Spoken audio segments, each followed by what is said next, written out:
everybody. Okay, that was weird. Shoot! Forgot to mute myself again.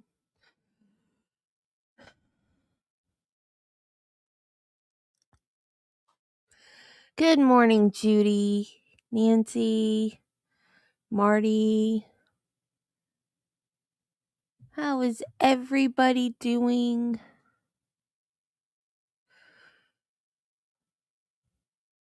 I'm not awake yet.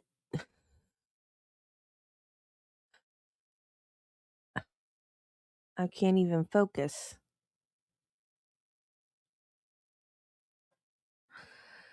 You guys want to know the saddest thing I've seen this morning already? Poor Spike. I put cold foam in my coffee and he thought it was whipped cream and he got all excited. And I said, "No, honey, I'm sorry. It's not whipped cream. I can't give you a pup cup. It's cold foam. I'm sorry." I felt so bad. I felt so bad. He's just looking at me like, "Where's mine?" Poor little boy. Felt so bad.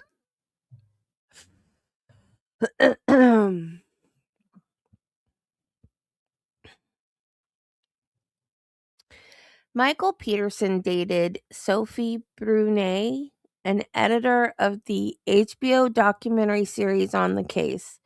Sophie Brunet and Peterson dated for roughly 13 years, from 2004 to 2017. Together, after the trial and plea, they made plans to return to Brunet's home in Paris. Peterson shared that their relationship came to an end because he simply did not want to live in Paris. I guess it wasn't true love then. Brunet still believes that Kathleen Peterson died after an owl attack created lacerations in her scalp. She worked on the owl theory for years, collecting dozens of accounts of owl attacks on people. And Michael Peterson did not even believe the owl theory, which he stated on an episode of Dr. Oz. And I put the link to that. Oh, yeah, I think he probably did believe it at the time of the second trial. I think he wanted that put in there as evidence before the Alford plea. I'm pretty sure that was part of the defense's plan.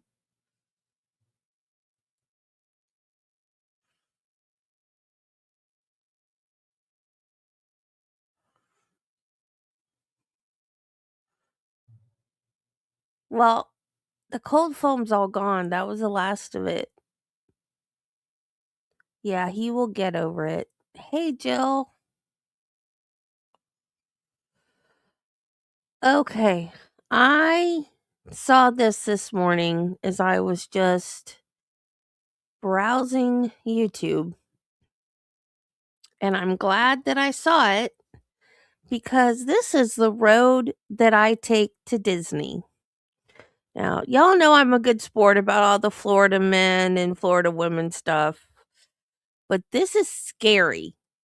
This is scary because this is something that I would do.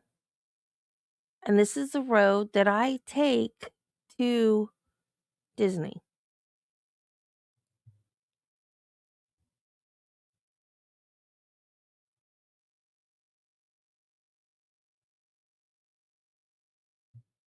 Man says he was afraid for his life as he was attacked by a man who he stopped to help on the side of a Central Florida expressway. That man is now in jail facing multiple charges. This happened Monday morning on the 429 expressway near the Sidell Road exit in Winter Garden.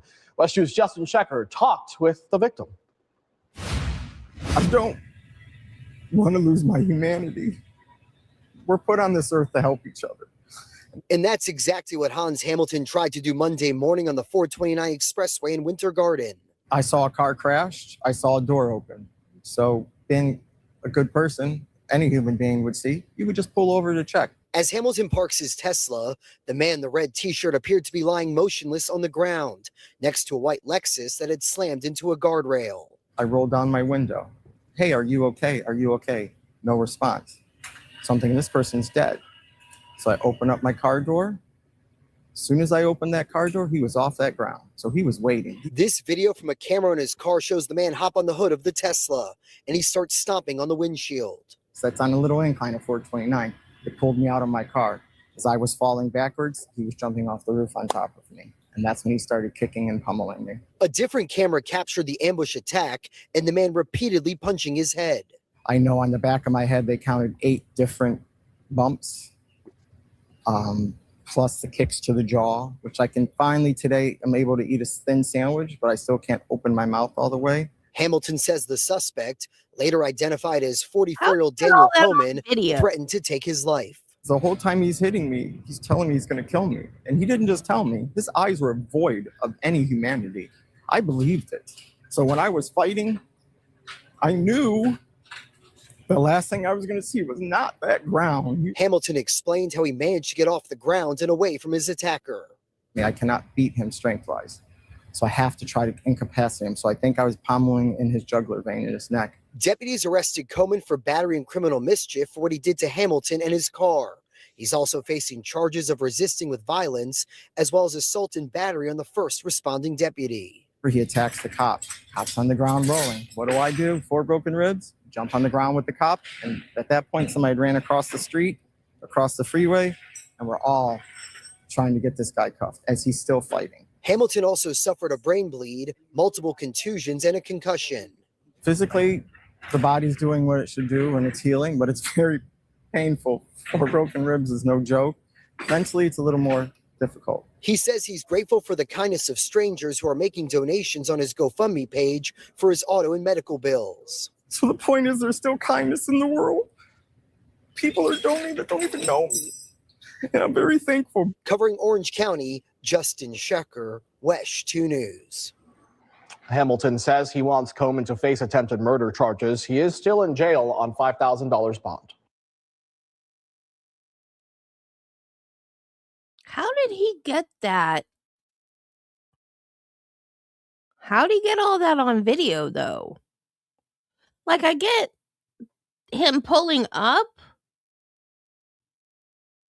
Because I didn't watch the whole thing. I just saw the beginning and saw that it was on 429.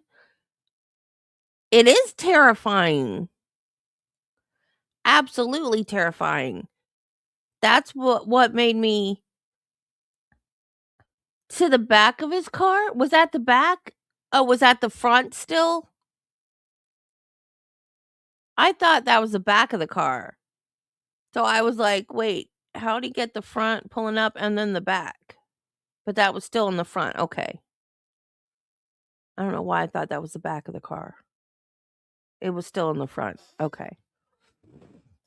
I don't know why my brain was like, wait, they're in the back of the car now. How'd he get that on video?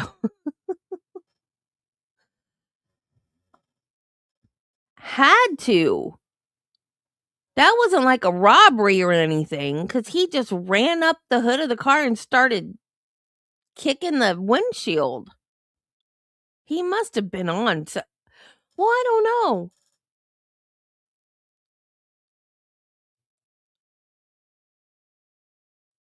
Oh, good. At least I'm not alone. But we share a brain, Jill, so that's not saying much.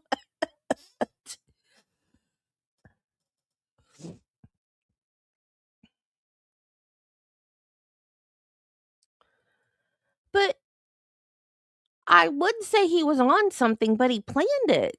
He was laying there like he had wrecked and was dead.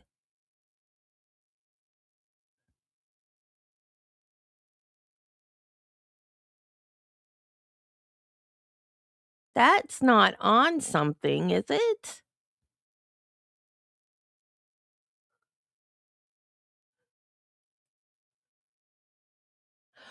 Oh, they do. Okay, I didn't know that. Okay, that makes sense. That makes sense. But yeah, that, like, I was thinking he was on something too, but then you gotta stop and think he was laying there waiting for somebody to stop. Like he was just gonna attack whoever stopped. What is wrong with somebody like that? If you're on something to the point that you want to attack somebody, are you gonna play dead and lay in wait? I don't know. I've never been on something like that before. No idea. But that is scary.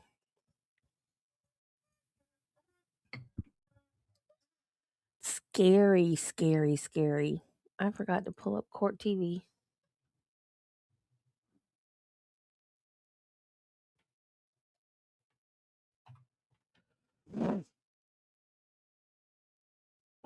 Oh, I ain't stopping for anybody anymore. Oh my God. And there's signs everywhere that say, emergency stopping only on the left. I don't know why you would stop if it wasn't an emergency if you're on the freeway, but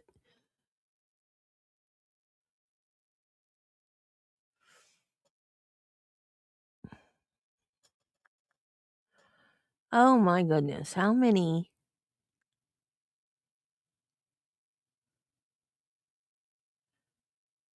There's like 3 videos of Deaver outside the presence of the jury. Uh-oh. Oh, that was scary. My monitor just went black for no reason.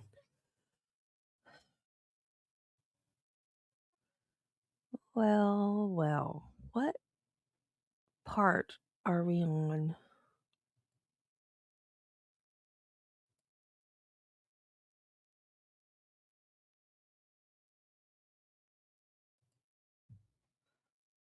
I guess we're gonna find out.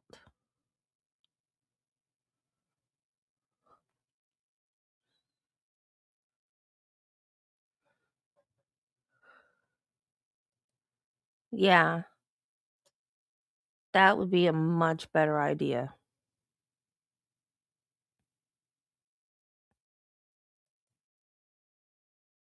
Why does it remind you of I Am Legend? All these movies live in Jill's head rent free.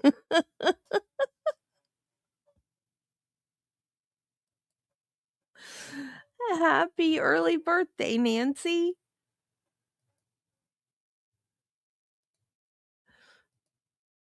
I've got no room to talk though because a bunch of movies live in my head rent free too. Oh, there was something else I was going to show you guys. Wiggle sent it to me. Hang on.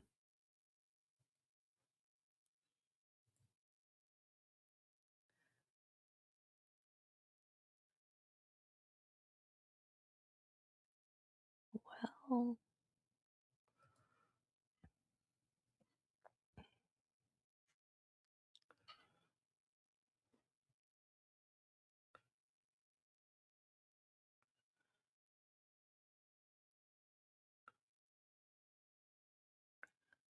where'd it go? I just saw it a few minutes ago.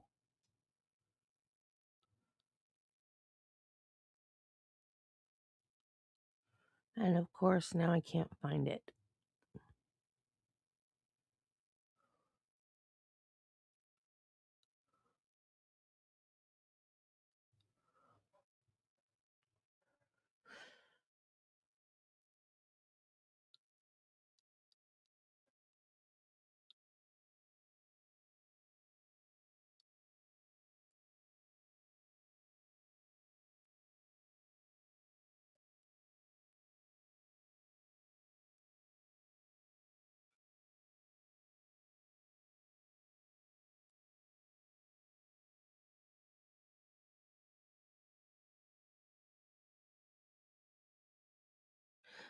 There it is.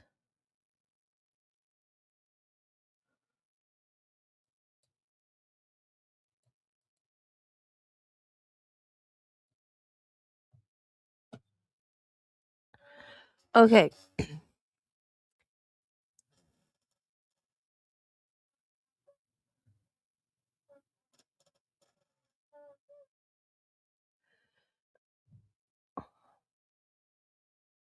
I don't think he had an accident.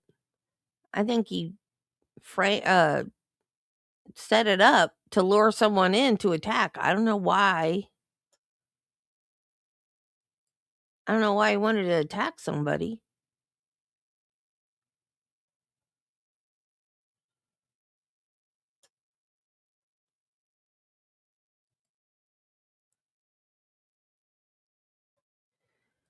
Yeah, but can somebody that is on something like that lay there and wait?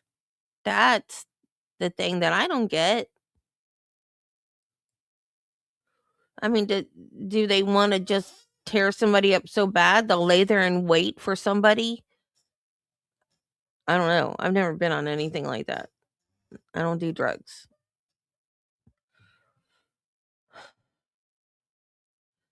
Okay, Wiggle sent me this. And I don't know what the stuff on the right is. I have no idea what this crap is, but watch her. She's funny. The other mascots. Duh, every religion has a mascot. Have you seen the Catholics? Or are the Catholics' mascot not Jesus? No, it's some old white guy that wears a white cape and a pointy hat. Okay, maybe don't say it like that because there could be a contextual issue. Yep, Buddhism has a big fat bald sumo guy. Honey, no. The Buddha. Yep, the Jewish people had the electrocuted guy. Albert Einstein.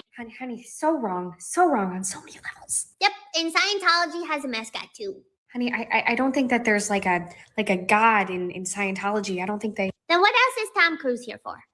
And I have my own personal god. Yeah, do you? His name is Mickey Mouse and my heaven is in Orlando, Florida. What religion is that, honey? Capitalism. Mascots. The other mascots. Duh, every religion has a mascot. Wiggle sent that to me. I was like, oh, you nailed it. Now she calls me. Yesterday she texted me and she goes, Happy Easter, you capitalist.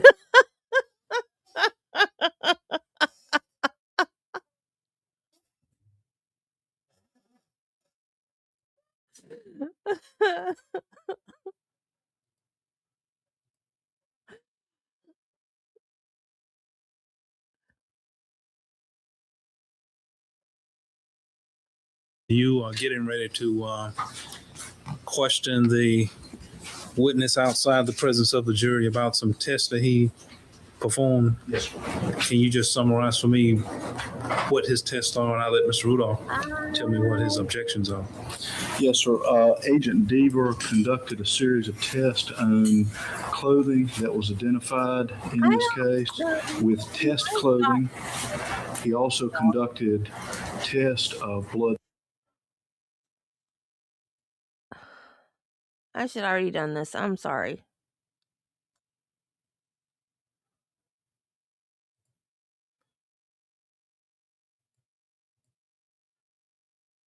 So I don't know if that's where we left off or not.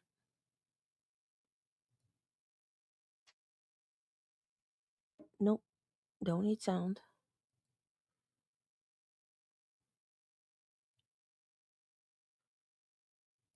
I know Rudolph is being a pain in the butt again. Because he needs to voir dire everybody a bazillion times before they go up.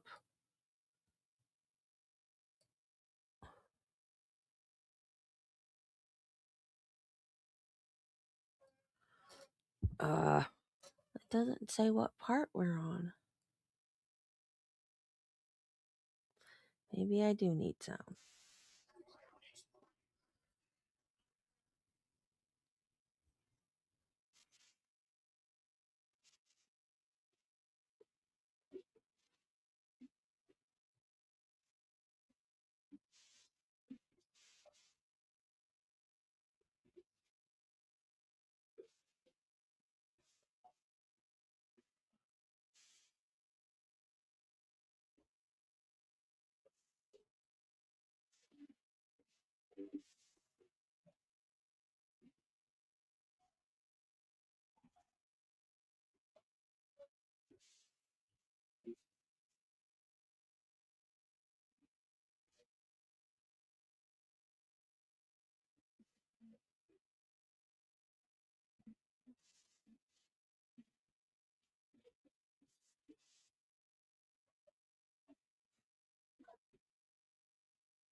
Dang it. I don't know where we left off, y'all.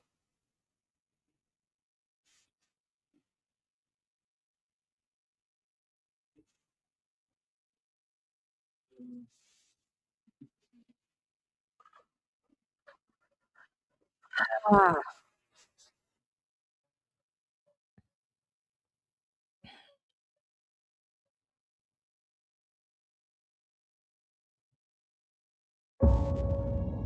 From all the appearances, this was a perfect family. This was never a whodidit. This was always. y'all, I apologize for not being ready. Y'all know this is one of my pet peeves is not being prepared. I am so sorry.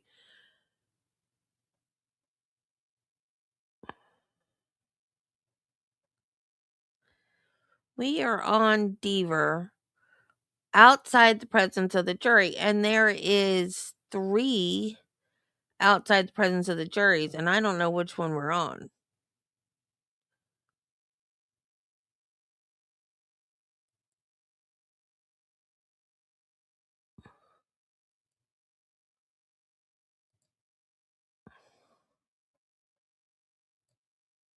Mr. Hardington was going through with you a number of your opinions.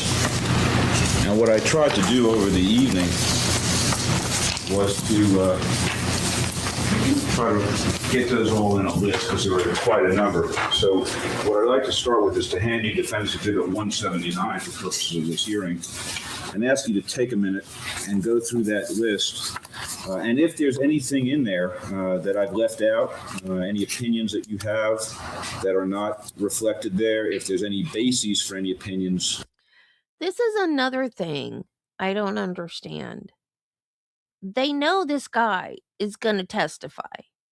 They have their own witness that's going to rebut this witness. Why do they have to do all this in the middle of the trial? If you remember at Karen Reed's trial, the experts, they voir dired them. The defense voir dired the prosecution's experts before the trial started. Because remember, we watched those separate. They were separate from the trial before the trial started. Why is he doing this in the middle of the trial? It wastes the jury's time. It's stupid. But Rudolph is not, well, I say he's not the smartest, but it's maybe not smart. So maybe it's the most annoying. That are not reflected there. Here's a pen, and please feel free to fill in anything I've, or if I've misstated something, please feel free to correct it. Now, if I might say that I wouldn't be able to probably in a short period of time here on the stand put everything that caused me to have these opinions after a year's worth of work. So I hope I won't be held to whatever I write on this piece of paper. Just do the best you can. Thank you. Yes. Oh, wait. It would appear after the first paragraph that this is going to take some time to be able to do this. I don't know if this is going to take the time for me to do this on the stand or. Yes, that's why I asked you to. I mean, if you'd like to if you'd rather step down, that's fine. But I think overall it will end up speeding things up if we.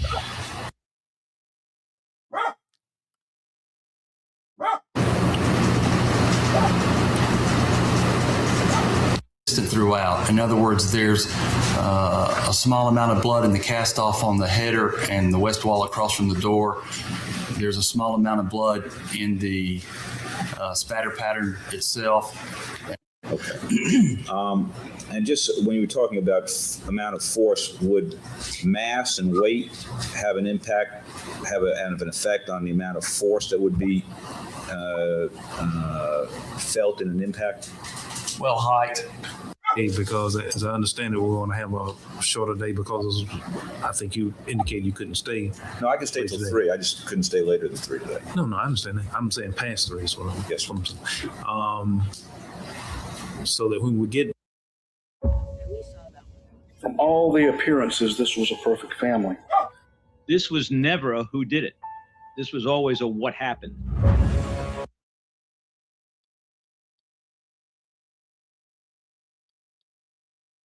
copies of the state's exhibit that Agent Deaver marked on and made them a group exhibit for the purpose of this hearing of Defendant's Exhibit 181 because they've now been altered from the original statement. All right. What's the likelihood that we're going to use the jury at all today? I mean, it doesn't matter to me, but I'm saying I don't want to keep them here if we're not going to use them. I think given the way Agent Deaver tends to explain his answers, it's probably unlikely we're going to get much use of the jury today. All right. Mr. Hard, you have a position? No, sir. We want to tell them to come back Monday, 9:30? Yes, sir. Yes, sir. All right, Mr. Deputy, can you take care of that? Yeah. What? Huh? No, not Mr. Deputy. Mr. Deputy. You're not bringing them down here. You don't have to bring them down here. Yeah. Right. That's what I was going to do. Yeah.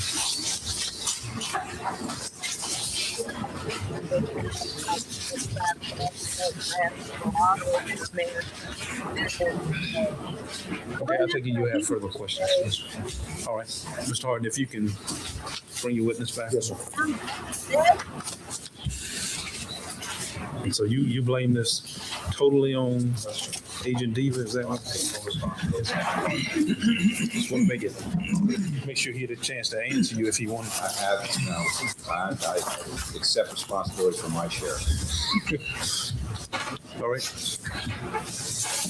Thank you. Agent Deaver, before I move into the experiments that you did, I had a couple of things I wanted to follow up on. With regard to these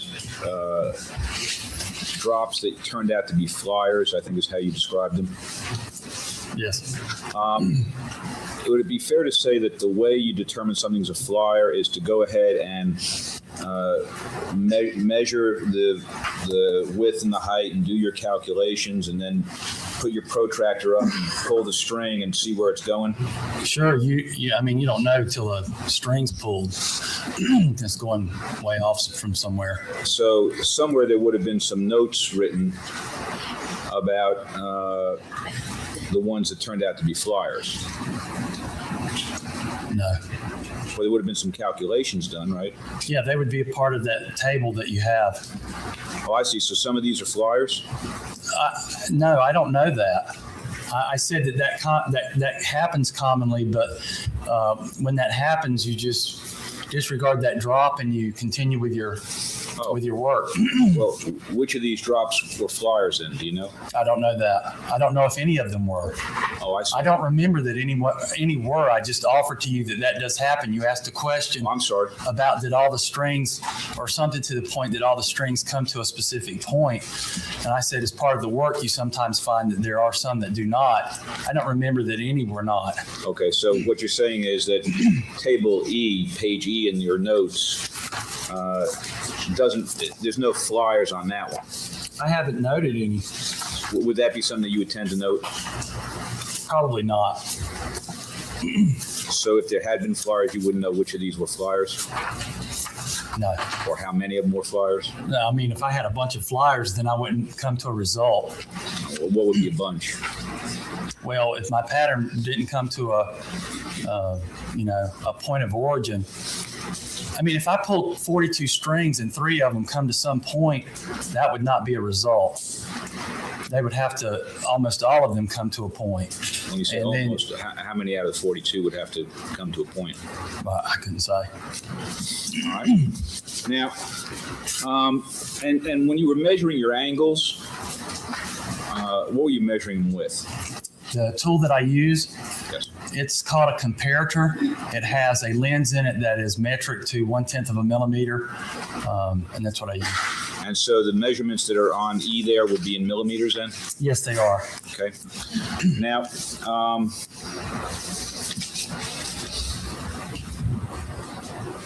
you mentioned that you could tell that there was a passage of some time between what your opinion is cleanup on that north wall and an impact, right? Because there's a spatter on top of the area that's cleaned.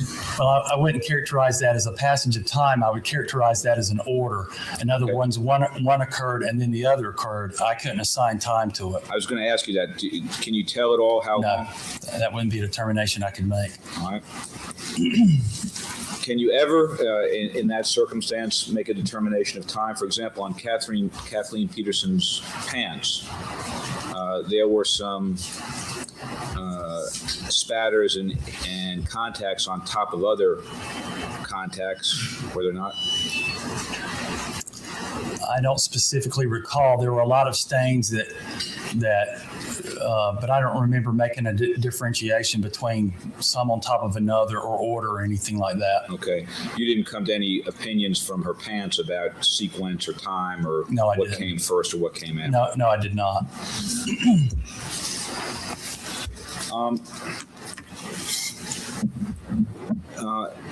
I think you offered the opinion that the area without any spatter on that north wall was cleanup, right? Yes. There is another phenomenon that's known as ghosting or shadowing. Shadowing, yes. And that's where something blocks the blood spatter. Yes, that's correct. And how do you go about distinguishing between an area that's cleaned up, for example, and an area that's shadowed? Well, that would be an observation that I made. Actually, when I first looked at that, I made a note in my notes, I think, that there was a shadow there, which would be a general observation.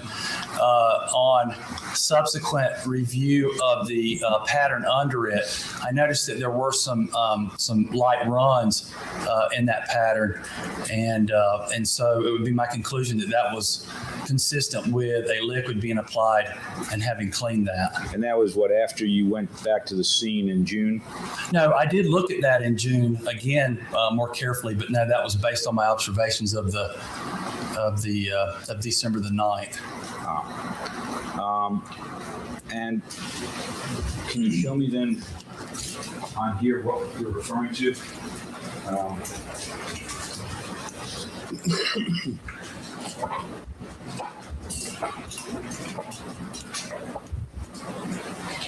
I guess it's exhibit 77 shows it.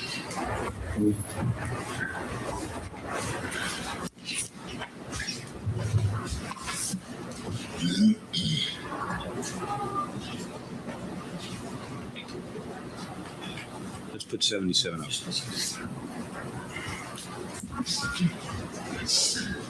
And could you come down here and, if he could, Your Honor, and indicate on here what you're referring to was the evidence of the... Yes, I can.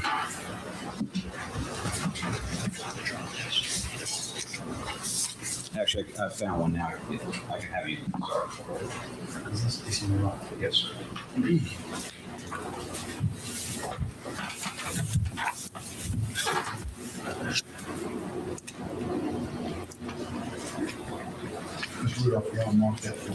Yes, I am. I'm going to make this a part of that other exhibit. Yes, those are all areas that I took into consideration as part of runs. All right, let's mark these as A and B and C, all right? Okay. And we'll label these runs, is that right? Yes. Or diluted parts of the stain, I guess, would be actually a better. All right, so better should I terminology. cross out runs then?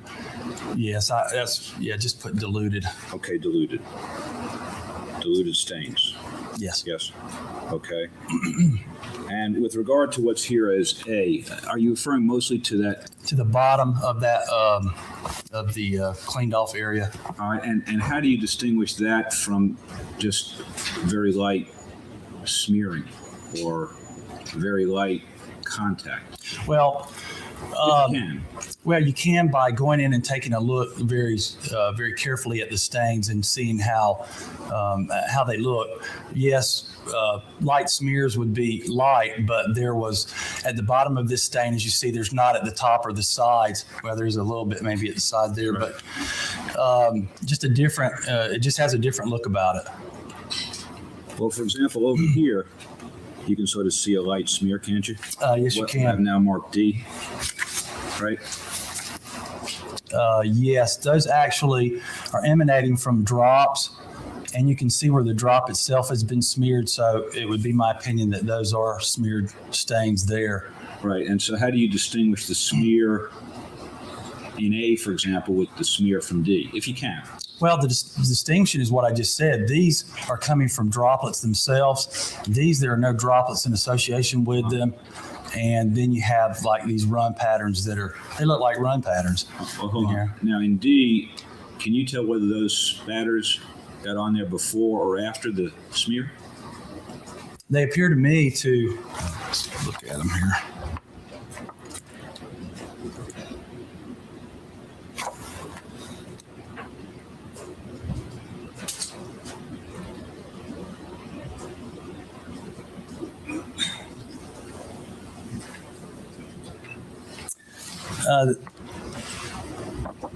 I couldn't really say. I didn't make an observation of that. Right. I'd have to look at that longer. Could you do that from a photo? It'd be very difficult. Oh, it'd be impossible, wouldn't it, to do it from a photo? Not necessarily. I mean, if you had a real good close-up photo of it, perhaps you could do it better, but. All right. And what about B? Well, what is it about B that leads you to think it's diluted stain versus light smear?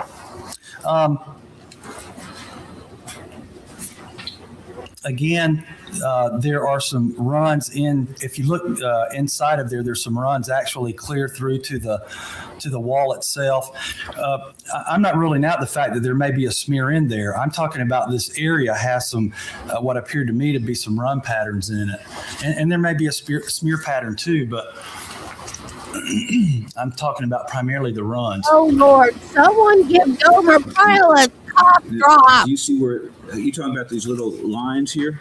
Why don't you circle one of those so we can see it? I'll circle a whole area of them. All right. And do you see a place where those are starting from,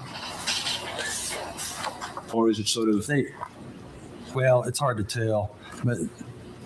No, it's just hard to tell from photograph. How about C? Area C. These actual the ones right here. Why don't you just circle those, what you consider to be runs? All right, so can we just we'll put a little line here and say runs, right? Okay. And then runs. Is that it? Yes. All right.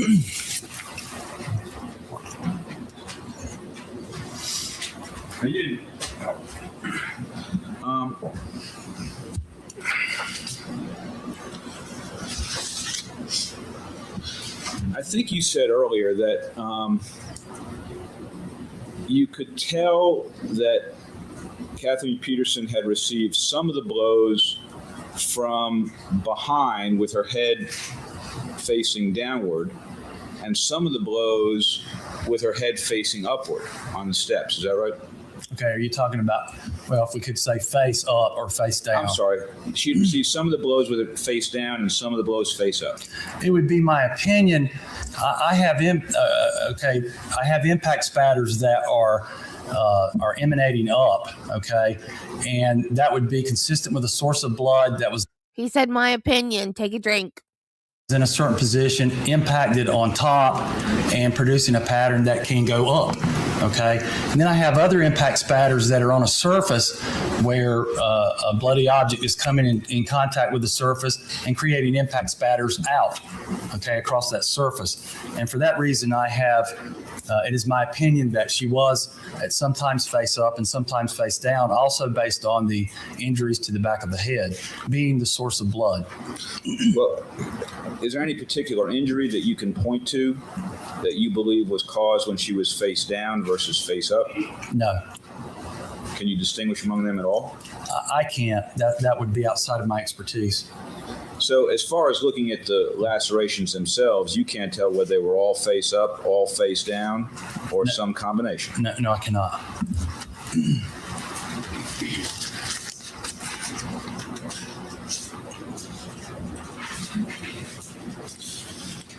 Let me talk with you a little bit about this tool mark opinion. This, please.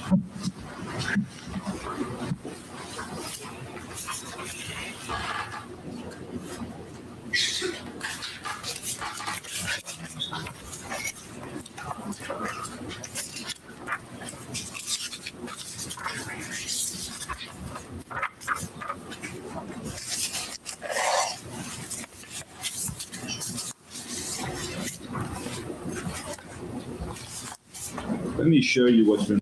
There's a Carol Burnett, I think it's Carol Burnett sketch where they had to replace the cameraman at the last minute or something.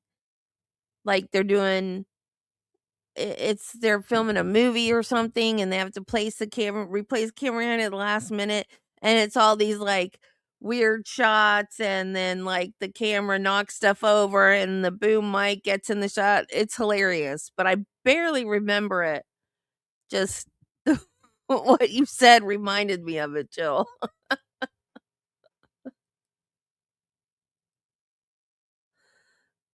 Marked exhibits 104 and 232, I believe.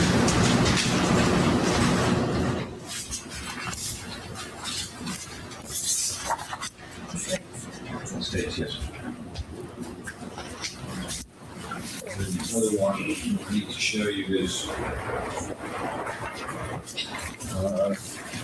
states 130, because ours is cut off on the right side there. Excuse me for the record, just so that we're clear, those are going to be P for photograph, 104 and 232 and whatever. I just want to make, because we've got others that are marked with those numbers that are actually different exhibits. Appreciate that. So I'll show you P130 and P 104 and P 232. Do these photographs depict the little marks you're talking about? Actually, what is this 232? Yes, sir. Actually, there's a better photograph of this mark than P232. If we could find that, then we might be able to. Well, I don't know. The one that they use was P32. This is it. Yeah. Oh, I'm sorry, that one. P47.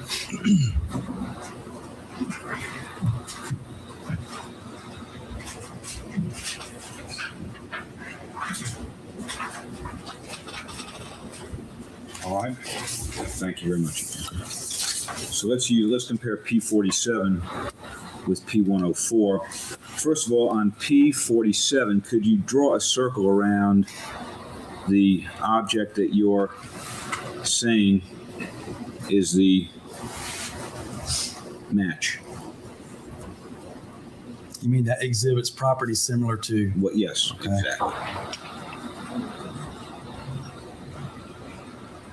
Actually, I may have gotten a little outside of that, but it is actually not this, but this.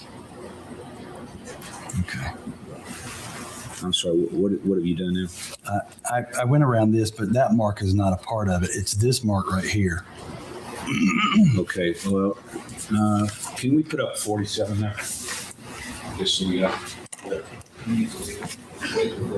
No, I want to mark it. You guys know what the behavior panel says about stapling your fingers like that? That is not a natural position ever. That is a conscious thought to put your hands like this. Never, ever does somebody do this unconsciously. And it is usually a sign of arrogance that person thinks they're the smartest person in the room and that they think they can get away with anything. So just think about that. And who's doing it?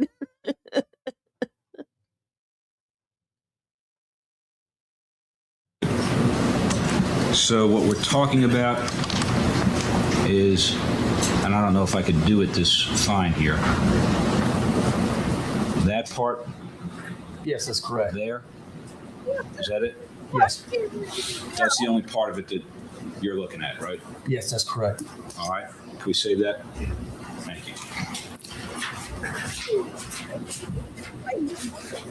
All right. And then on P104, can you show us which part of it you're looking at here? Yes.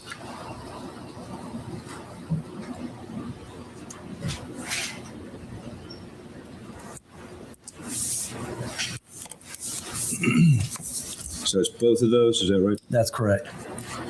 All right. And then would it be let's mark those A and B. Would it then be your opinion that those marks were put on there at separate times or same time?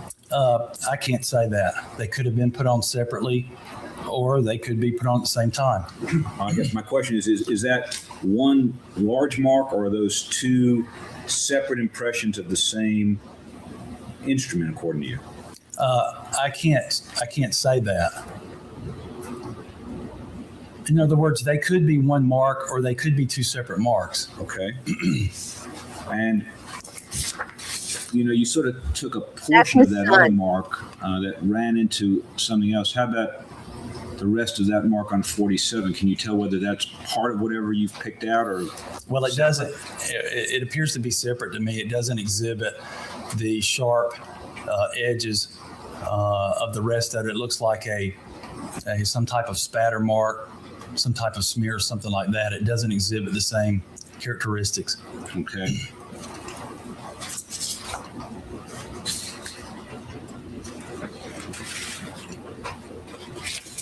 And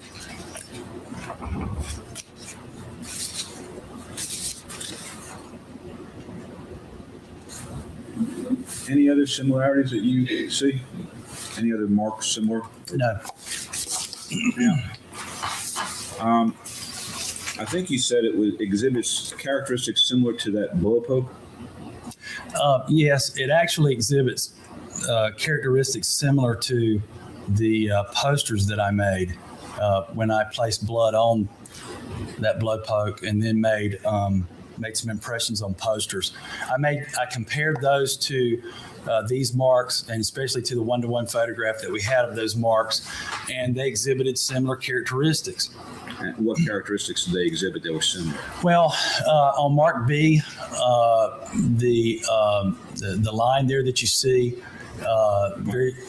Why don't you just indicate with an arrow which line we're talking about now? Okay, we're talking about the whole line. The whole line. The whole thing that's 90 degrees. Yes. Okay.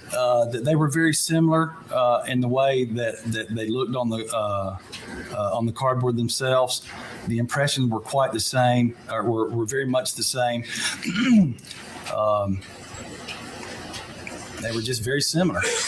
Well, in what ways is what I'm asking you? You said they have similar characteristics. What kind of characteristics are we talking about? Well, they look the same. Okay. That helped. They look very much the same. Okay. Okay. Also they are in the same general measure. In other words, they measure about the same. The angle is about the same. They're very similar in characteristic. Okay. And now that would be, I take it, the end of the blow poke, the metal end? Yes. And so what would be your opinion about where the other end would be? My opinion of this would be the hook area of it. Yes, sir. If you were to put blood on that and roll it to one side, you could produce a pattern very similar to this. And where's the other end? Under your theory. I'm sorry? Where would the other end be? What? It still blows my mind that the cops hid their blow poke and then through the whole trial kept saying that he hit her with a blow poke. I can't get over that, y'all. That is reasonable doubt right there. It's still blowing my mind after how many years? 25 years? I've always thought this man was guilty, and now I have reasonable doubt. It's blowing my mind. The handle end. Oh, the handle end would be possibly in this area here. Well, could you mark on that where you think the handle end would be?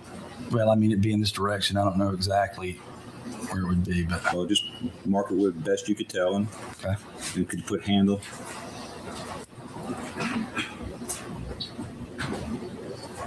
And have that B, mark B. Where would same thing? Well, it'd have to be a little bit different, right? Because the angle's a little bit different, isn't it? Well, I'm just giving you generalities on where. I mean, I haven't put it specifically on that step, and so what my report says and what it is these have characteristics similar to the patterns that I made, and could be consistent with that. And how about this one here? Where would why don't you show us here where the end would be on 47? The handle. This would be very much the same as this one, turned the other way, so the handle would be going off in this direction. Would be my opinion. Could you put a little mark this as handle? How about an H? That's fine. All right. And over here, the second is also handle? Yes. Okay. Thank you.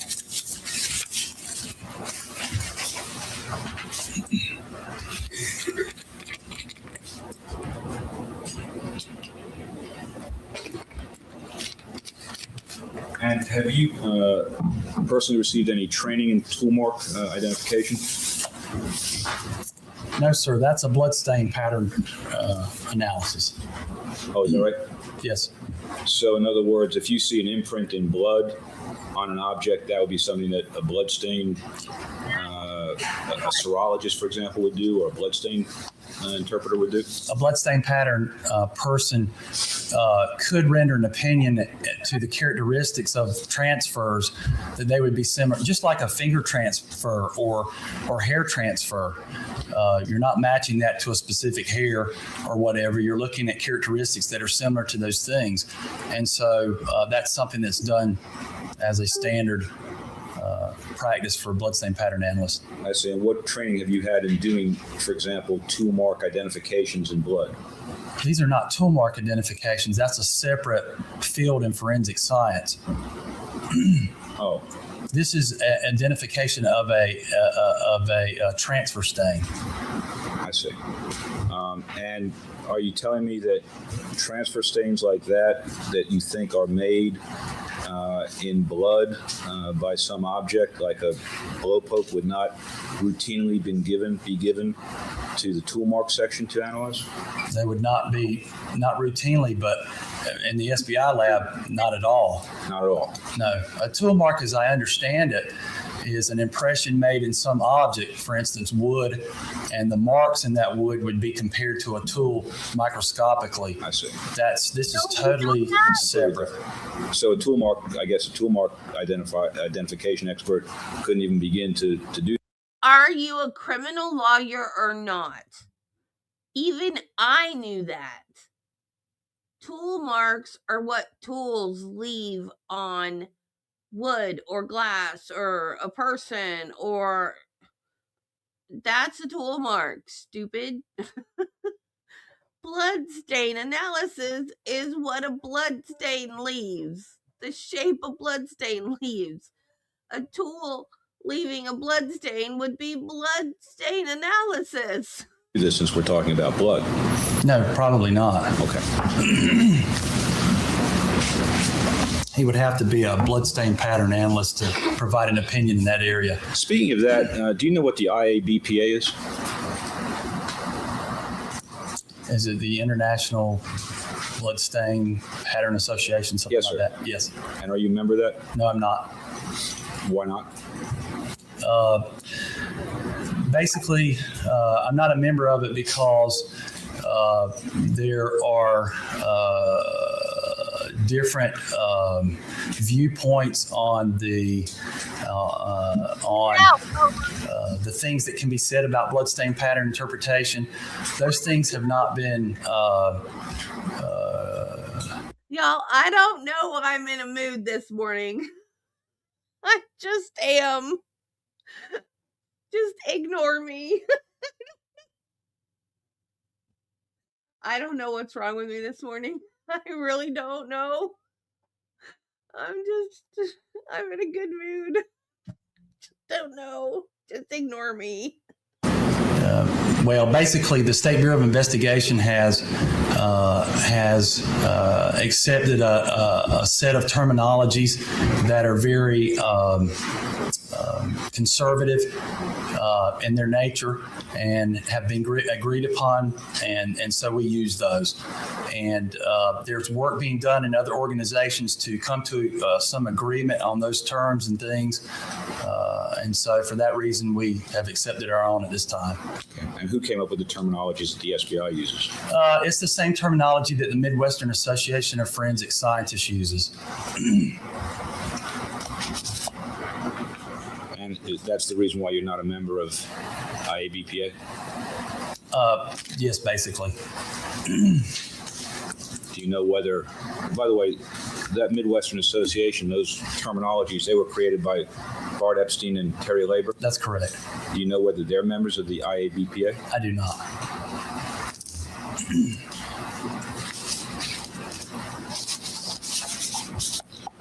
Now,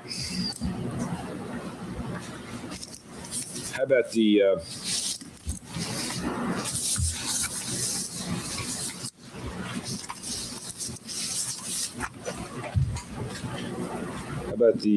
IAI? Are you a member of that? International Association of Identification? Yes. No, I'm not. I take it then you haven't been certified in crime scene analysis or processing by them? No, I have not. They do offer certification, don't they? Yes, I think they do. In discussions, I think some of their members discuss that with me from time to time, but I'm not sure what the details of that are. Okay.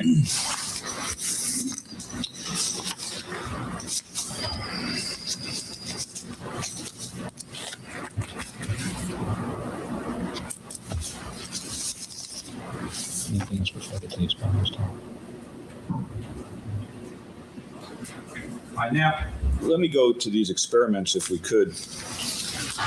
I think you said yesterday, and correct me if I'm wrong, because I don't mean to misquote you, that the purpose of the experiments were to confirm the actions that you thought had occurred and to test some other actions that might have created the stains.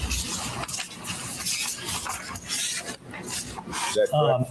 Yes, it's the purpose of it is to confirm actions that I believe, because of my analysis, created certain staining, and then to also take into consideration other actions that may have created that stain. Okay, and did you have? We've given you a sheet with a number of opinions. Did you have any uncertainty as to any of those opinions that you identified earlier before you did the experiments?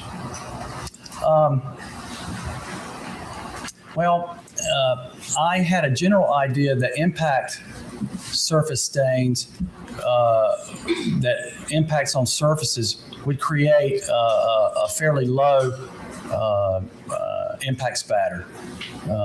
And so my confirmation on that for a fall or whatever was that it created a pattern actually a little higher up the poster board than I had originally thought. So there was, some interest in that. Okay, so was that experiment T1? Yes. All right, so what we're talking about is you wanted to see how far up vertically blood spatter might go from someone falling on... Creating an impact on the surface, correct. Okay. And so you had some uncertainty about that? Yes. Actually, my experience had shown one thing, and I had remembered those things over time. And so when we did those experiments, I looked at that, and that was a little bit higher up than I had thought. Okay, so you actually found out something from that experiment that the spatter went up higher than you would have guessed it would have gone. Yes. Mm-hmm. And anything else that you had uncertainty about before you started the experiments? Well, I mean, I went into the experiments to test my what I had come up with for this for the things here in this work, Yes, sir. my conclusions in this work, and so. You never know what you're going to get actually. I have an idea based on my experience and on other experiments. And so there's uncertainty at any time when you do it. One of the reasons that we filmed it was so that if we came up with something that was different than what we thought, there it was for everyone to take a look at. Well, my question was, in your own mind, before you set out to design any of these experiments, did you have any uncertainty about any of the opinions that you had reached to that point?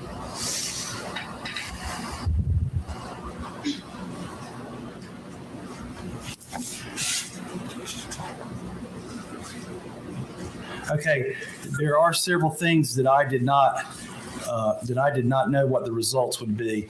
Test number 4, or did not believe I understood what the results would be. Okay. I misspoke. Test number 4 was shoes that I had worn, test shoes. An item of blood or a source of blood was placed 36 inches above, and while moving, I impacted that source of blood. I had no idea what the results of that would be. That is not something that I have done or was familiar to my experience as far as stains coming in contact with the shoe showing different points of origin. I mean, in respect to one side of the shoe. I'd never seen that before. And so that moving around while an impact was occurring was something that I did not know would produce. And just so I'm clear then, at least before the experiment, you wouldn't have been able to say that the spatter you saw on the shoes came from impacts while someone was moving around. Yeah, I mean, I could say that it would be my opinion that the bloodstains on those shoes was a result of impact spatter, and then my work on those shoes would show that there were points of origin on. In other words, if I'm looking at let's say this is the side of a shoe, I've got points of origin coming from this side and points of origin coming from this side. I could say that, but that it was emphatically the result of the shoes moving or the source moving or they both moving. I didn't know that. Okay, so that experiment gave you that confidence to say that, right?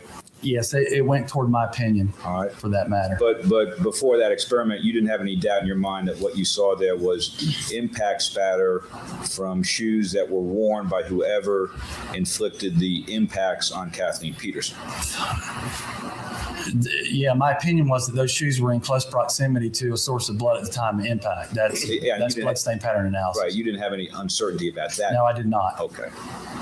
And that's what I'm really getting at. Did you have any uncertainty about any of the opinions you've expressed here yesterday or today? Well, I had uncertainty about the opinion about the movement of the shoes. Yes, sir, that was my point. I know, I understand that. Any others? Yes, there were others. I was not, because of step number 17 having been cleaned, I was not sure what impacts on the steps would do to step number 17, and specifically to the riser on step number 16 and the molding.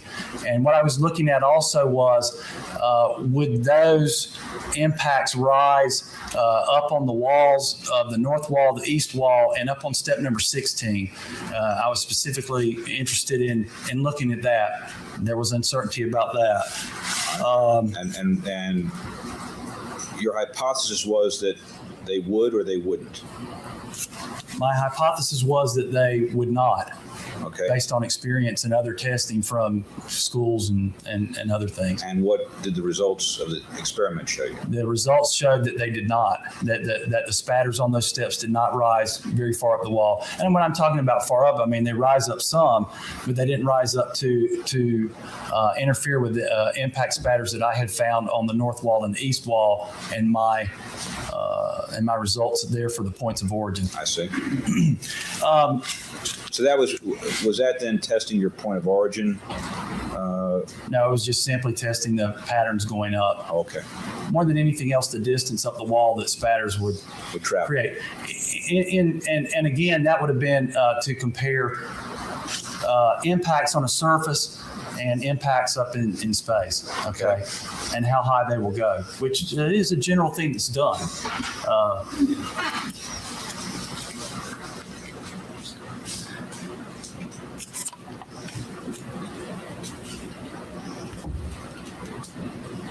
Okay. Also, the impact spatter that's on the inside of the right leg of the pants, identified as coming from Michael Peterson.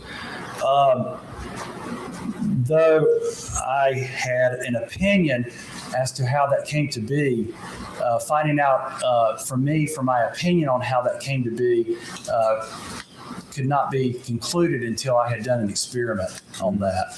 And I'm sorry. And then that experiment helped me to confirm what my opinion was. All right. Well, would you have been in a place where you could have given an opinion without the experiment? Well, I could have given an opinion that it was consistent with a certain action, but it helped, as I said, confirm my opinion when an action similar to what I thought had occurred created that same pattern. Okay, but what you're saying is you still would have been prepared to give the same opinion you're giving here today, even if you hadn't done that experiment? Well, there were other experiments that were associated with that. They were the stomping experiments, standing and sitting, which would have been a method for having accomplished the same thing in my mind.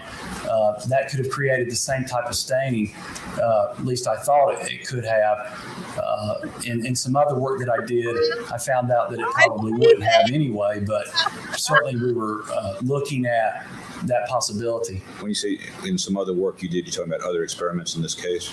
Yeah, basically putting the pants on and determining positions that would open up the pants subject to receiving that type of stain on them. I have never been to Buc-ee's. There is one 2 hours from me. I keep hearing how fantastic it is. I want to go, but I'm not going to make a special trip to go to a gas station, super gas station, whatever in the budget is. I mean, yeah, they have a wall of candy. They have a wall of jerky.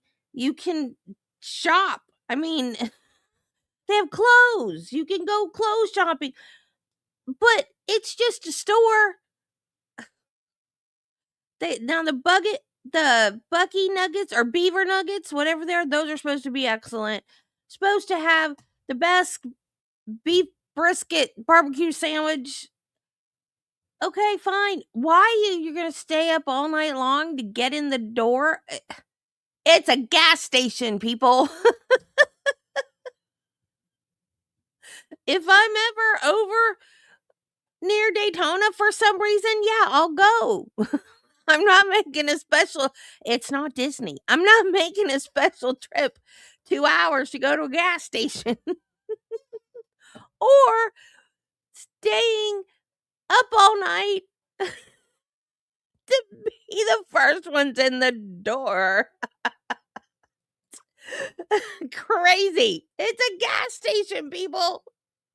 Experimentation really just kind of modeling. Okay, you didn't actually do any experiments with hitting blood in those other positions? No, I didn't. And is there some reason you didn't? No. Just didn't do it. We were basically looking at whether the pants could be open and closed. I was looking at whether the pants could be open or closed in various positions. I see. I mean, if they're closed, then, you know. Sure. Now, just so I'm clear, though, suppose you hadn't done any experimentation at all on September 12th, 2002.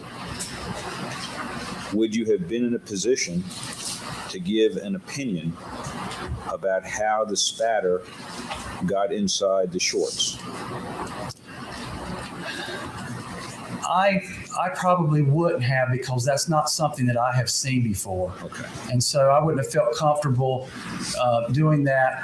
That really kind of was in looking at those pants was really kind of a surprise and something that I hadn't encountered before. And that's one of the reasons that John Bandura was called to take a look at that to confirm what I thought I was observing.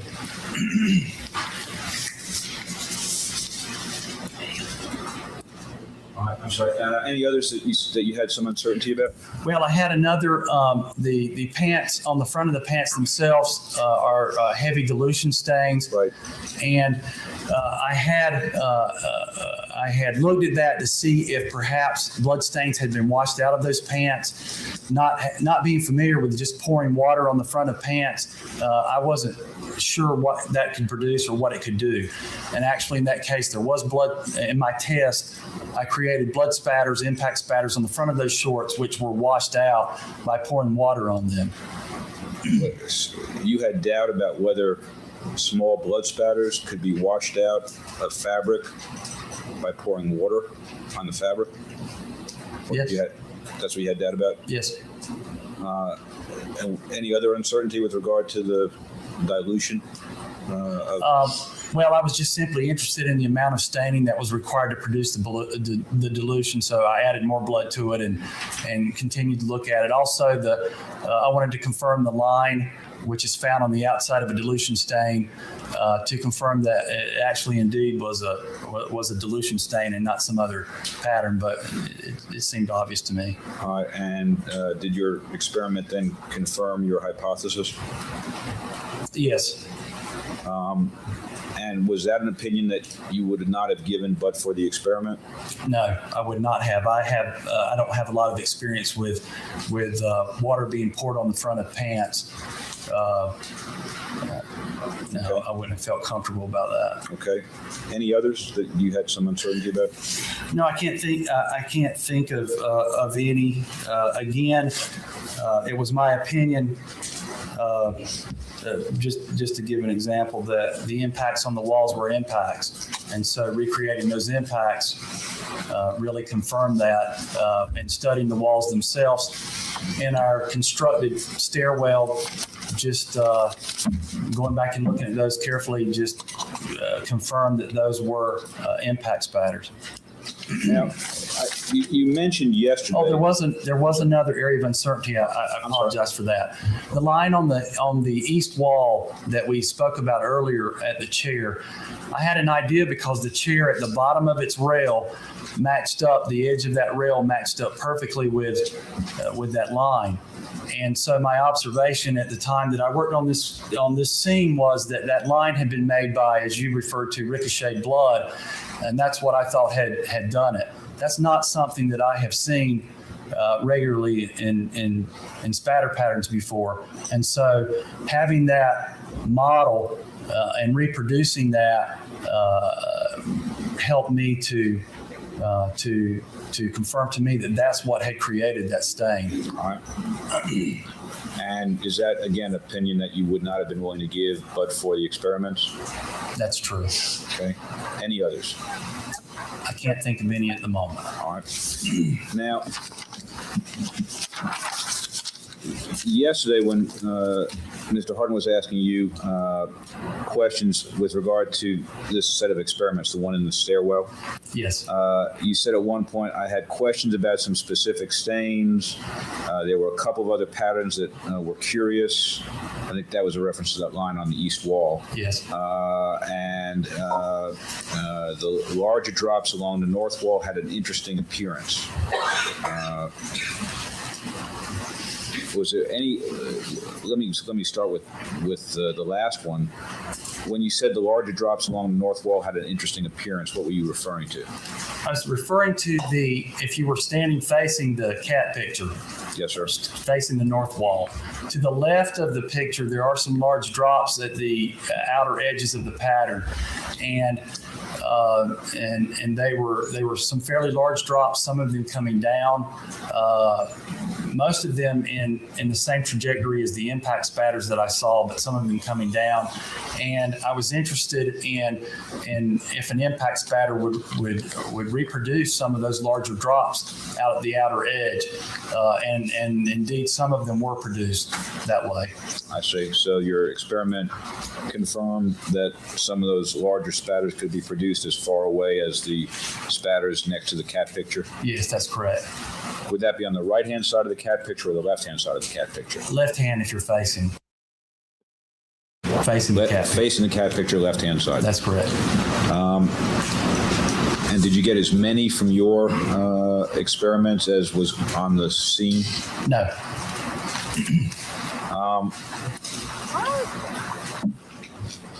Anything else that you were referring to when you said interesting appearance of the larger drops?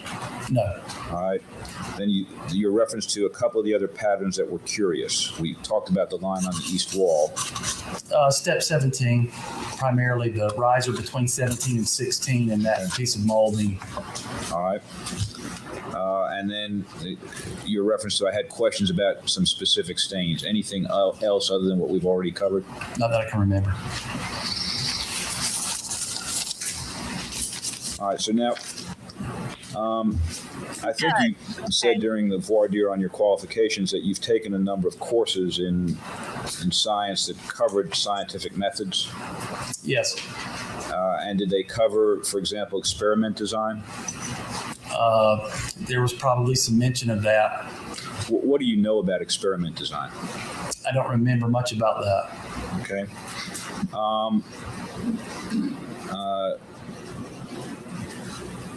Do you know whether or not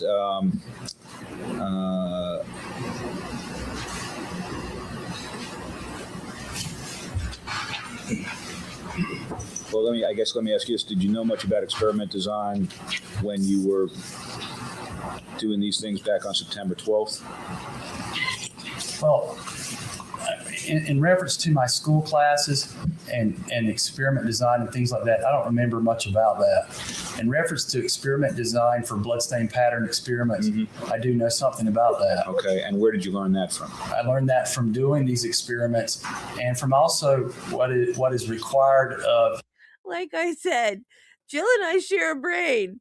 I'm in a silly mood. Apparently, so is she. Or what has been stated in the literature about it, that you have a stated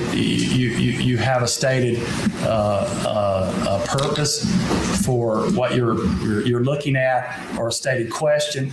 In this case, the question would be impacts on a surface, which would be consistent with a fall, or impacts with other things. That's specific things that we're looking at. There were some other things with that to take into account, or to have others review your the things that you're looking at, which I did in this case, to consider other possibilities within the realm of reality, based on what you see at the scene and situations that people can do, and then to conduct your experiments accordingly. And that's what I want to get at, conducting your experiments accordingly. Have you reviewed any literature in bloodstain books or otherwise about the way to design an experiment to do appropriate testing? In other words, not the object, but the design. No. With regard to these particular experiments, did you consult with anyone outside of the SBI about the design? No, I did not. I think you said that one of the reasons you taped them was so that other people could look at them. That's correct. And you've sent these experiments to Bart Epstein, have you not? Yes, I did. And have you spoken to Mr. Epstein about whether he thought the methodology and the design was appropriate? Well, Mr. Epstein told me that they look good, whatever that means in terms of methodology, or he said that they look good. He said the experiments look good? Yes. Did he say all of the experiments look good? He just said the experiments look good. All right, sir. Have you shown them to anyone else? Well, you've had a tape of it. Yes, sir. I mean, anyone other than defense to get their feedback on whether they thought they were good? From a science point of view. I don't think so.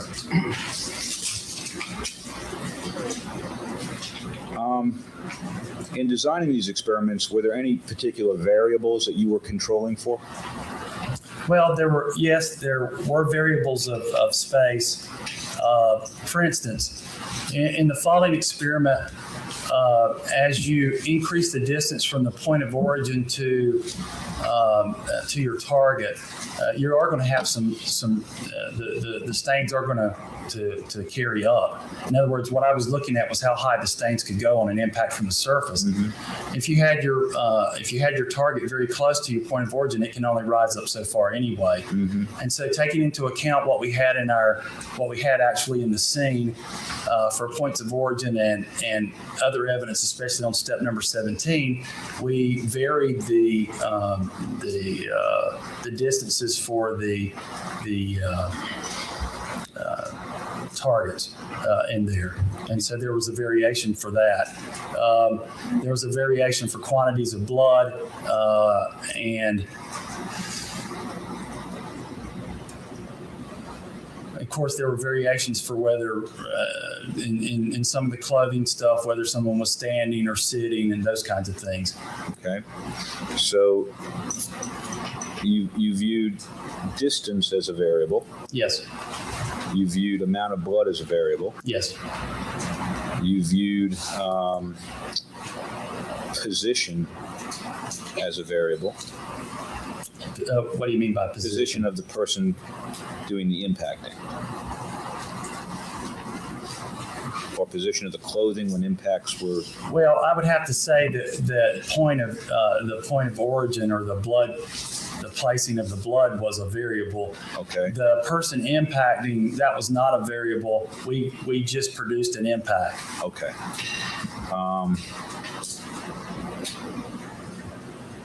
How about the force of the impact? Was that a variable? No, it was not. Okay. That would be it'd be difficult to deal with. Okay.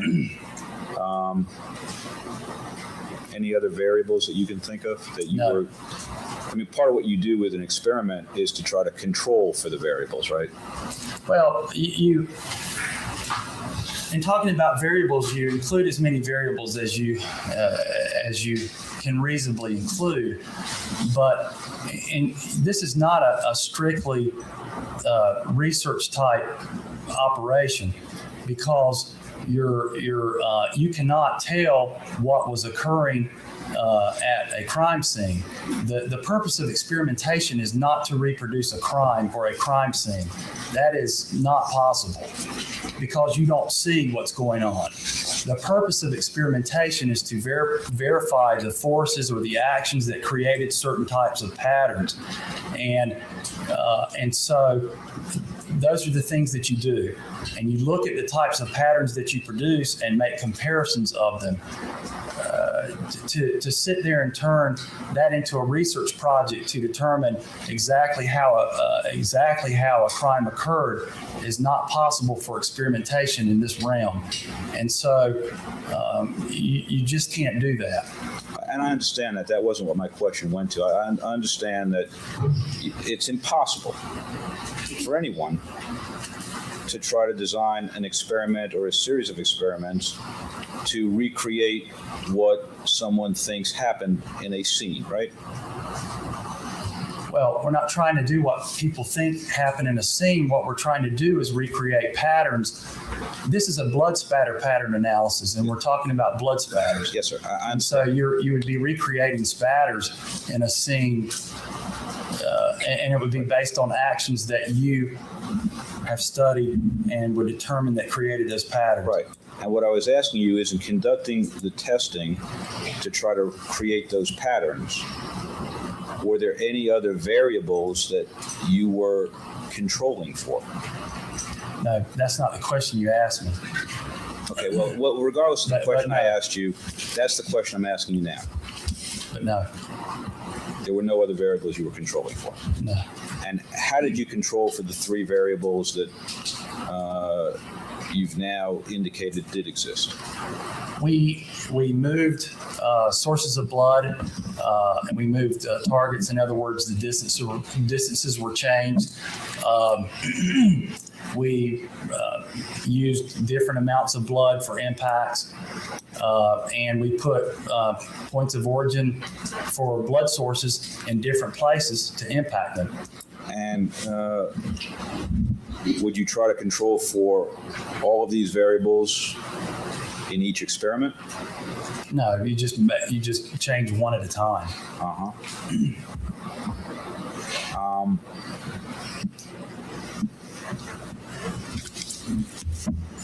Now,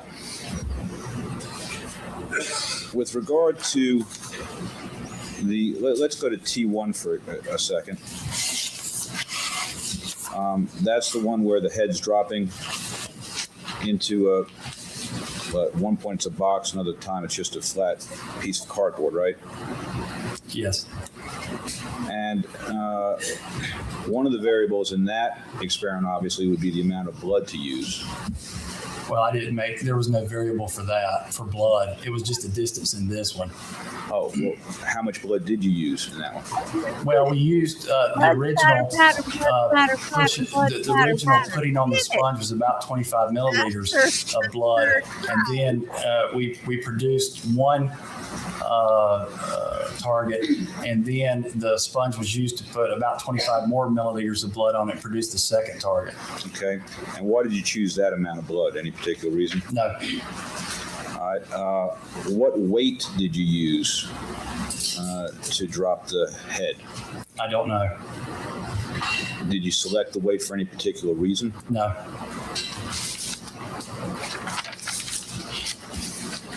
I think you said yesterday you chose the height because it was the height to the very top of the ceiling. Yes, that was just a choice that we made. Okay. Are you medicated? I am now, not. In T2, that's the experiment where you were stomping on the blood with shoes. That's correct. Once standing and once seated. Yes. And how much blood did you use in that particular experiment? 5 milliliters. And how did you determine that amount of blood to use? No special reason. It's just an amount. Okay. And were you just stomping it just as hard as you could? Yes, I was. Okay. So you don't know exactly what the forces were that were working on that? No.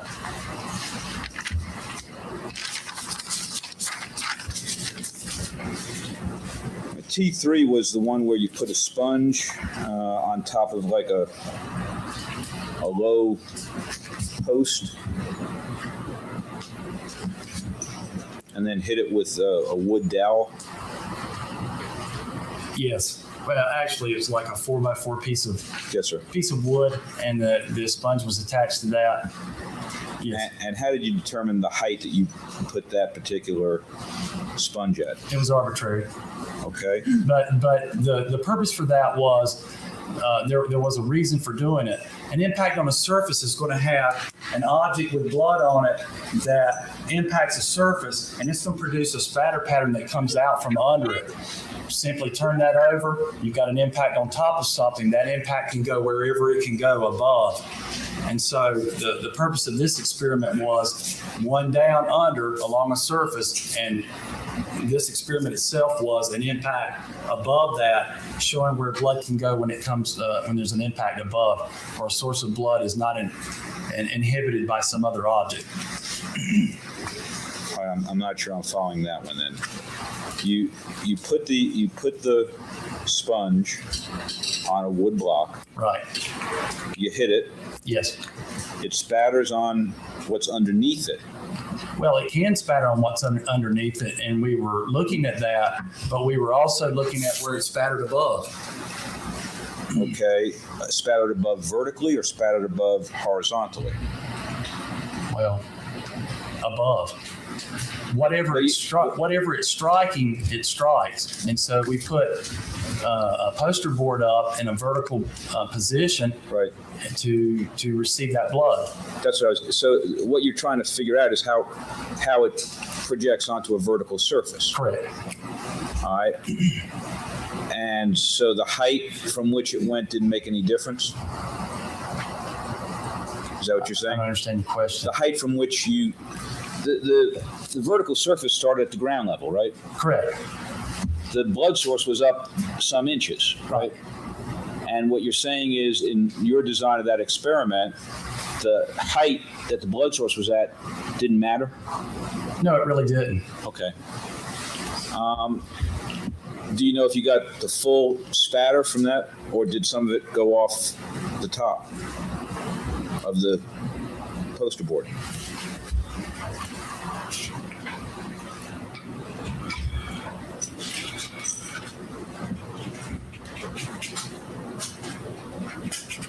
I don't remember. Okay.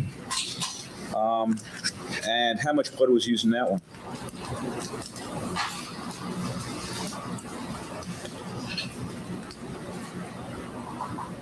I don't believe there was a specific amount. It was just the sponge was soaked. And then I think you took a styrofoam head and picked that up in your hands and started hitting it against the sponge. Is that right? Yes, new targets were placed, and then we went in test number 3. We went back into doing impacts on a surface where there was blood placed on the back of the styrofoam head, and then it was impacted into the horizontal target and produced blood stains on the horizontal and vertical target. And what was the purpose of that? Just again to show to take a look at the blood stains on the horizontal and vertical and what their characteristics were for an impact on a surface in comparison to the first experiments, which was an impact, as I said, rising up. By the way, on the impact where the source of blood was up a little bit. Yes. Did you do anything on the sides of that to see how it sprayed out to the sides at all? I don't believe I did. Okay. And do you know how much blood was used on that styrofoam head? I do not. I believe that the sponge was soaked again. Okay. You really hadn't done an experiment quite like that before. No. By the way, had you done an experiment like T1 before? Yes, I've dropped things up from distances to create impacts on a surface. And how about T2? Have you done tests like T2 before? That stomping test? Yes. And have you done tests like T3 before?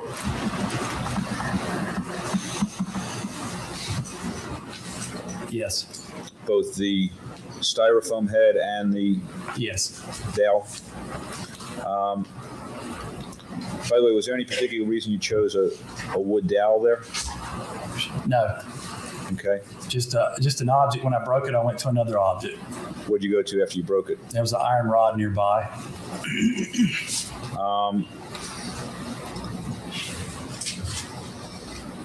And do you know if there's any, well, that would be a variable, wouldn't it? What, the object itself? Yeah, the object that's being used. Well, it does. It can create some variability, but for the purpose of these experiments, it was simply to create an impact. That's not a. I mean, if I were to take that into account, I would have to use every object that you can swing as a variable. So we just simply made an impact of that. And what were you trying to see from this impact? Were you trying to see size of drops or distribution of drops? Distribution of drops primarily for these experiments. What, to see if they would go in a fan shape? Fan shape, and also in how high they rise. All right. So it was both the shape of the distribution and the height of the distribution? Yes. Okay. And would, for example, hitting something with a lead pipe cause spatter to go higher than hitting it with a wood dowel?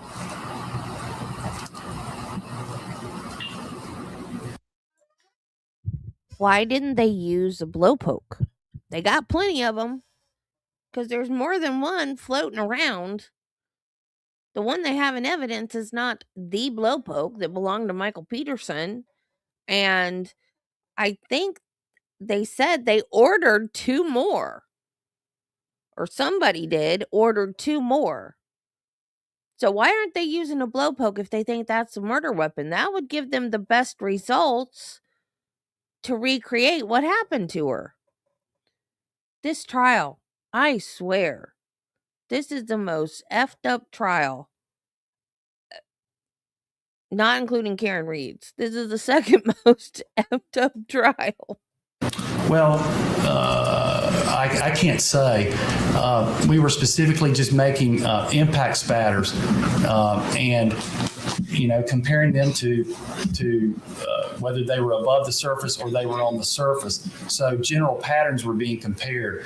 We weren't interested in specifics on what could create what's impact spatter and what could create another, because again, that's a variable that we could go on with for years and doesn't I do it to torture you, Wiggles. That's my life's goal. Have any to us at that time didn't have any really relevance. All right. At T4, you were using something to hit that sponge, right?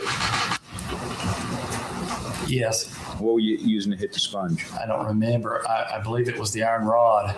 Okay. I believe I had broken the wooden dowel by now. All right.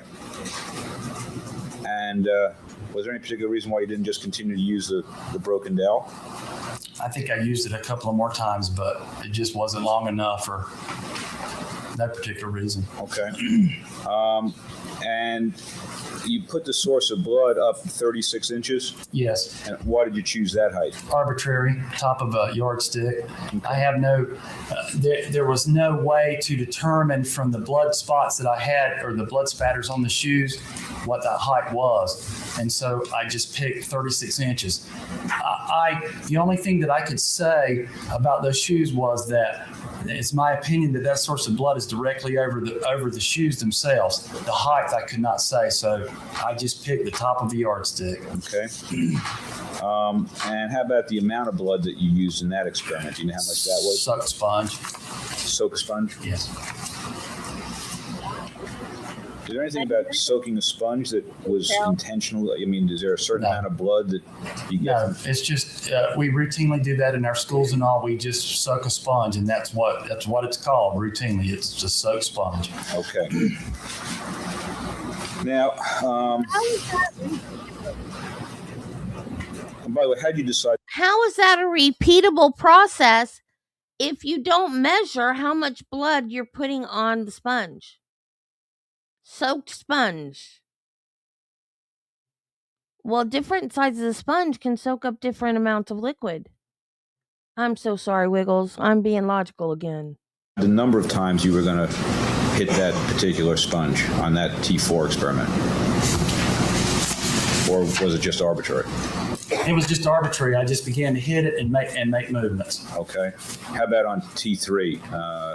The number of hits with the dowel, and then the number of hits with the rod, and the number of times the head was impacted. It was not, there wasn't a decided number of times. I just impacted it a number of times until spatter pattern had been created. All right, so and the impacts on the surface were I just did it, create an impact.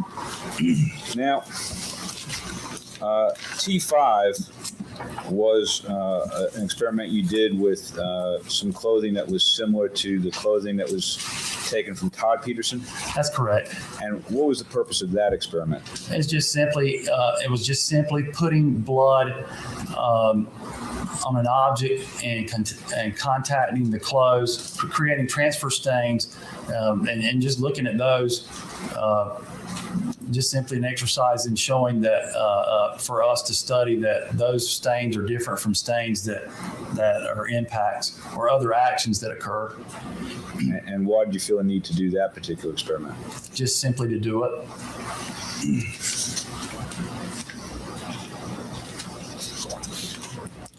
And basically to make comparison with those clothes in this case also to show the actions that we believe created that are consistent with things that we saw there. I see. And what were the actions that you thought created that you were trying to mimic? Well, just simply from the information that we had received that Todd Peterson had contacted his father, basically some other object with blood on it came in contact. That's consistent with that action. And you knew that before you did the experiment, didn't you? That those were contact stains? Yes.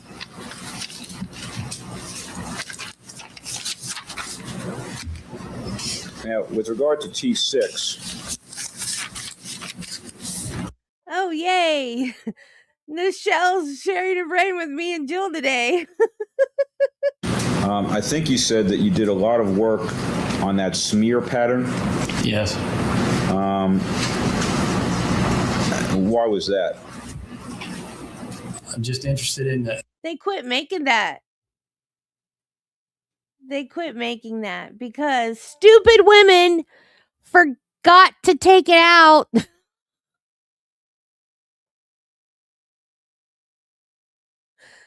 Yeah.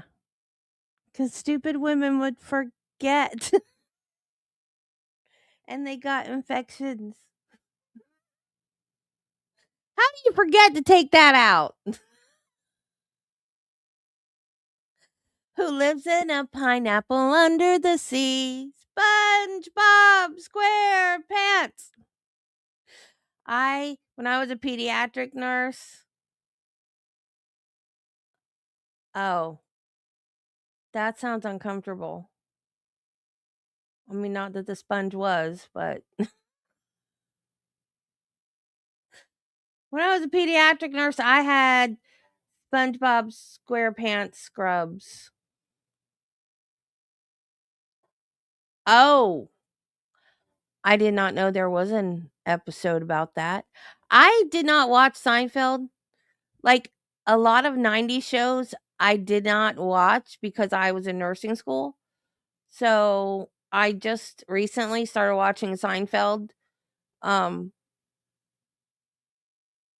like I'm still on season 1. So I need to go back and find that episode.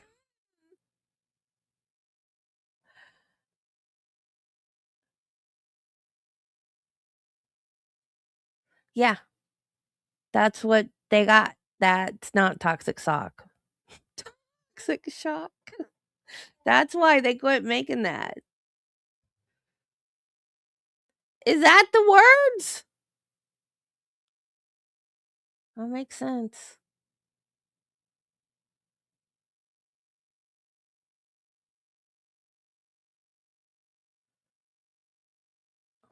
Oh, is he with me with Sponge worthy or not? That's funny. Good Lord, Jill knows all the words. I embarrassed my cousin one time. We were in a record store. Record stores don't exist anymore, do they? Because this was back when I was a pediatric nurse. We were in a record store and we saw. Good Lord, why do you know all the words, woman? Because of Lee. Did he used to watch SpongeBob when he was little? But we were in a record store and we saw like the soundtrack to SpongeBob and I started singing the song. Embarrassed her to death. But I never knew all the lyrics. Apparently Jill does. In the smear pattern and the actions that were there, I remember placing blood on a wig and putting it in contact with the wall and looking at that to see if there were if hard pressed hair against that would create some of the stains that I saw, those kinds of things, or hard pressed head. And what did you find? I didn't see anything that was consistent with that from what I had studied in the scene itself. All right. So I take it then that you couldn't draw anything from what you created with regard to that stain? Well, just simply that it's my opinion that the wig itself or that hair was not, or hard pressed head was not responsible for having created that staining. Okay. Did you test anything else to see if it would create that kind of staining? I don't remember having done so.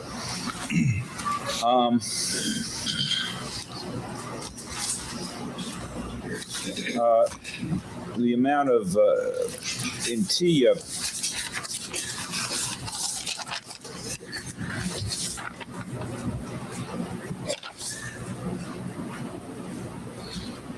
By the way, did you use the same kind of shorts in your experiment T6 that Mr. Peterson had? No, we did not.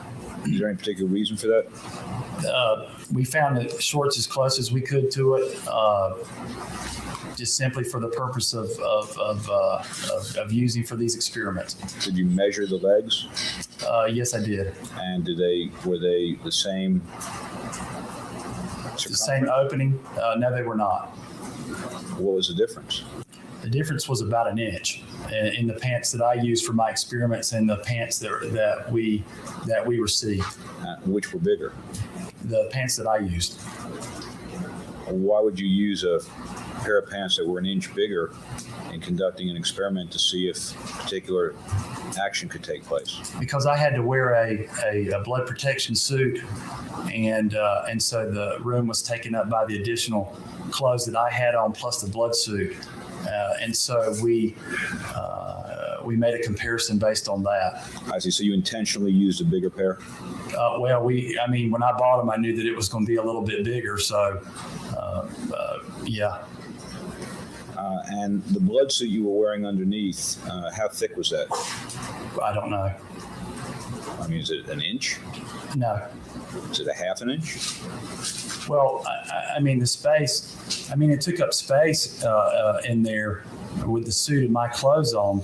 How much it was, I don't know. By the way, what kind of blood were you using? I was using Red Cross blood. Whole we blood? Purchased from them, yes. And do you know what, if any preservatives it has in it? No, I'm not aware of that. Well, you know that whole blood would have to have some sort of preservative in it, right? In order to keep it from coagulating.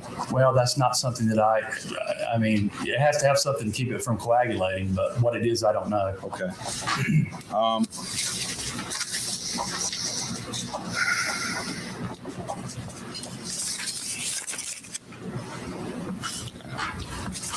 And did you have, when you did this test to see if blood could get in the way you did it, did you have any idea what the circumference was of Mr. Peterson's right thigh? No, I did not. Or how much space there would be? No, I did not.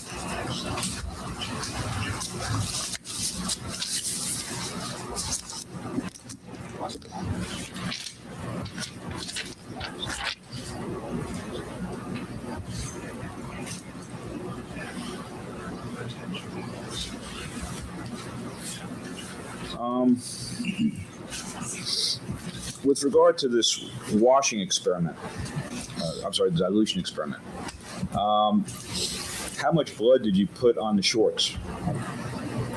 On the front of the shorts? Yes, sir. I actually took the bloody wig itself and placed it on the front of the shorts. No quantity was, I was looking for a certain stain. I wasn't looking for, I was looking for generalities in the quantity. What do you mean generalities in quantity? Well, how heavily was it stained, and then it got washed, and the stain that it produced. And just in terms of generality, I wasn't going to say it was 25 milliliters or 50 milliliters. That didn't create for me a purpose. Okay. There's nothing I could say from that. Yeah, he swallowed in 50 milliliters of blood. I was just looking at seeing how heavily they were stained when they were diluted. All right, and then you diluted it with water. Yes. And how did you decide how much water to dilute it with? I just simply poured water on the front and watched it as the stain was diluted. Okay. And then you put more blood on? Put more blood on it. Why was that? Because I hadn't achieved the result that looked comparable to the pants that had been submitted to me. All right. And how much more blood did you put on? Just simply put another stain on it. And how much water did you use the next time? Just poured water on it and watched the stain run down the pants. No idea how much blood you used? No. Or how much water you used? No. Sir, that is not a repeatable experiment if you don't measure the blood and the water. What is wrong with you? You just out there willy-nilly with your liquids, just pouring them everywhere, not measuring. That is not repeatable.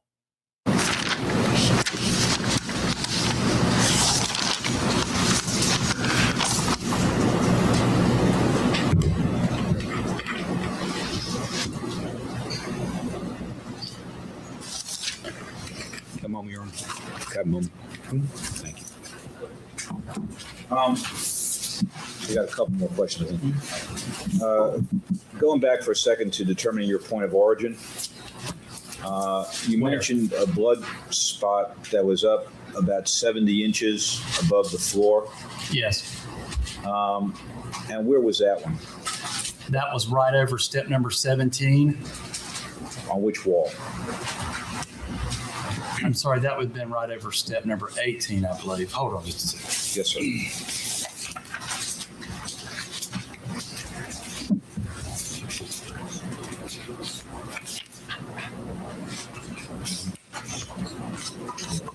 Step number 18 on the north wall. Okay, so it was what, to the left then of the cat picture? Yes. And where was it in relation to the cat picture? I can't tell you. Do you have that reflected in your diagram?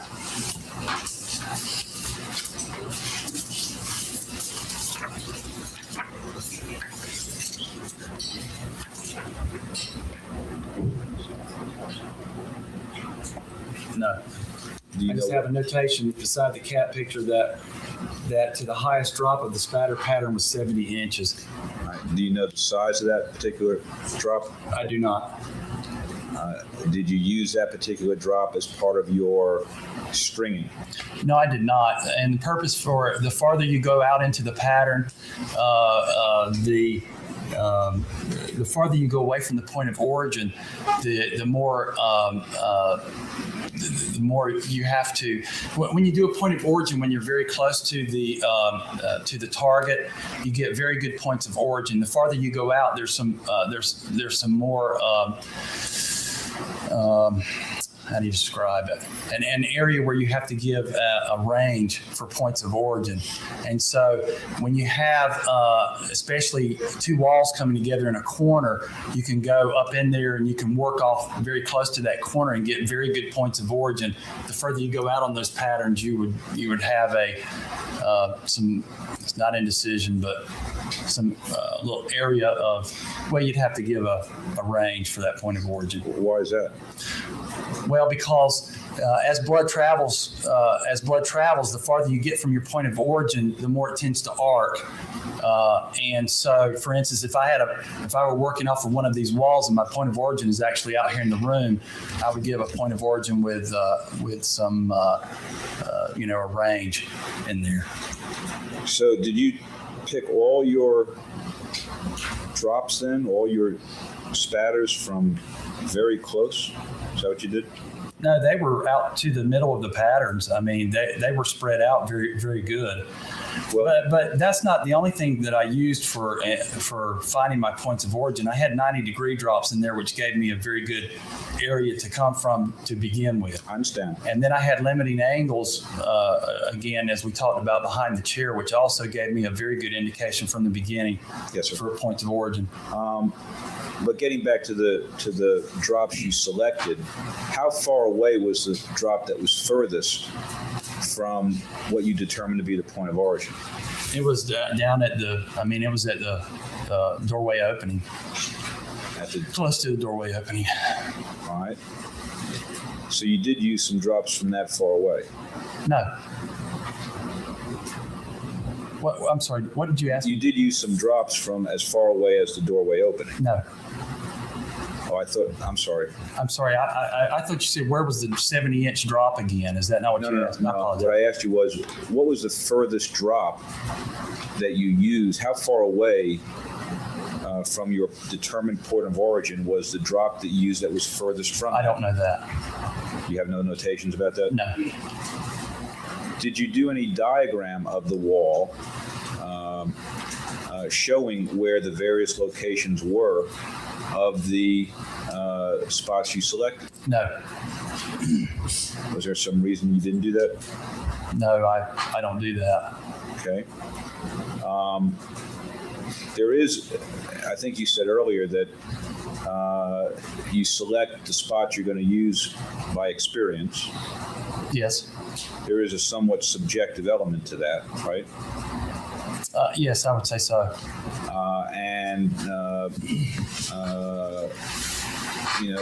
for example, an experienced person like yourself might look at what somebody, say, like Eric Campen was choosing as points and have a problem with the appropriateness of what he had selected, in theory, right? No, not necessarily. I didn't say necessarily. Well, I said might. The purpose for choosing the drops is to get a very good result.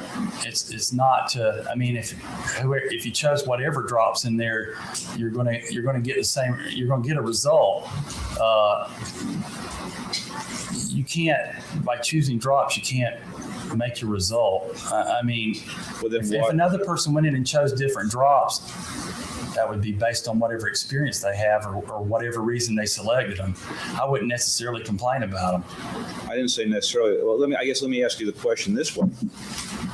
Do what drops you select have any impact from your perspective on where the point of origin may come out? No. So what you're telling me is you could go into that scene, pick any drops in that scene, and come to the same point of origin? Is that your testimony? No, it is not. All right, let me narrow it. Is it your testimony that you could pick any drops on the north or east wall in that corner? Any drop. And string from there and come to the same point of origin that you came to? No. So which drops you select affect where your point of origin is going to come out, correct? No. Why don't you explain that to me? There are drops that we call artifacts that will come from some other area or something. For instance, there's drops in this wall that seem to be coming from above somewhere, the action of which I don't know. Picking that drop to use it for a point of origin isn't going to give you very much. If you were to pick other drops in this pattern other than what I picked, there is the possibility you could come to another point of origin. For the fact that I have identified points of origin, I have given a minimum number of blows. I don't like this attorney either. But in the case of this witness is full of BS. And he knows it. That's why they're doing this voir dire outside the presence of the jury, so he can get a handle on what he's going to testify in front of the jury. So he's ready to counteract because he knows that these experiments weren't done correctly. And the fact that he says, oh, just a full sponge or soaked sponge or whatever, that right there is a major flaw because scientific experiments have to be repeatable. That is one of the tenets of the scientific method. And if you're just not measuring and you're just like, and with the dilution experiment, if you're not measuring the water in the blood and you can't repeat it because you don't know how much they used. Scientific experiments are supposed to be able to be repeatable by anybody that looks at the other scientist's notes. Oh, I just took some blood, soaked a sponge. That doesn't help anybody else repeat it. There may be other points of origin in that pattern. And if someone were to go in there and find other ones, it would not be inconsistent or prove that my points of origin were wrong. It would just simply be, in my opinion, that there's another point of origin and someone could add another impact.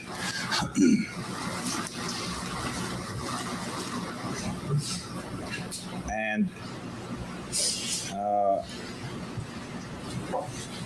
is it, just so I'm clear, somebody else, a qualified bloodstain pattern analyst, could come in and look at the stains you selected, in theory, and say, I don't believe that this selection is an appropriate selection to determine a point of origin. Could they not?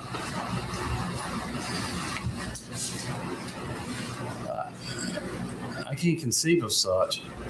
Okay.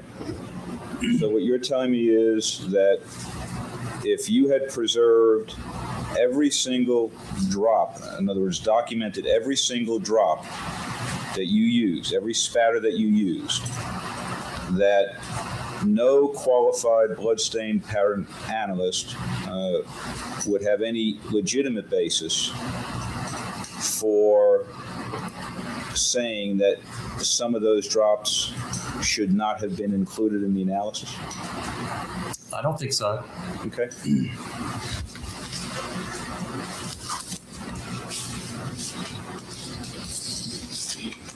I'm also confused about the point of origin thing. A gunshot, yeah, you can figure out point of origin from a gunshot, trajectory and all that.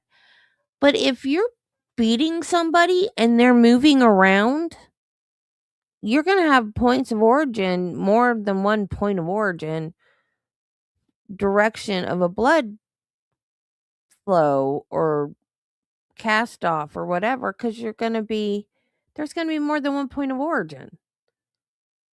Right? I mean, I would think, because if you hit them over here,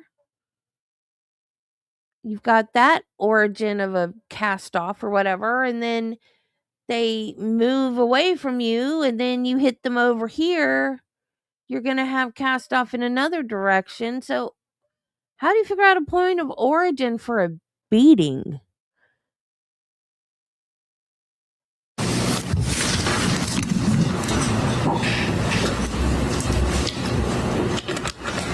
Is there any subjectivity in the measuring of the drops?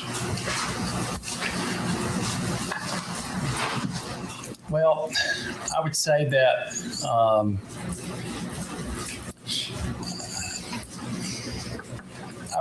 there can be, based on experience. There is a proper method for doing that measurement. My experience in having been to crime scenes and done these reconstructions, I feel very confident in my measurement of those drops. And I would say that an individual... Wait. Rudolph is Timu Negan? Negan's hot. How is Rudolph Timu Negan? As they gain experience in doing that, they become better at it. And I would say that there is, because the tails of a blood droplet are not to be measured. And someone may find a starting and ending point a bit different than someone else. In these other foot stomping experiments that you've done before this case? Yes. Did your students do those as well? Yes, they have done them. So you've seen those done many times? A few times. Well, you say a few times. I thought, how many courses have you taught? I've taught 2 basic courses, so there would be 40 people doing some stomping experiments. 2 basic courses in how long? In 10 years. And that's it? Yes. How about advanced courses? 1. When was that? It would have been sometime in 1994, I believe. All right. And in those 40 or some odd other examples, did any of the shoes that the people were wearing get any blood on them? Blood spatter? I don't remember specifically. There was a little blood spatter on these shoes. Yes, sir, I know. Yeah. Well, do you remember whether any of the others experiments No, I don't remember. had more or less spatter than this? No.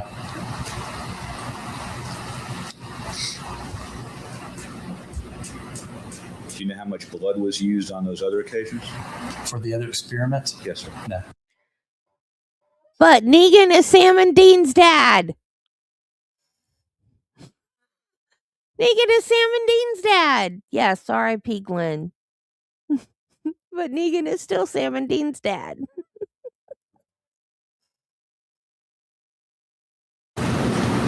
Do you know if it was more or less than 5 milliliters? No, I don't.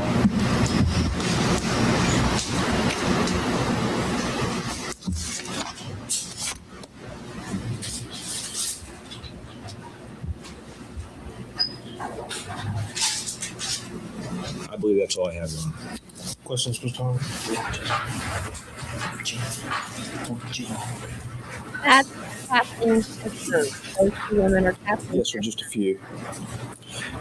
Agent Deaver, during your earlier testimony, you were talking about cast off in the hallway, specifically related to the header in the hallway before you go into the stairwell, and on that west wall, of the stairwell. You're talking about cast off on the header, the west wall outside the hallway, and the west wall inside the stairwell, right? Yes. And I was not clear about whether you intended to say, or whether it was your opinion, that the cast off on the west wall in the stairway, on the west wall in the hallway, and on that header were created and part of the same pattern. Would you explain that? Well, there's 3 separate patterns involved. There's a cast-off stain on the header, the west wall outside the stairwell, and a cast-off stain on the west wall that you just described, and a blood spatter pattern on that west wall also. They are 3 separate patterns. I consider them 3 separate patterns. They were produced by, well, for distance and action, they're 3 separate things. I consider them 3 separate things. The amount of blood that I see in those 3 separate patterns causes me to have the opinion that they were created out of the same small source of blood and in close proximity to each other.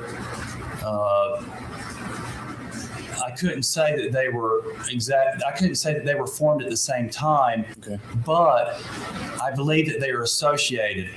And it would be my opinion that the cast off on that header and the west wall outside of that stairwell could have been created when the impact spatter was made over step number 15.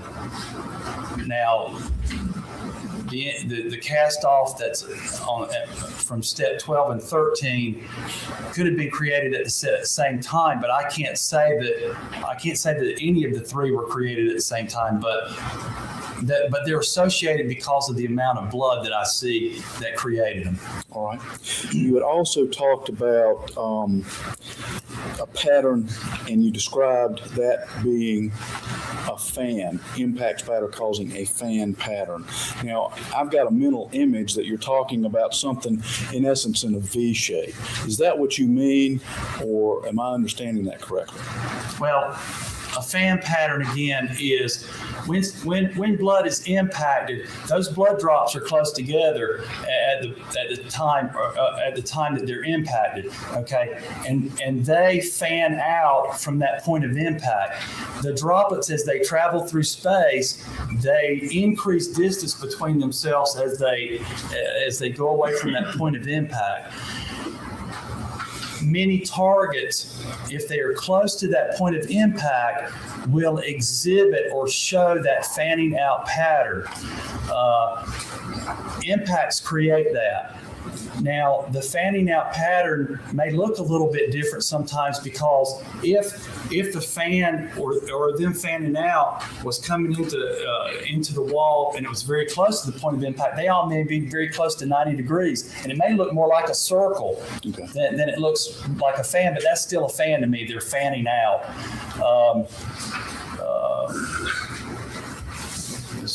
And with respect to that, I think you indicated that expirated blood could cause a fan pattern. Yes, I've seen that myself. And basically, again, you've got, if your mouth or your nostril or whatever was a point of origin for blood and the force of air comes out, it's going to cause those drops to, again, spread out. The distance between those drops will increase and create, if there's a source close to that, again, close enough to catch that, it'll show a fan pattern. Yeah. Yeah, it can do that. Okay, and in addition to the explorated blood, I think you also indicated in a lot of different questions in a lot of different ways that impact can cause a fan pattern. Is Yes. that right? Okay. Do you have any ideas specifically what types of impact can cause the fan patterns, either if they're in a circular area or if they're in a V-type area, as you've already described they typically could be? Do you have any idea what types of impacts can cause those types of fanning patterns? Well, all types of impacts, not just an impact, as we've been discussing, an impact with an object on something. A bullet impacting blood will create that fanning out pattern also. A lot of times those are very circular in nature, depending on, again, where the target is. I mean, a fist striking somebody in the face can a bloody face can create a fan-shaped impact. Now, those are three examples of impacts where something has struck the source of blood. Could you also have a fan impact if the source of blood struck something? Well, blood falling into something. Yeah, blood falling into something. You would have spatters that are created when blood falls into, especially another source of blood. It'll cause droplets or spatter-looking patterns to come up, and it will look very much like a V shape when that happens, and that's. We refer to that as secondary spatter. Okay. And that can produce that too. Yes. And are those two types of patterns then distinguishable as it relates to? Well, yes, you can distinguish them, and that's something that's routinely done. And we do those experiments to give ourselves the experience of looking at those kinds of things. But the other thing is you look for sources of that. That's one of the things that you're going to do is look for a source of blood falling into blood or falling on some surface that's creating secondary spatter. It's not a matter of up there on the wall somewhere there's a secondary spatter that's not in the realm of reality. You're going to look for that source somewhere. So that's one of the things you do. And then the patterns have some characteristics about them also.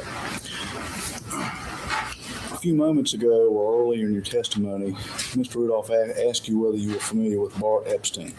Yes, I am. How are you familiar with Mr. Epstein? Bart Epstein was the lead instructor in the school, the basic school that I took in October of 1987.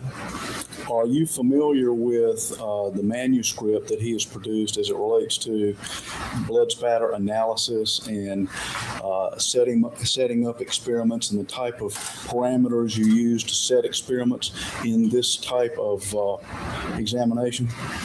Yes, that manual was the manual that I used in my school, and then Mr. Epstein allows me to use that manual as the basis for teaching the schools that I teach in the state of North Carolina. All right, and with respect to the students that you've taught over the years, is that generally the manuscript with the experiments that you've taught them? Yes. In the three courses that you've taught? Yes, and basically that's the same manuscript that they use when they produce their experiments for their own cases. It's the basis for doing that. And were the experiments that you used in this case consistent with what you learned from Mr. Epstein and consistent with what is described in his manual with regard to the experiments? In their basic form, they were. There were some things that were like the constructed stairwell and other things that are, of course, different than those things. And then there were some things that were specific to the case, but in their basic form, they were. Are you familiar with other literature that describes the use of experiments? No, I'm not. For blood spatter? Yes. No, I'm not. With respect to other literature that would describe the general parameters in which experiments might be used, are you familiar with that? No, I'm not. All right. Are you familiar with an individual by the name of David McDougall? Yes, I am. How are you familiar with him? He was one of my students as a bloodstain pattern analyst and was a crime scene investigator for the SBI. I'm assuming, since you'd indicated that you've used Mr. Epstein's manual and the basic design of the experiments that he's described in his manual in teaching your students, did you teach those techniques to Mr. McDougall? Yes, I did. You may have to smoke, please. No question. I got a couple follows. When you said that the spatter out in the hallway and the cast off. Yes, sir. And the cast-off spatter that you found on the on the west wall, and the impact spatter that you found on the east-west wall are all associated. Yes. What do you mean by the term associated? Well, I associate them based on the small amounts of stain that I see, and that's how I associate them. What I mean by that is that the cast off itself is a small amount of blood. I mean, you've got 5 drops, okay? That is consistent with the weapon having picked up. To me, it's consistent with the weapon having picked up a source of blood, a small source of blood, or having a small amount of blood on it. The impact itself is a small impact spatter, and it would be consistent with an impact on a small or limited source of blood. The cast-off stain on the west wall is, again, a relatively small amount of blood, and would be consistent again with a small source on that object that created that cast-off. And so for that reason, I'm associating these stains that they happened when the source of blood was limited, and for that reason, I've associated them. That's the basis for my opinion. I understand that. I'm just trying to figure out what you mean by the term associate. I mean by that term. When you say you associate something with something else, what do you mean by that term? I just mean that they were created in or close at about the same time, or at the same time. Okay. And I think you also said that with regard, for example, to secondary spatter, for example, blood falling into blood. Yes. That you can distinguish the fan that's created by that from a fan that's created by impact spatter. I mean, a spatter from something hitting a bloody source. Object hitting a bloody source. Well, yes. I mean, it'll create spatters that are very much alike in that regard, but based on the scene itself, you should be able to distinguish that, especially looking for the sources. Okay, I guess I'm asking about the spatter itself. Is there anything distinguishing about the spatter itself between secondary spatter and primary spatter? Well, it might be difficult if you were shown a picture of each just by themselves. It might be difficult to distinguish the difference, but looking at the scene as a whole, you should be able to distinguish them.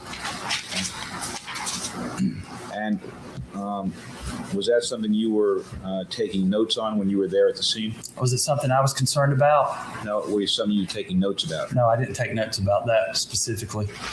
Did you note anywhere on there that something was primary versus secondary? No. Is that something you were even looking for at that point in time? Well, that's something you take into consideration whenever you look at the scene. You take into consideration all the things that could create spatter. Again, being very cautious about the things that you're doing. And again, experience goes a long way in helping you determine the types of patterns that you have. When you've gone to many, many scenes, especially that are beatings, you begin to look for those kinds of things. Expirated blood is something right on the list. Secondary spatters right on the list, and you go down through there, and your experience helps you. By the way, you mentioned that you called up Deborah Radish about this expirated blood. Yes, sir. Was there anything in particular that caused you to do that? No, that's something I regularly do if that's a possibility for blood staining. It's really something that I do all the time. So are you telling it's something I always look for. So are you telling me that in every case where you have blood spatter up against a wall, you call the medical examiner to ask whether there's possibility of expirated blood? No, not every case. I may wait for the autopsy report myself, and if I don't understand what the autopsy report is saying, I may call the medical examiner. But in this case, I was interested in determining that very early, and so a day or so after I did my original work, then I asked her about that, and this was also in preparation for my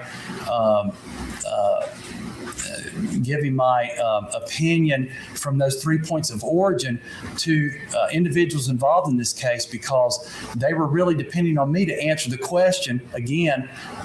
Are there spatter stains that are inconsistent with a fall? And so before I really went way out there on that, I wanted to eliminate as many possibilities for those as being points of origin as I could. And so that's the reason that I called her as quickly as possible. And then I could tell Detective Holland that that is not consistent.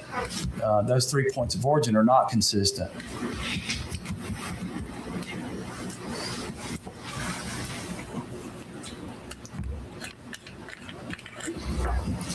Are you saying then that without that information from Dr. Radish, you couldn't have given that opinion to Investigator Holland? No, that's not true. I gave him that opinion. I gave him that opinion that night, December the 9th. Okay. And actually, Detective Holland was, I would say, a bit incredulous about my work and wanted me to prove it to him. And I told him what I had. I can give my opinion based on that, but I also wanted to be careful and take a look at other things. And one of those was expirated blood that I routinely and I'm very careful on. And the reason for that is I've seen it in crime scenes before, and it's just something to be careful with. Okay. And why was Detective Holland incredulous? Well, when I say incredulous, he just wanted me to prove to him the things that I was saying. The reason I said what I was saying, I told him that my opinion was that these stains were not consistent with a fall based on those 3 points of origin that night, and he wanted to tell me how I did it and what it meant. Well, when you used the term incredulous, what did you mean? I meant that he wanted me to prove it to him.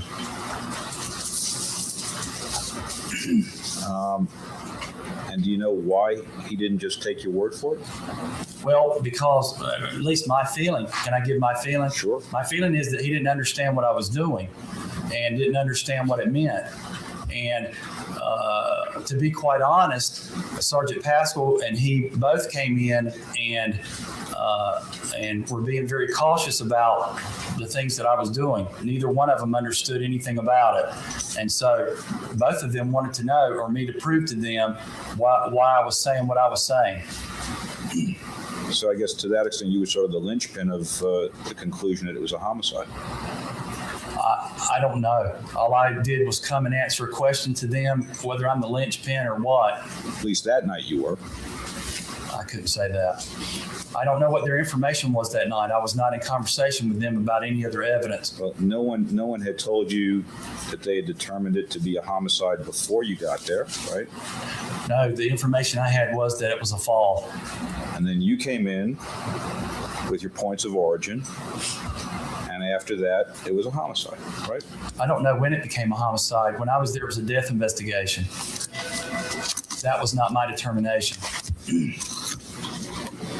But no one had said to you it was a homicide before you said to them it was a homicide. No.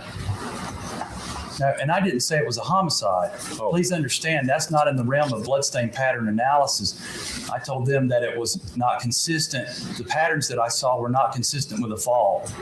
That's what you told Investigator Holland, that, excuse me, Investigator Holland, but the patterns I see are not consistent with a fall? That's correct. That's all I have. Thank you. No more questions. Well, we got 25 more minutes. Y'all don't want to use let's use them. The full time to ask any question anybody wants to ask. Well, I know it will cut down on the amount of argument. That might be what I'm trying to do there. All right, you can come down. Thank you, Your Honor.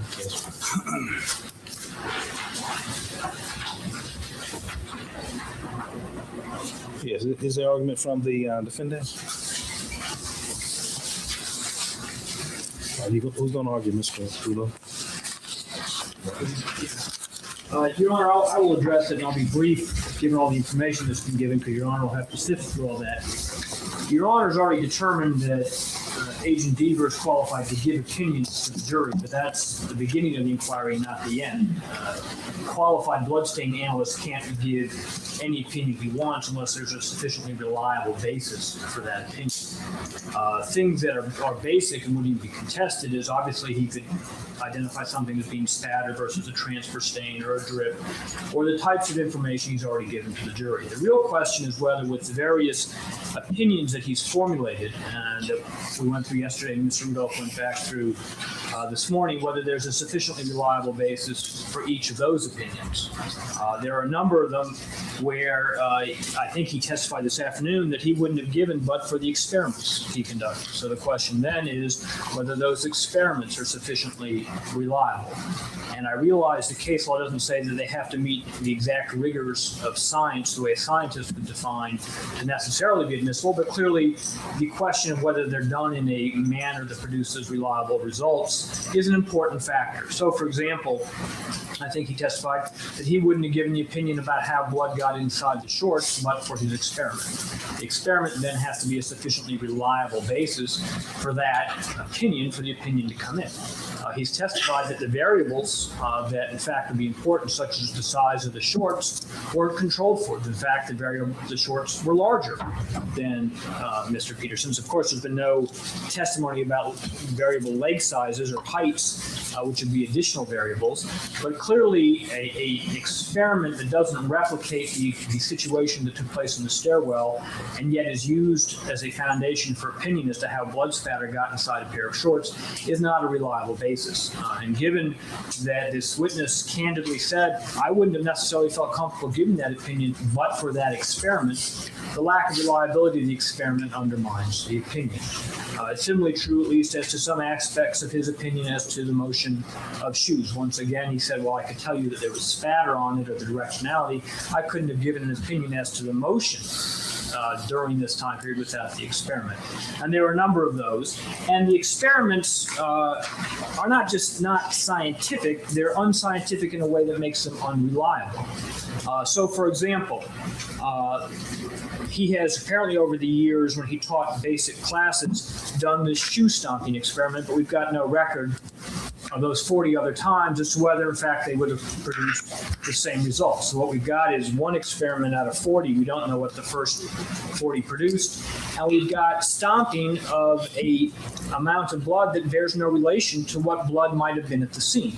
And common sense suggests that the amount of blood that is stepped into would affect the likelihood of the amount of spatter produced. You don't want the jury to know that?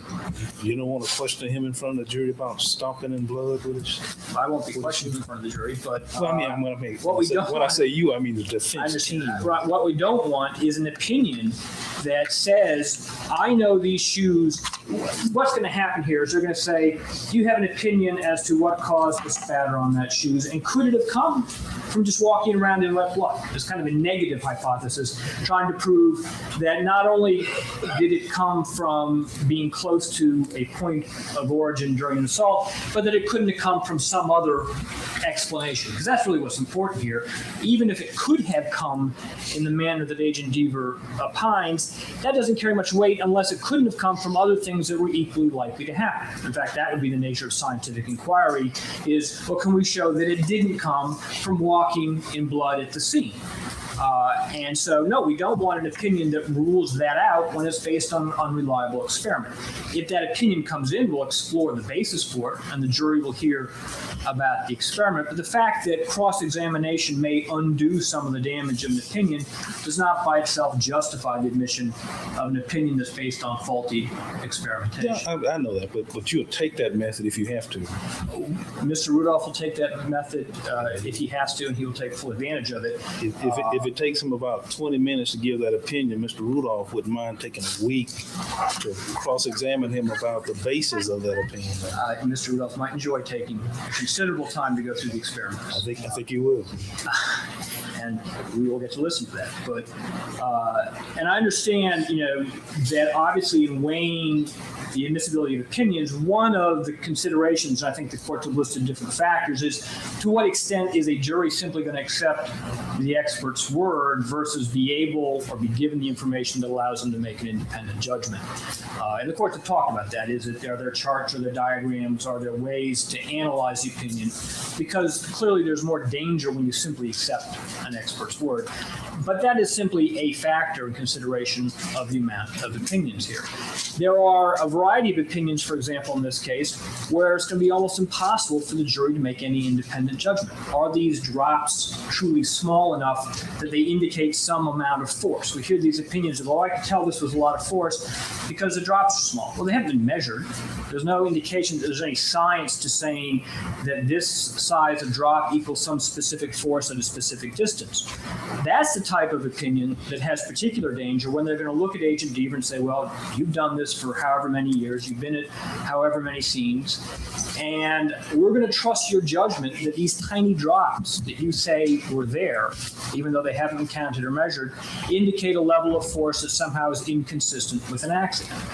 When in fact, that's the type of thing that science could actually measure, and experience may in fact mislead you as to.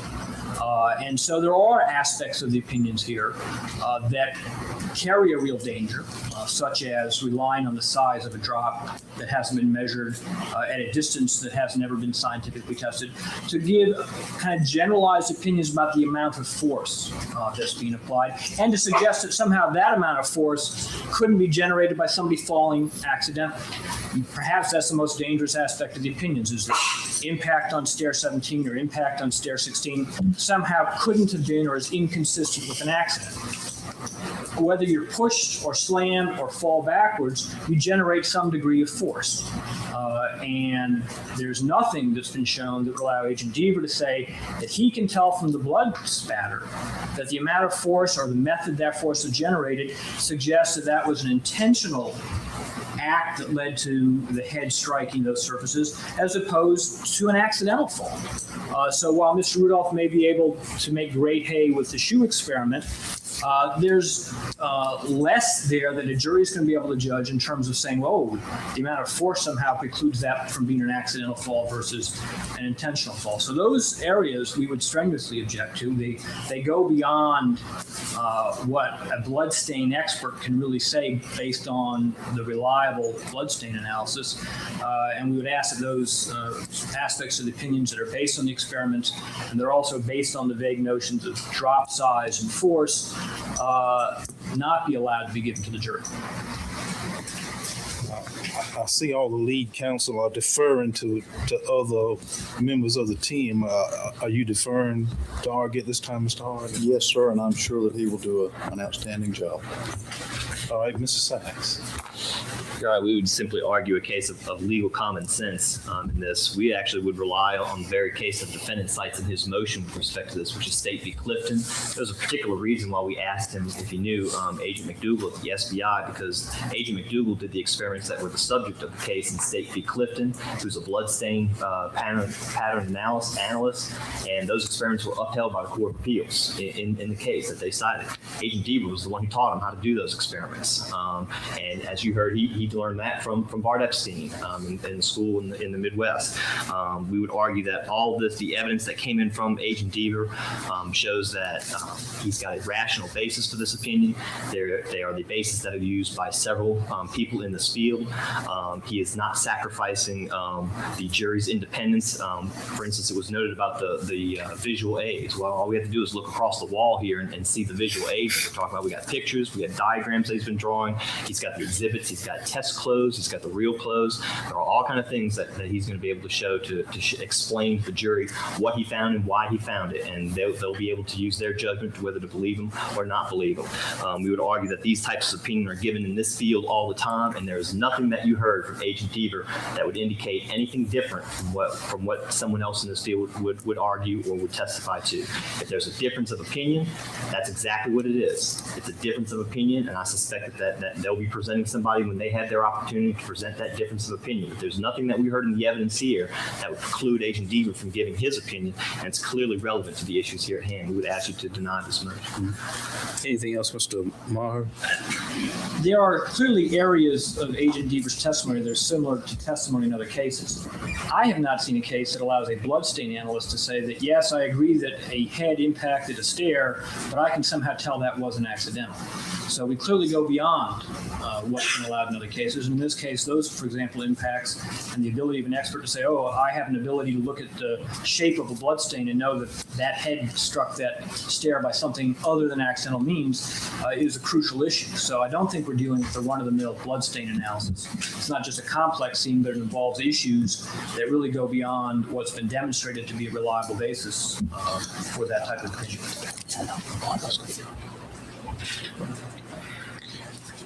All right, then, Mr. Sachs, if you will prepare an order finding that each one of the opinions to be given by Agent Deaver are reliable.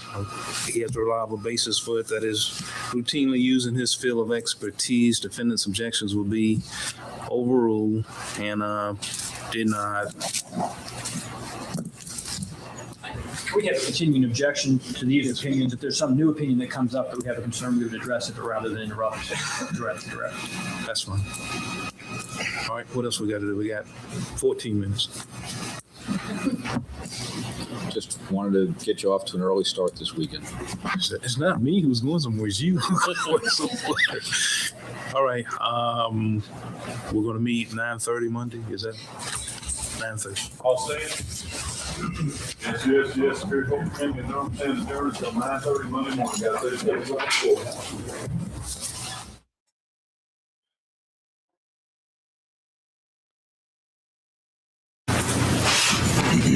Now, Agent Deaver, when you were last before the jury, you had been describing to them aspects of the clothing that you had examined, and you were also describing to them aspects of the scene that you had examined and things that you had located in that area. Is that right? That's correct. All right, approach witness, please. Yes.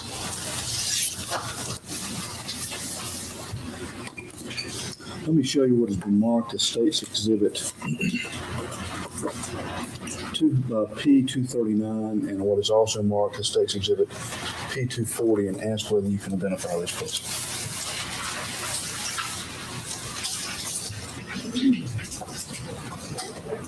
State's Exhibit P239 is a photograph of step number 15, 14, 16, 17, and the corner of 18. All right.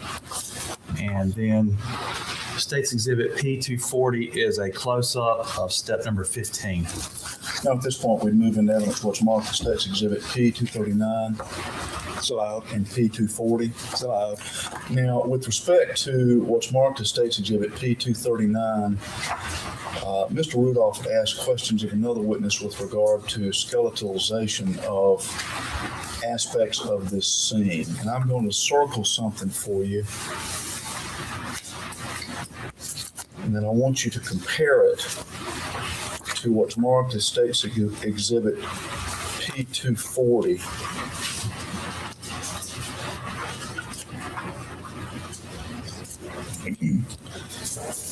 And describe it. And as you do that, describe to the jury what actually skeletalization is. Well, State's Exhibit P239, what has been circled here are drops on the step of blood, and on State's Exhibit P240, we have a close-up of those same drops. Skeletonization of blood is a term which describes blood drops that appear in scenes. Blood, as it dries from the outside of rim area toward the middle. Usually the middle is thicker, and so it dries slower. And so as the blood dries, the outer rim dries, and many times it adheres to the surface that it is on. In this case, it would be a wooden step. As it dries to the middle, if it dries completely, then it will begin to flake up and break off through its natural drying process. And those flakes will just simply break out of the middle. And a lot of times when you come and look in the scene, you'll find the outer rim of that drop intact, but you'll find that the middle is not intact anymore. And that is called skeletonization. In other words, you see the skeleton of a drop there or the outer rim. Now, as the blood drop itself dries, if a disturbance occurs while the middle is still drying and that middle is smeared, then you can make a conclusion that something has disturbed that drop during its drying process. However, if the drop dries to completion until the middle is flaked out, nothing can really be said about that because it is a natural process. The centers simply dry, flake up, and break off. And a lot of times those flakes are lying there beside the drop. When someone walks by it, the breeze of a step may cause those flakes to move around a little bit, but nothing can be said about that in and of itself. That happens throughout the scene. Drops are drying and the middles are breaking out and falling off. The same thing would occur if it were up on a wall and the middle broke out and it fell to the floor. Nothing could be said about that. It's simply an observation that's made.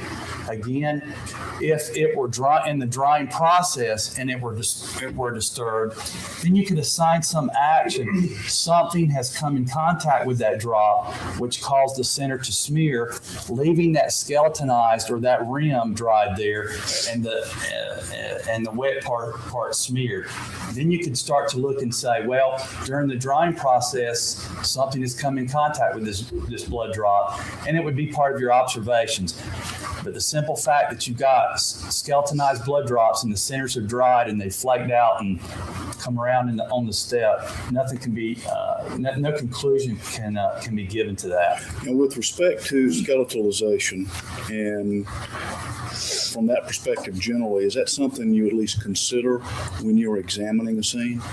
Well, yes. I mean, it's a general observation. There's skeletonized drops throughout the scene, and it's a natural process. It would be when you saw that smeared center that you would look more carefully at it, and it would start to help you, determine time. During the blood drying process, something has disturbed that drop. Okay. With respect to what's marked as State Exhibit P239 and P240, Your Honor, with your permission, could he step down and show the jury exactly what he's describing with those photographs, please? Yes.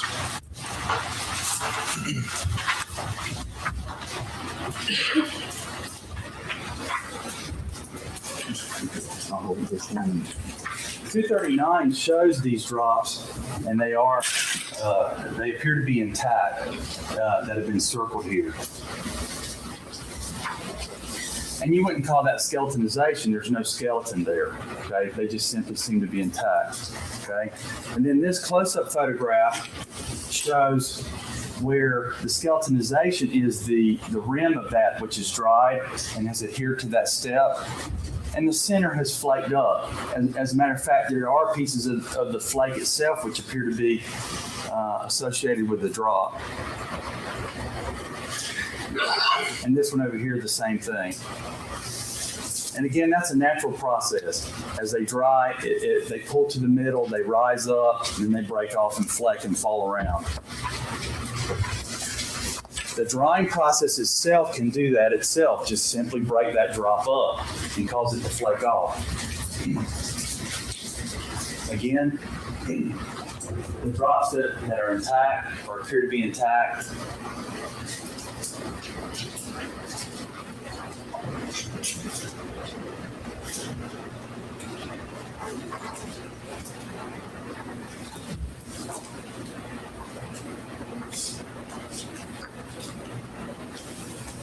and then the skeletonization. That rim is what is called skeletonized blood drop. And you see flakes around the outside. That would appear to be natural to me in every way. In your view, is that an alteration of the scene in any way? No, it's not. No alteration can be assigned to that. Is that something you expect to see? Yes, it is. quite natural to see it at a scene. Now there's another mark, and let's look at what's marked here as State's Exhibit P240. Circle a little bit area there and ask if you can describe what you see in that mark. There is a 90-degree angle, and then there is a slight void area in a portion of what appears to be a transfer mark. Can you talk about that and describe what you saw there? What has been marked here is a line, a transfer stain in blood, and this is part of the same stain that was discussed on the top of step number 15. This line has it appears to have a skeletonization type rim around it. This is an area that when I was looking at the blood stains on this step, I noticed that there appeared to be something adhering to the blood. I could not tell whether it was a drop of paint that was on the step or that it was part of that blood stain itself. And so I looked at that for some period of time, and Mr. Campen and I looked at that, and I told him that might need to be collected because it might be important, or it might not. You don't know when you're looking at these things, but as it was adhering to the blood, then I told him that he might want to collect that. When that was collected, it left that mark. So it left a mark in the blood there on the end of that line. And this is the line that's circled, and you can see that it looks like a little skeletonization place again. The blood will produce a little rim around that, whatever that object was.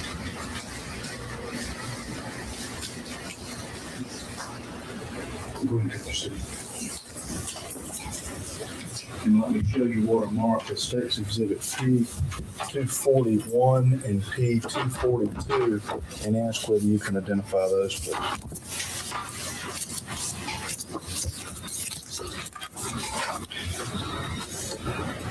State's Exhibit P241 is a picture of the west wall. It includes the cast-off staining, some finger transfers, and it includes some drips on top of steps number 12 and 13. And P242. State's Exhibit P242 is a picture of the drops and some other stains on top of step number 13. And at this point, we've moved into evidence which marked as State's Exhibit P241 and P242. And on what is marked as State's Exhibit P241, let me also mark with a circle an area I want you to consider and describe to the jury. Y'all may can you step down and show these photographs to the jury and describe what's depicted here? Yes.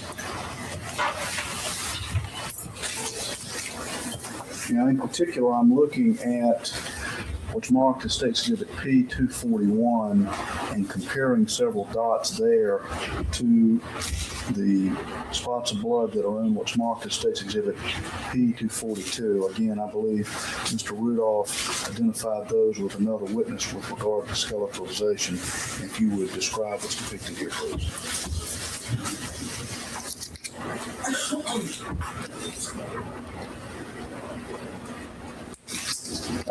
State's Exhibit P241 is again what has been circled are some drips or drops. They're perfectly.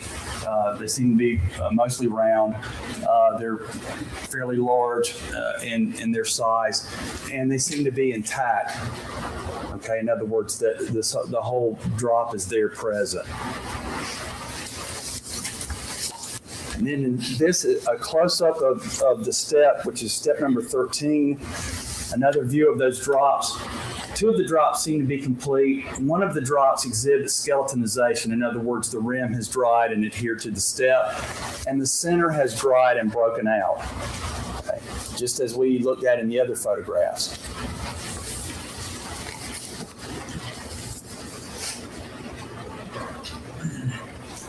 There's no smear there, which would indicate during the drying process that something came in contact with that drop. If there had been a smear, you said that would be the case? If there had been a smear coming out of this skeletonized drop, then you could make a conclusion that something had come in contact with that drop during the drying process.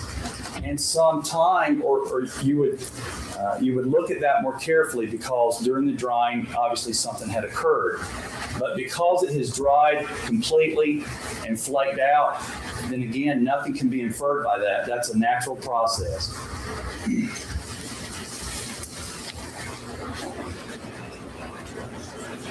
Again, the drops intact.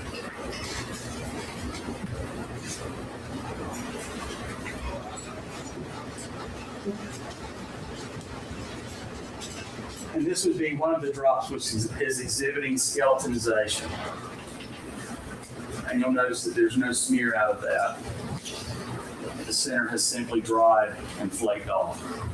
Those flakes can be quite small.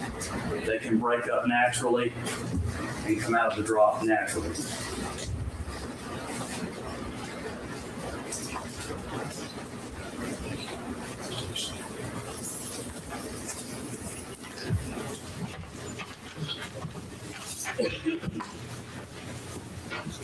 Now, that's just two examples of skeletonization that we've shown. Is it possible there are others within that scene that haven't been identified? Oh, yes. I'm sure there's skeletonization throughout the scene.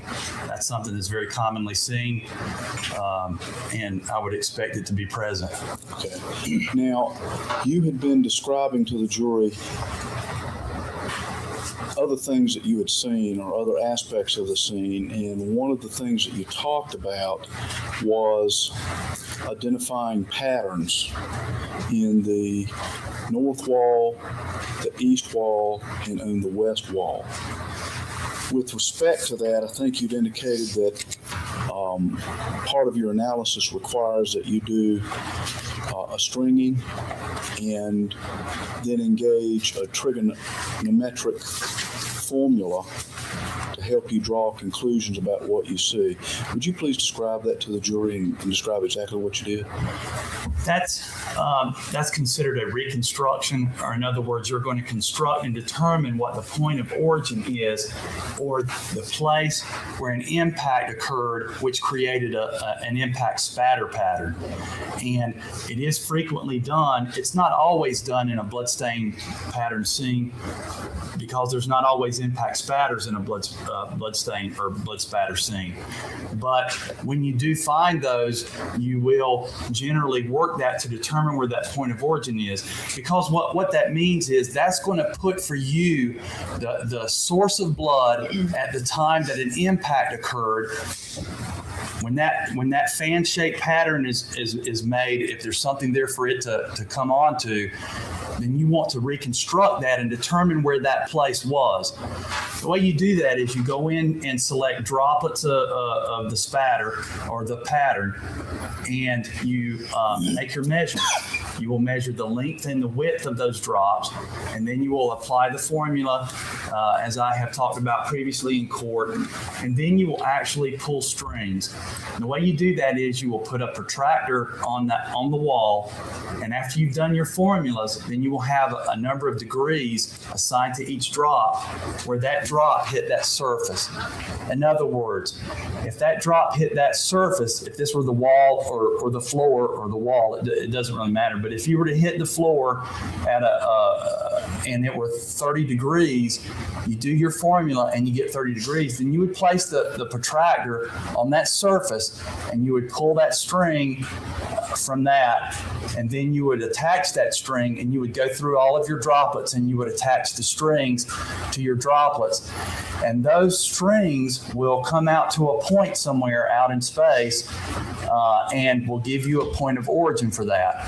Then you can go back and measure that point of origin to determine how high it was from the floor or out from a wall or whatever, and give you an indication of where the source was when it was impacted. In this case, I was asked to determine, again, the question being, are these stains consistent with a fall?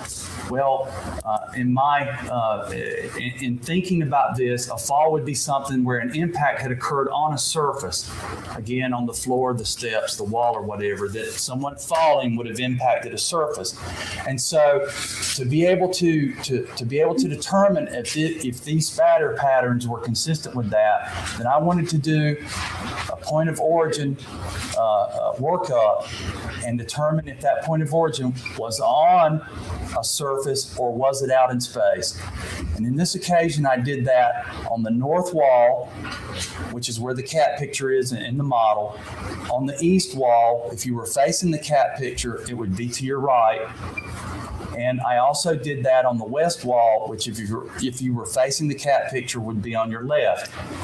Now, in making the consideration for a How do we have this moved? I can't see the witness at all while he's testifying. All right. Thank you. And we can move it back. I won't need it for just a minute. Thank you.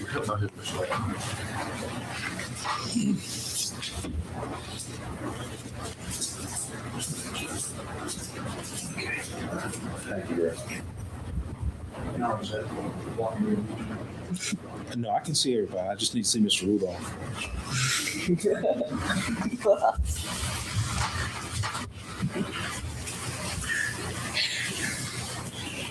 Now, you had indicated that you conducted the string analysis on the west wall, the north wall, and the east wall, and you were describing how you were going about that.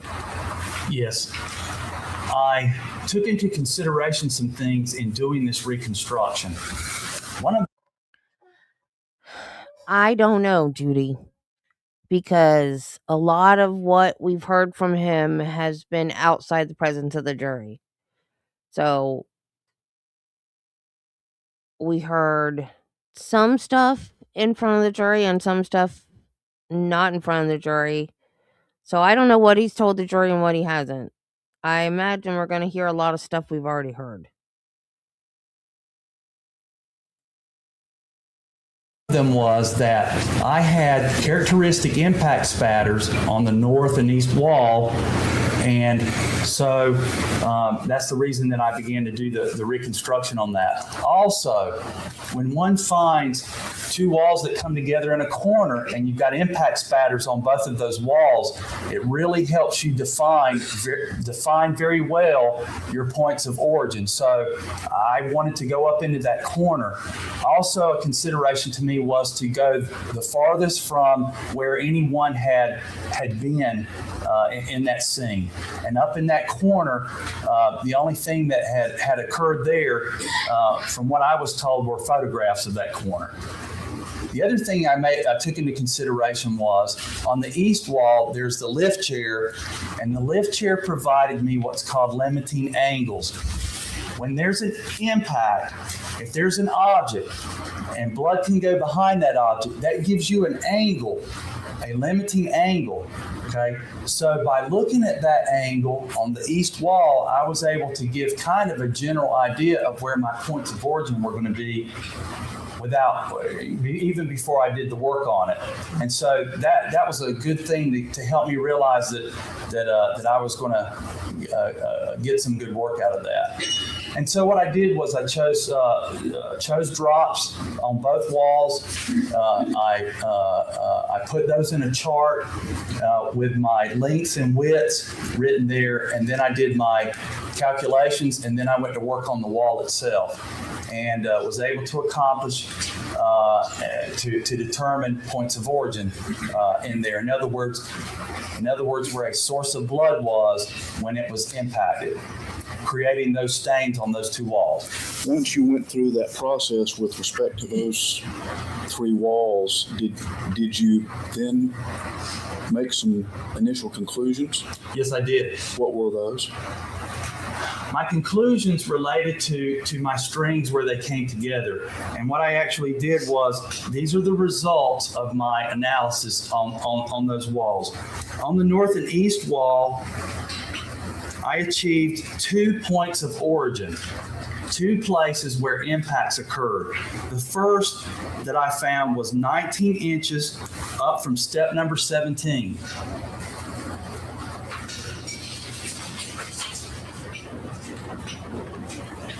Six inches out from the north wall and 8 inches out from the east wall. That's a triangulation. That gives you points of reference for putting that out there. All right, now let me, before you go further, you indicated that you... I have no idea. I got a text that threw me a squirrel. You guys, this is ridiculous. You know how I love to diamond paint, okay? So there's this diamond art club. Okay. There's Dory. $13.99 for this diamond art.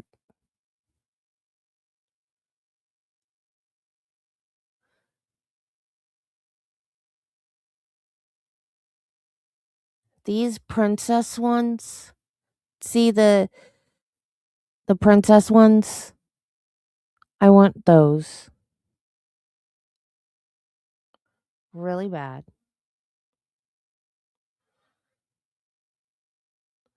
See, Belle says Enchanted Life.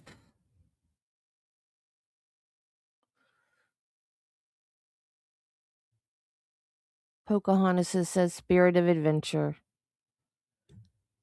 $50. Why? Why are they more expensive? Because they're princesses and more people will buy them? What is wrong with people? Make the ones that people want less expensive and the ones that people don't want more expensive. Stupid. Capitalism. Yes, he is obsessed with string.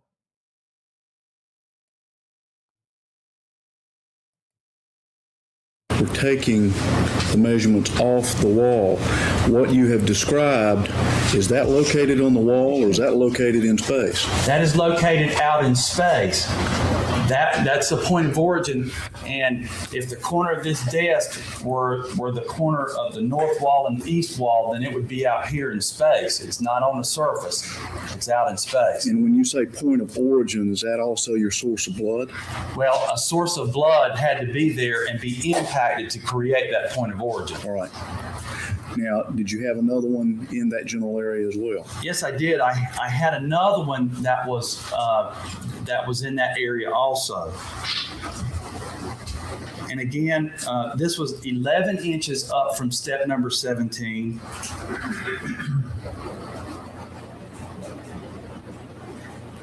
Two inches out from the north wall and 8 inches out from the east wall.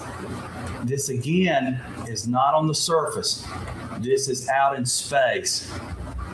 And so I have 2 places where impacts occurred, creating impact spatter on those walls, which were not on a surface. Yeah, I think you indicated that you located another point of origin as well. Is that correct? Yes. After I completed these determinations and received the results that I have just stated, I then went over to the west wall where I had found an impact spatter, a small one, but an impact spatter that I was specifically looking for and do look for in bloodstained scenes. And I went over and did a determination on that also. I did a point of origin for those drops. And I achieved the result of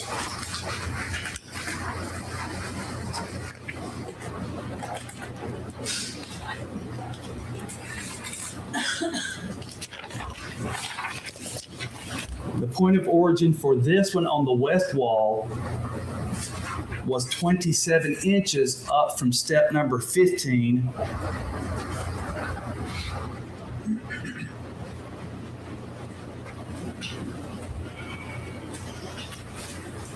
Two inches forward of step number 14, and 5 inches out from the west wall. Again, this is a point of origin that is not on a surface.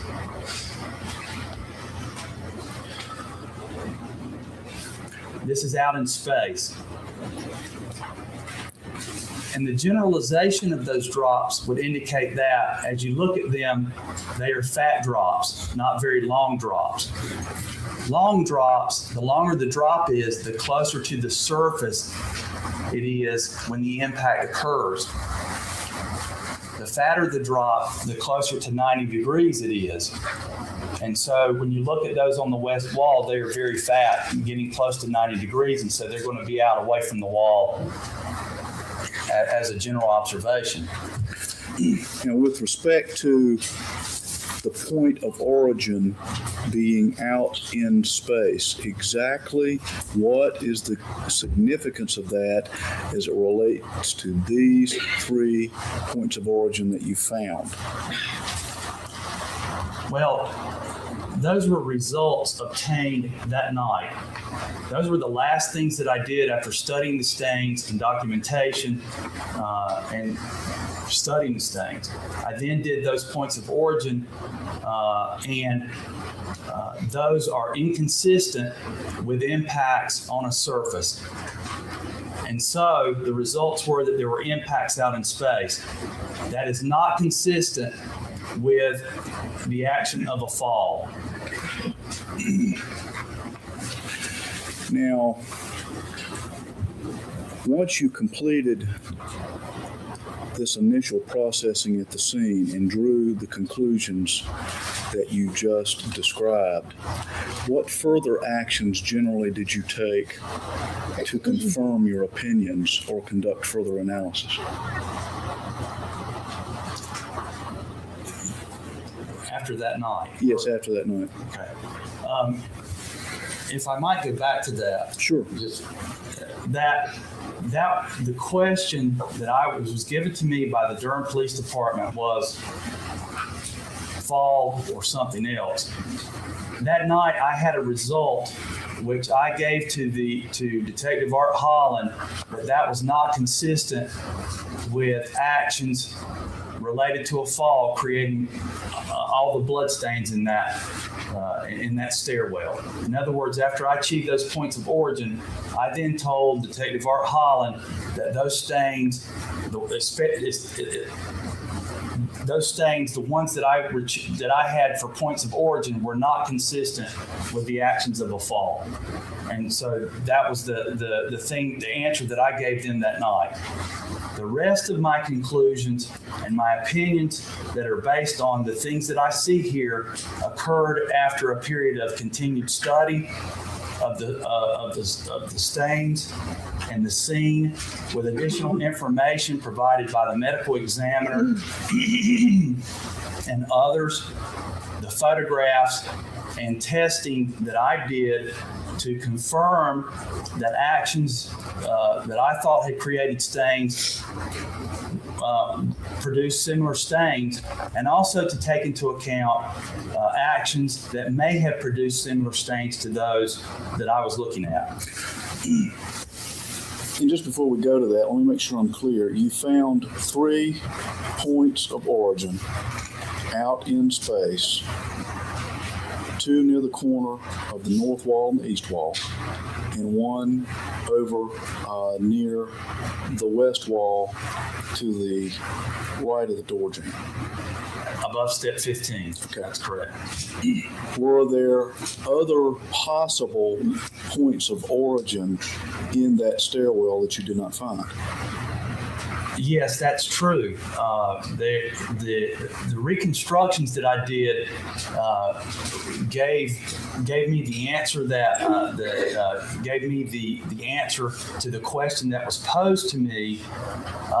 Additional points of origin may be present in that scene, and there were some points of origin that I did not identify that I later identified after study of the stains and looking at the photographs. Those that I did were what we consider a minimum. In other words, I gave a minimum number of blows that created those stains there. Others may be there, possible, that I did not find. Now, with respect to the confirmatory testing and experimentation that you did, would you generally describe to the jury what you did and how you went about it?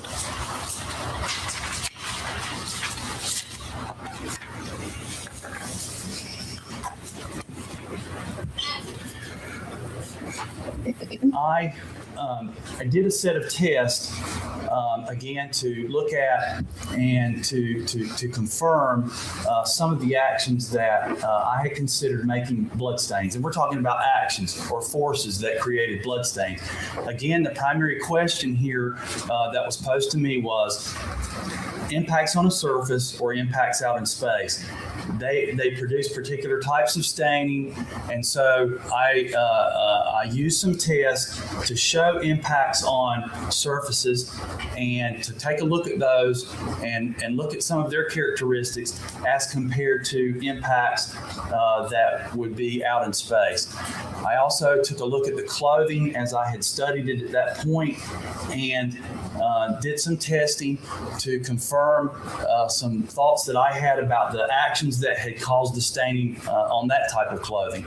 I also looked at some testing to look at some other actions that could have caused staining on the clothing similar to what I had looked at, especially taking into account the information that had been given to me that individuals in this scene had gone to the victim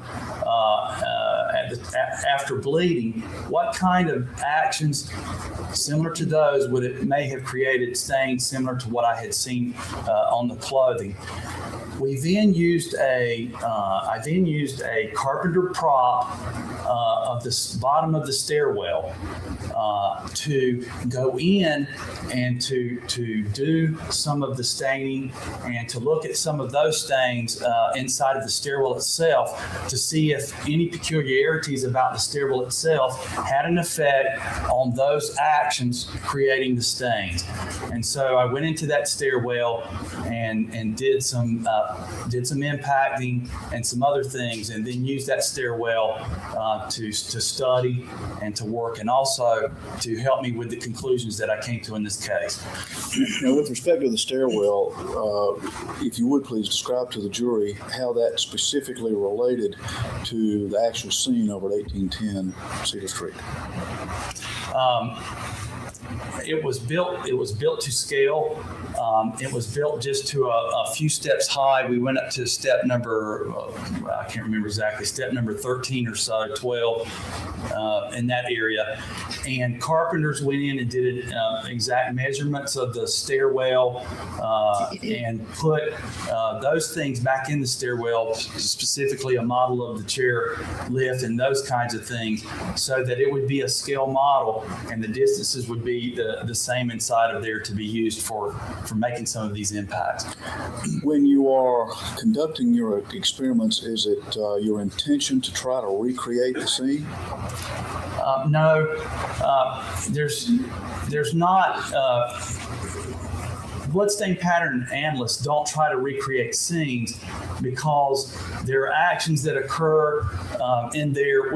We'd have to have a videotape to be able to see to do that. What we are trying to do is to create some spatter patterns similar to those that we see in the scene and to compare those and the actions that created them. There was no intent to take the bottom of the stairwell and make that scene back. That's not not something that I can do. I can't do that. And it's not something that other bloodstain pattern analysts do either. They just simply go in when they've had for instance, my points of origin. I went in and did some impact spatters at the same distances that I had done to take a look at the patterns and see if they look similar to those in the scene, and then to work backwards and to do that string pulling again and see and make sure that I got the same thing or similar to the same thing that I had achieved in the original scene. That's the kind of work that we do. Impacts on the steps and things like that. I went in and did those kinds of things to take a look at the blood staining that occurred on the risers, on the molding, on the wall itself, those kinds of things, and to take a look at that, simply to help me determine that yes, these stains were, or this is consistent with the stains, therefore the action is that is similar to that which created those stains. And to take a look at those actions which could have, and take a look at that too. Now, are the experiments that you used consistent with what others in the field use to conduct analysis of bloodstain pattern examinations? Yes, they are. With respect to the design of the experiments, who does that, and what factors or parameters do you set when you are considering how to do that? Well, that's done by myself. And again, the way that's done is you take a look at the question that was posed in this case. What is it that you're trying to answer? And so that's really how you design this. You ask other people to take a look at your test to see if they're consistent with what is trying to answer the question. If you've been fair about it, if there are some other things that you should consider when you do your test, other actions and those kinds of things, and then you do your test. You take a look at, for instance, distances that are involved in creating stains. The distances can make a difference. You take a look sometimes at the quantity of blood. You take a look at distances. For instance, in this case, we were looking at impacts on a surface and those kinds of things. You look at the situation of the case itself. What are the facts that you have about the case? Where were the injuries that produced blood? So you have an idea of what your source of blood is for doing these things. And you take into account as many things as you can. There are a lot of things that you can't take into account because, again, you don't know all of the facts that surround the case itself. And so those things you can't take into account, but you do everything you can. All right. Now, with respect to the particular experiments that you used here, which was the first experiment that you actually conducted? The first test that I conducted was an impact on a step. And what we did with that was to take a distance, which would be from the top of the stairs to the bottom, which was approximately 12 feet, and to determine or to create an impact on a surface from a distance of 12 feet and look at that pattern to see what its characteristics were. Especially what we were looking at were how high did the drops, the impacts, the spatters go with an impact on the surface. Could it go as high as the impacts that we saw in the wall area of this house? And that's what we were looking at. Let me begin by showing you what has been marked as State's Exhibit T-1 and ask whether you can identify this. I can. What is it? That's a box that we made out of poster board.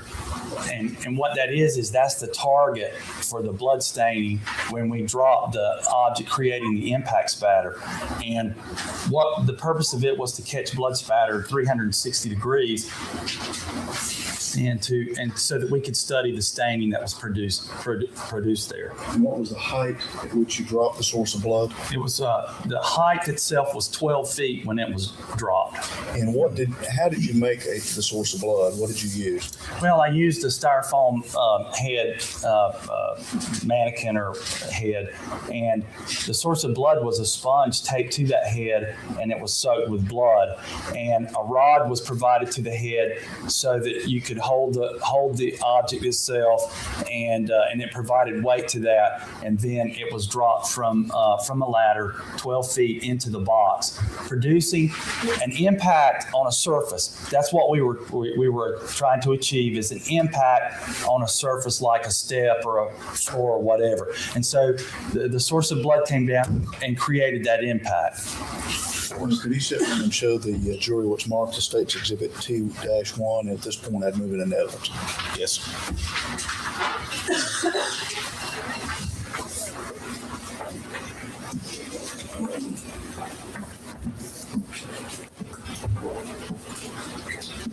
Kind of flimsy now. This is it was dropped in here, and this is the point of impact, or as we've been talking about, your point of origin is actually here on this would be on the step, on the surface itself. And so we have a point of origin here, and we've created impact spatters on actually all the way around, but they're small on the other pieces here. And so you see, especially in this, you have the biggest part of your impact spatter here. And so this is what that was done for creating this impact on the step. I'm going to show you that there's some spines that come out from it. That's very characteristic of an impact on a surface, that it produces this spining where the blood actually kind of shoots along from your point of origin there. Again, your blood is striking up here.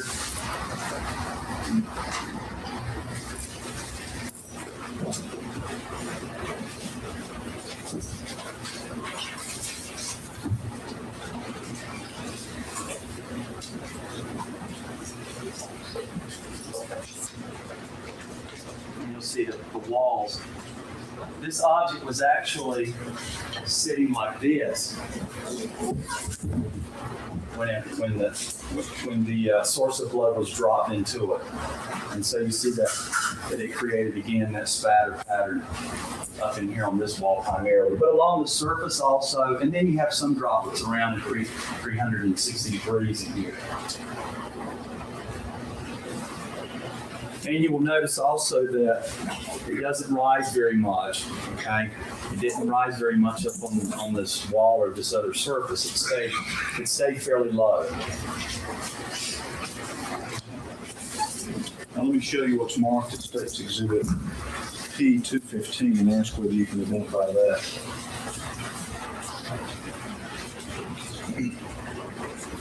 P-215 and ask whether you can identify that, please. Yes, I can. State's Exhibit number P-215. But before you show it, let's just identify it.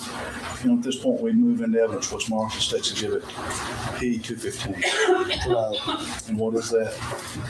State's Exhibit P-215 is a photograph taken of test number 1 again.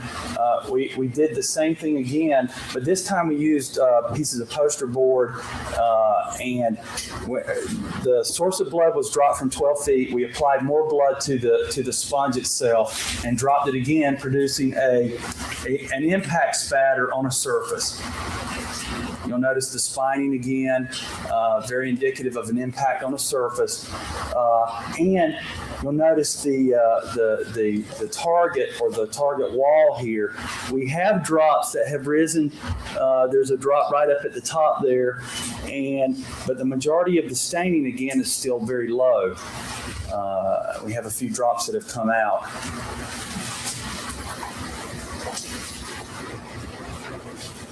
Again, this is an impact on the surface.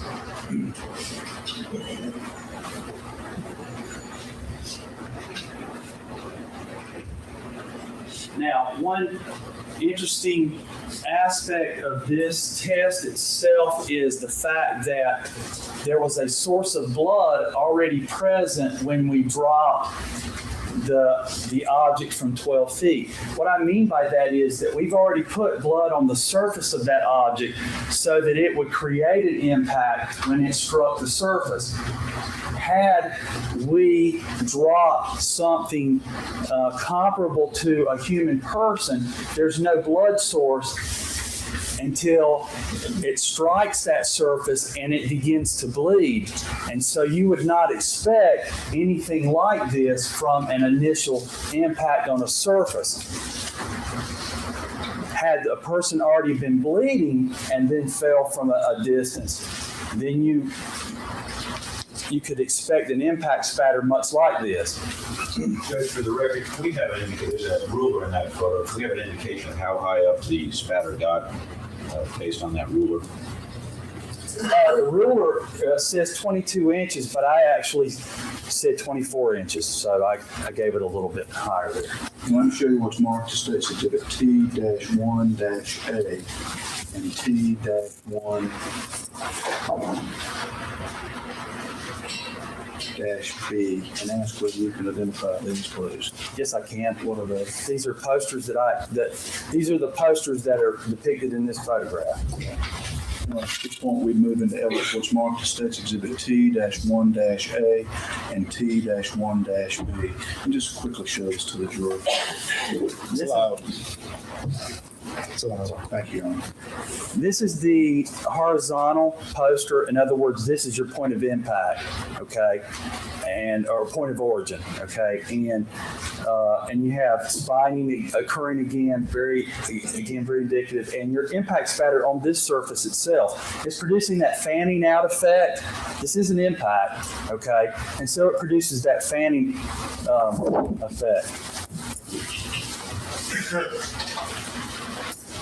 Again, you have your spines, okay? And you have your impact spatters out here on your surface, and you've got that fanning effect that we have talked about before.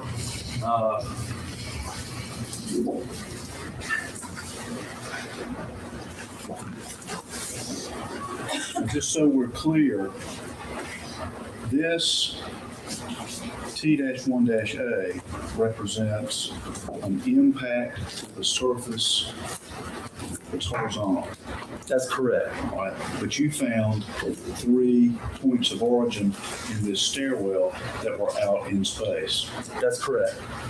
So why did you use a source of blood and strike an impact when you knew you had 3 points of origin out in space? Well, in my observations of the scene, I also found what appeared to be impacts on a surface, okay?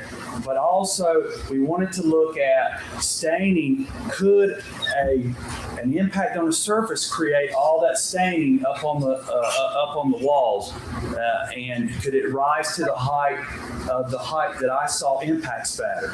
And so we were trying to be, I was trying to be fair and take a look at all the possibilities, and the possibilities given to me were impacts on a surface. Again, on a wall, on the floor itself, and those kinds of things. I did see impacts on, or I considered that there were impacts on surfaces, and so we took a look at that. I didn't see impacts on walls. I did see what appeared to me to be impacts on steps, and so we took a look at this kind of thing. Now, this is the target, the vertical target for this, and created an impact spatter. Again, this is the fanning out effect, but it's a short fan, okay?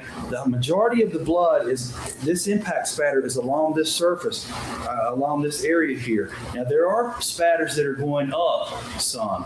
This is basically the end of it, okay, up here. But the majority of them are about 10 inches at the most, okay? And I actually was very conservative on that, and 10 inches is up here, but the majority of the droplets are way down here, okay? And again, this would be the vertical target for impact on a step.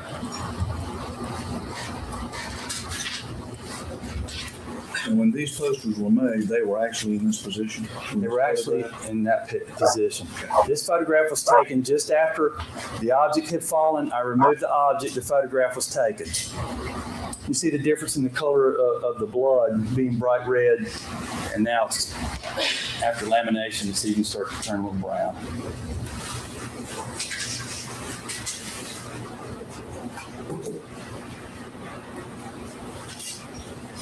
Again, if I might point out, you still have the fanning effect. It's fanned out. It's fanned out away from that point of origin, and it's even fanned up. But the majority of the pattern itself is very low.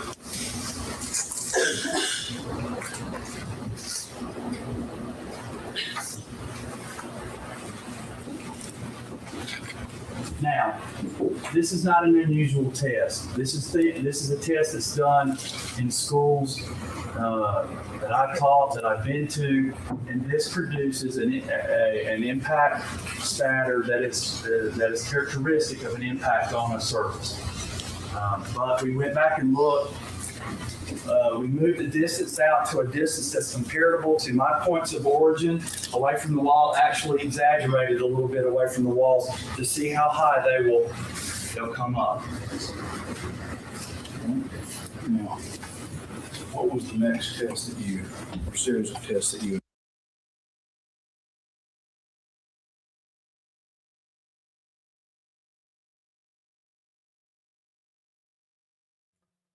I was muted. A lot of that was outside of the jury's presence. So they haven't heard as much about spatter as we have. Shut up, Spike.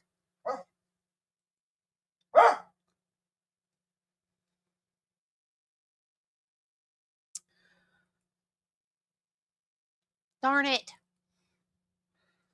My windows got separated again. Engaged in. All right, Mr. Harden, why don't we take about a 10-minute break right here? Mr. Deputy, 10 minutes.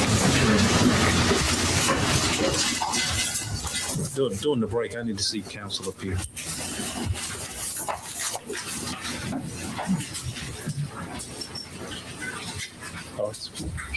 Now, Agent, before we get further, I want to make sure we're clear on an aspect of your earlier testimony with respect to points of origin. If you would please describe to the jury exactly where you're talking about. Your Honor, with your permission, could he step down and show the jury in the model exactly where he's talking about? All right.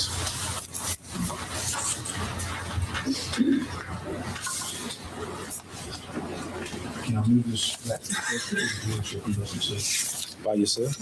I'll just take the deal.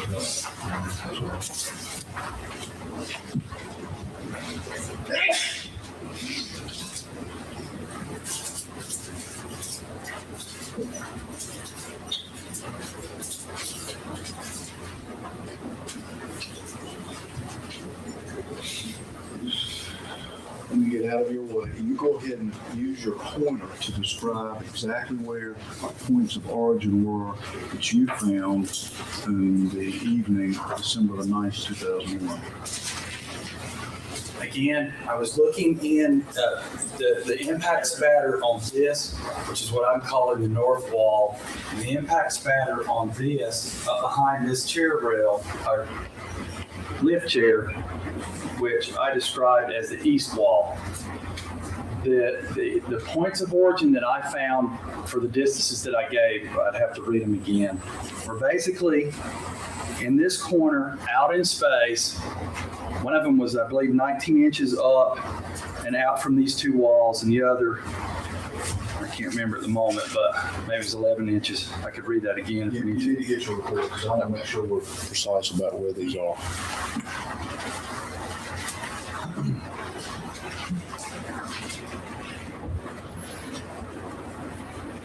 Okay.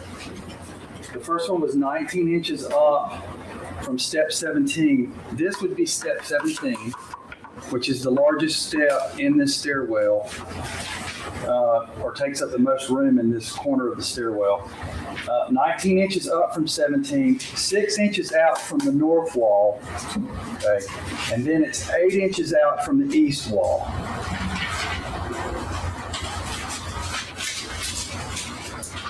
So we're 6 inches off the north wall, 8 inches out from the east wall, and how high? 19 inches up from the surface of step 17. Okay.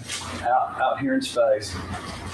And I think you said you found another one over in that general area as well. Yes.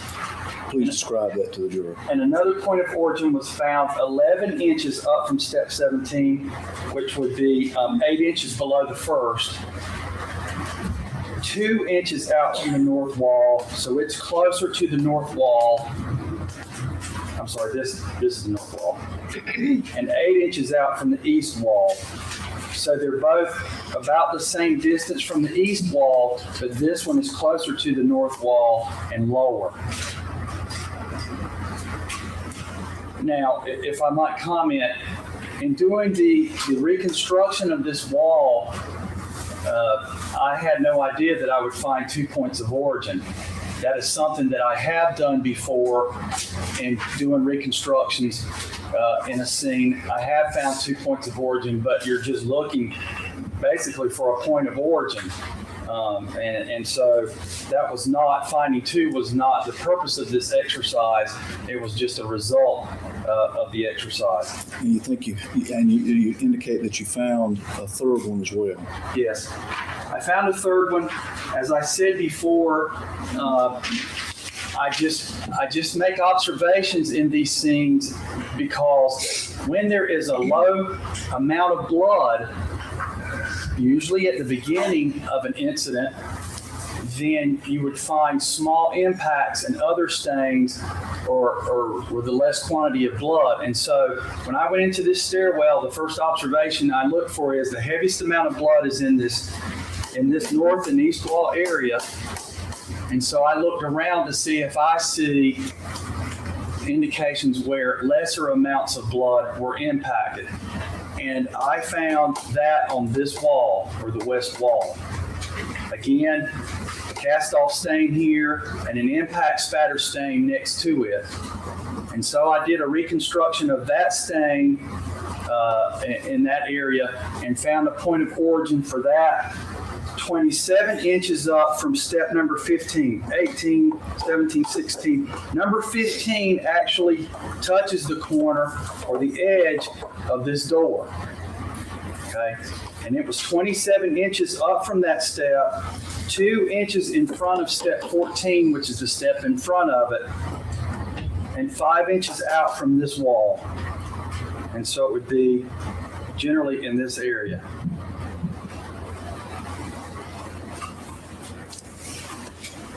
All right, let's slide this thing back.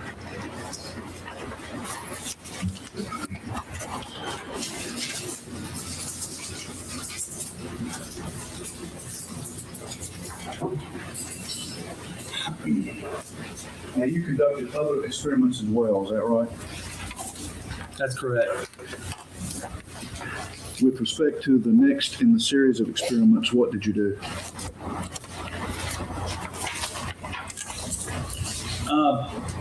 The next in the series of experiments was to take into account stains that could have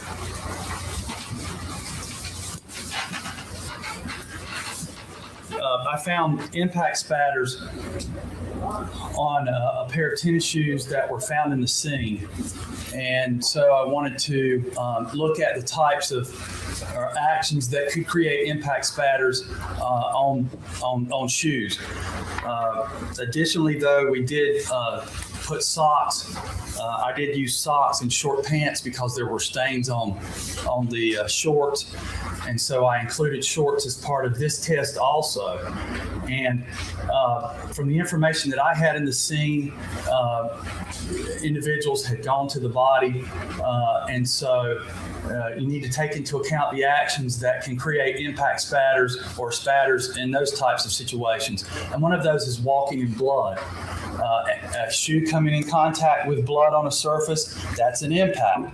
It may be a very light force impact and creating not much spatter or larger droplets that don't go very far, those kinds of things. But that's also something that we take into account or look at.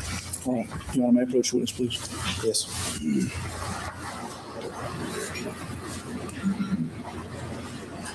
Let me show you what's marked as State's Exhibits T2A and T2B. And ask whether you can identify these, please.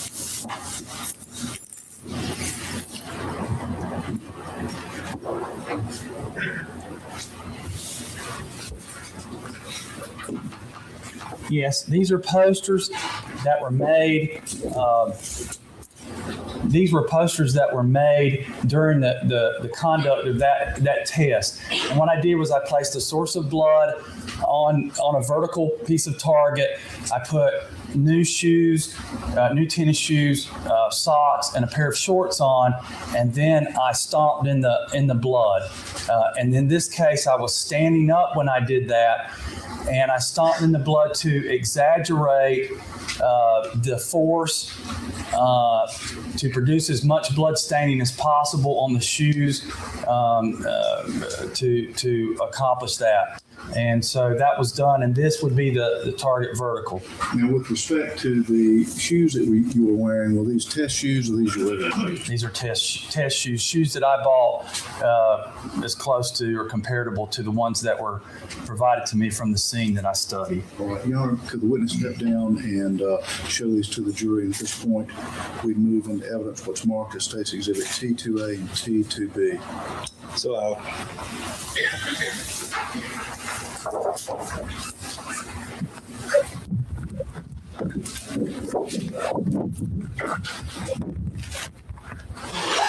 Now we did posters on this, not just we were concerned about all the stains that were made because the patterns are significant anyway, and we were interested in the shoes, but also if other spatters went to other places, and so we did this on posters.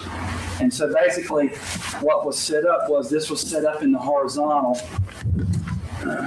And you see that you can see what we would call transfer stains, okay? Where blood on the bottom of a shoe is making a transfer, okay? And this is where the source of blood was.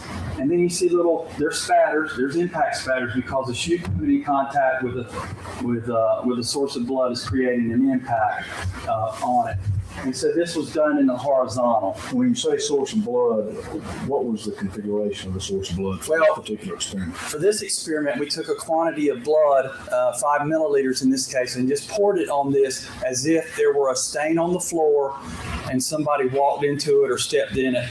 And then we, stomped in it to exaggerate, the most force or whatever we could do. And so then you have the horizontal on this. And you see there's even a little spining that takes place because I was stomping hard, producing a little bit of force, which creates those little spines that were coming out from that.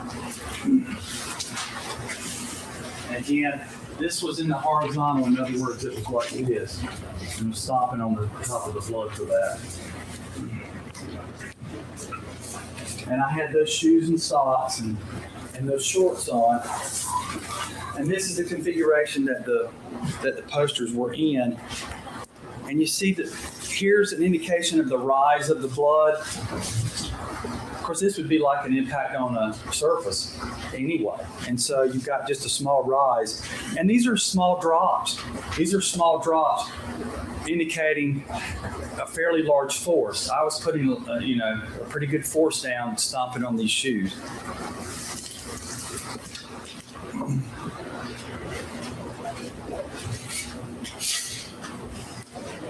Did you see Harden?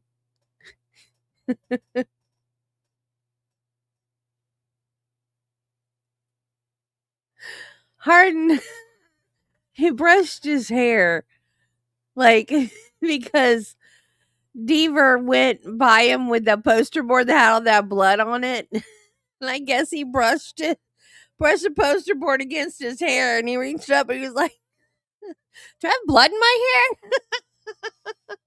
They don't have gloves on. They're touching nasty poster board with blood all over it. This is just getting gross, y'all. And was there blood? Was there blood on that one? I guess if you look straight on at it, maybe there's teeny tiny droplets, but it looked blank. I don't like this guy. I don't like the way he's presenting the facts. Everything is I, me, I. Like, I do it this way. I don't do that. My work things. He's so vague. And he comes off as arrogant. He's not a member of any of the associations. I don't know. The way he talks makes me think like he does things his way. He doesn't do his things under the guidelines of any association or the same way as any other blood spatter expert does things. He just, to me, he seems rogue. I don't know if that's because I know what I know, that 10 years down the line or so, he's going to get busted. I have no idea. But I just don't like the way he presents things. He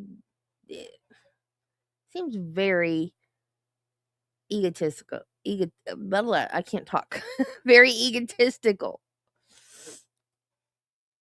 And this is how high it rose.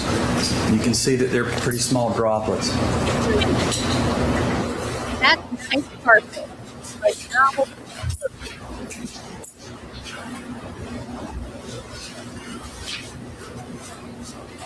Now, this blood could get on whatever it could get on. If there were something here, if it were a shoe here, then it could get on that. speaking of blood spatter experts, their blood spatter expert is Dr. Henry Lee, who just died recently. R.I.P. The one that hid evidence in the Phil Spector trial. That one.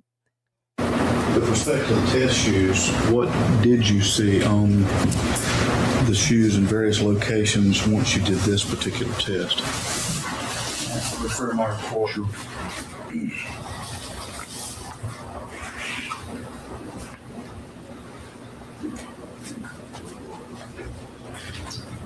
An examination of the shoes that were used in this test revealed impact spatters on the.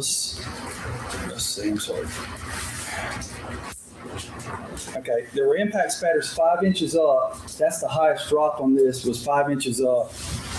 On this surface, the examination of the test shoes revealed spatters on the sole of the right and left shoes in the area of the instep.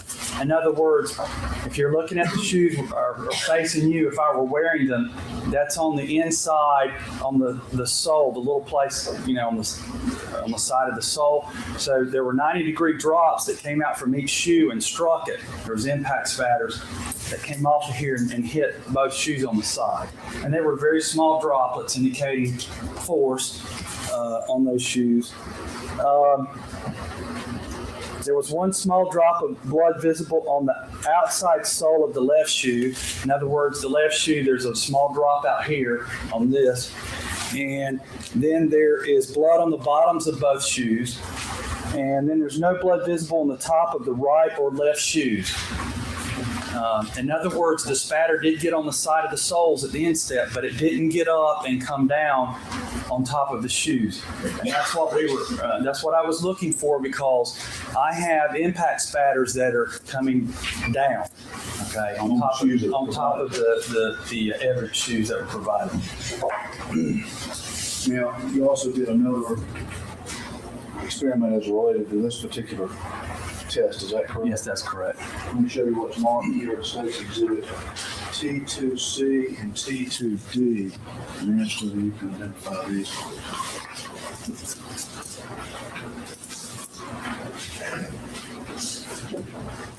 Yes, I can. What are they? These are posters that were made in another portion of this test where I sat down on an object and did the same stomping, but it was sitting down so that the items were closer to the source of blood at the time they were impacted. Now, at this point, we've moved into evidence what's marked as State's Exhibit T2C. And So T2D. So You know, maybe show these to the jury and describe what's depicted in these exhibits.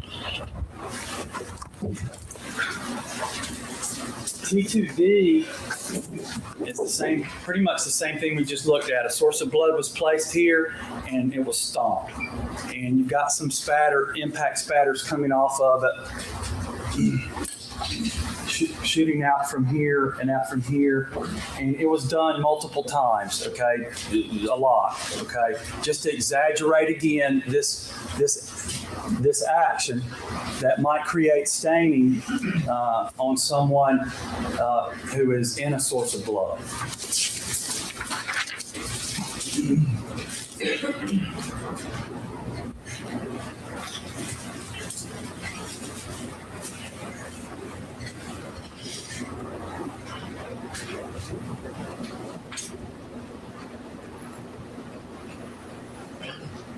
These were placed in this orientation. Again, a new pair of shoes, socks, and shorts were put on for this test.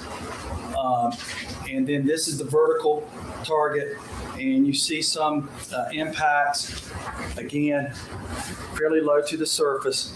And again, small, okay, indicating force because stomping pretty hard. Now, in this situation, I was doing this test. I put new shoes, socks, and shorts on and sat on an object that was roughly the same height as step number 18 is off of the floor itself. The reason for that is the victim was on step number 18. The information given to me was that the individual wearing the shorts had come in contact with the victim in that area. And so if that person were to sit on step 18 or whatever and come in contact with blood on the floor or whatever, what could we expect from that type of staining?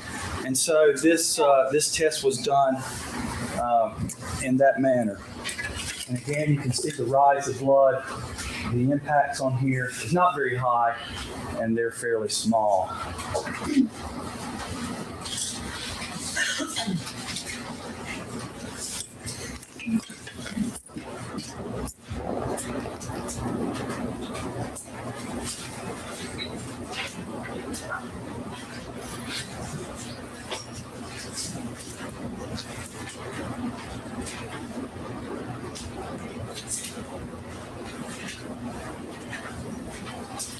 And again, if an object were present here, then it could get staining on it in that type of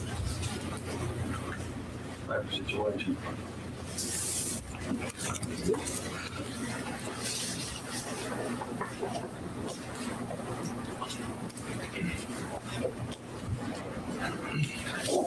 Now, please describe the next series of tests that you went through. Okay, now the next test was done to show the type of pattern that would be produced when an impact is done up in space a little bit, and the type of spread that you might see on the fanning shape of that. When you impact a surface, you have an object coming down against the surface, and so blood goes along the surface and then it comes up. When you have an impact up in space, then you impact it and those spatters go off from there. They rise, they fall, and those types of things. And so that was done to take a look at the type of pattern that would be produced in that. In this case, a 4x4 block was placed in the horizontal, a sponge with blood was placed on top, and it was simply impacted to produce the stains. And exactly why did you select that height? It was arbitrary. It's just up off of a surface. And as a matter of fact, it was low enough to the surface where you could make a comparison with an almost surface impact. Instead of being 10 feet up in the air, we're actually producing a pattern that's close to the surface, and we're seeing if there's any difference on the surface or above the surface. Let me show you what's marked as State's Exhibit T through A and T through B, and ask what you can identify these words. This is the next part.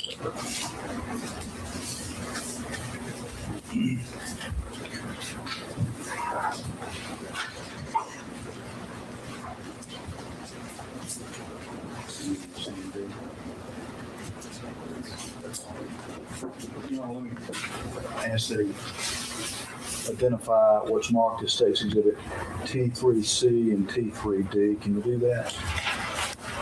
Yes, these are the targets for the experiment that I just described. One, T3D is the horizontal, and T3C is the vertical. At this point, we move into evidence what are marked as State's Exhibit T3C. It's allowed. And T3D. It's allowed. May he describe these to the jury, please? Yes. Okay. This is the target, the horizontal target. You can see the place where the 4x4 board was. Okay, that produced what we've already mentioned in court previously as a shadow, okay, or an area where there's no blood staining, okay? And so basically what you had is it's sitting here, I've got a 4x4 board, I put a sponge on it with blood, and then I've struck it, producing an impact spatter, an object impacting something. Now you can see that the blood can go down, and you've got a fan shape coming out here. As a matter of fact, it's very distinct in the middle where the impact of a sharp object struck that, but it fans out across this on the horizontal, and it produces staining. You can see that the drops are small. The majority of the drops in this pattern are small, indicating force.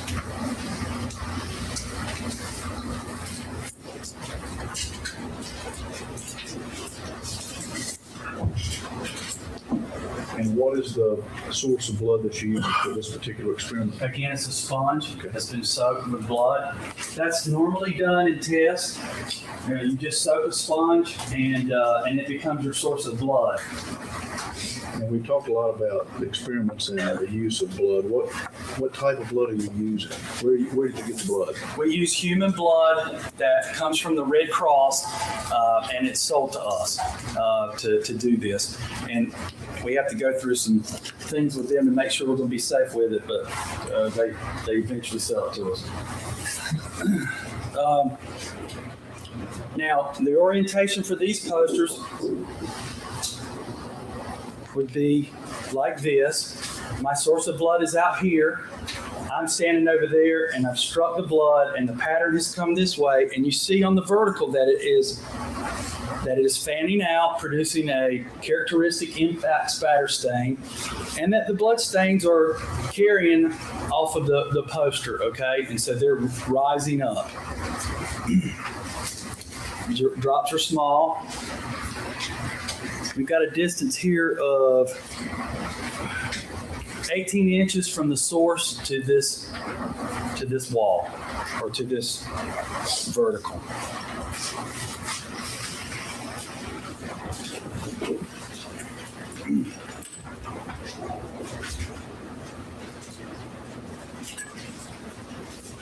Now I might point out also that you don't see any spining.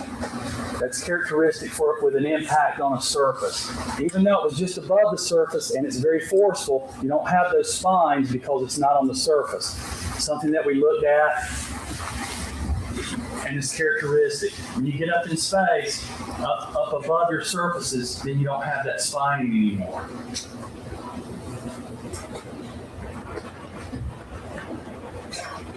See that spining that we saw on the impact on the surface.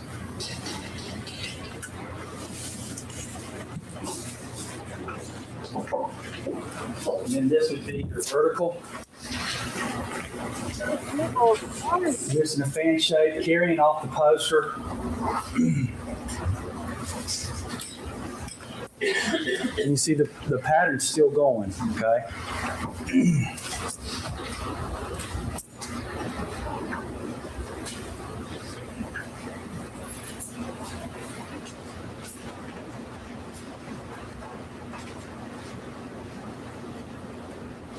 Was there another aspect of that test as well?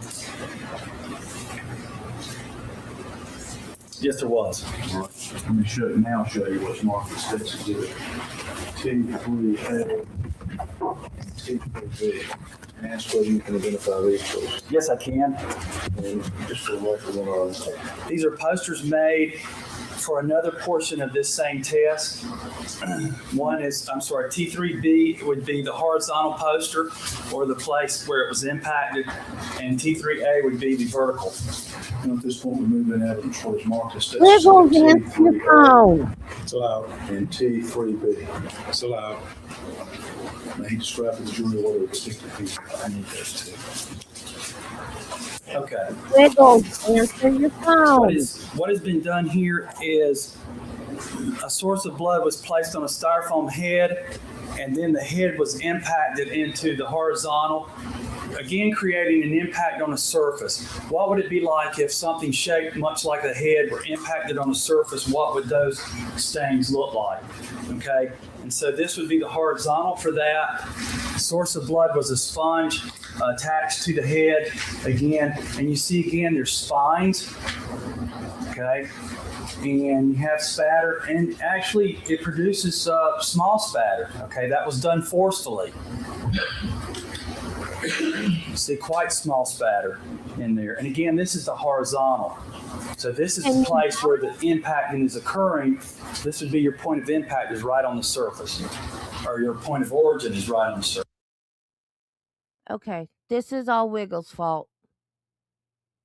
Because she wouldn't answer the phone. I got to do this on stream. Can you drive?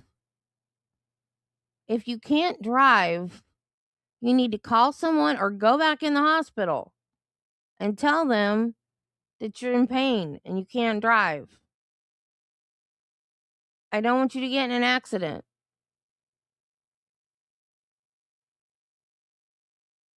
Are you listening to me? Okay.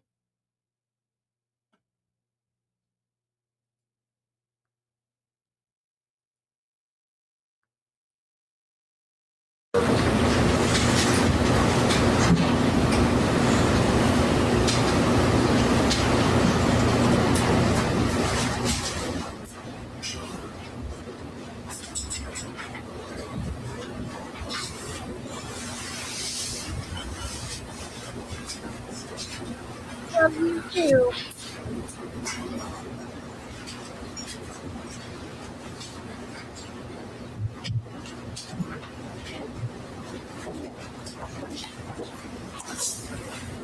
These were oriented like this, with this being the vertical.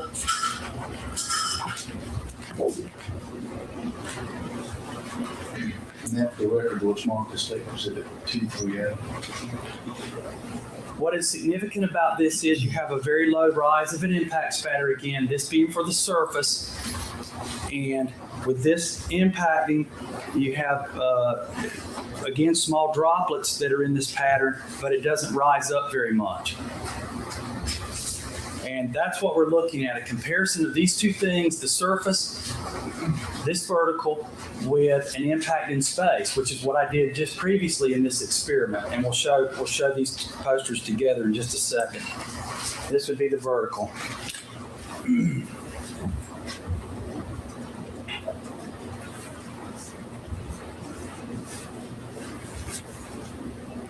Small spatters, a lot of them coming together and making a bigger stain, but still small spatters and not rising very high.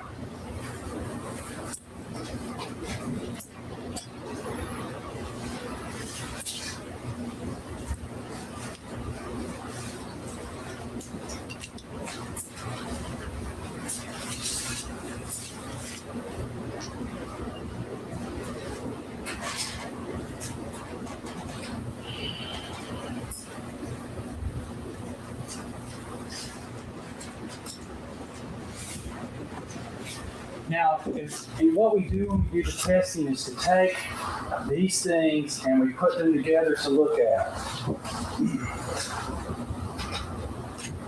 Here's the horizontal for this. This is done up in space, okay? And this is done on the surface. And we compare these. What are the characteristics of them? Well, there's small spatter in each of them, indicating force. But there's also other things that are important here. Spining coming out from the one that's on the surface, and fanning, more of a fanning effect from the one that's up in space, even though there's fanning on this one also.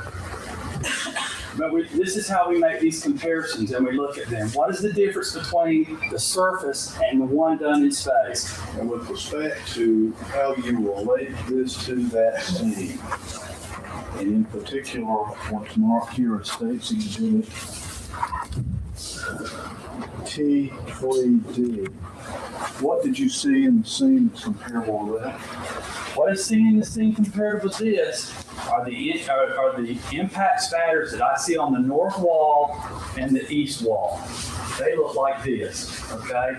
Very characteristic, something I've seen many times in scenes like this, but were produced for the purpose of testing to look at. The reason again that I went low on the cardboard, 4 inches was arbitrary, but low enough so that we could see if there would be spine on that surface or whatever, and it was not produced, but it produces a very characteristic pattern, fan shape, small spatters, directionality, which could go back, you could go and do a reconstruction to make your point of origin on there.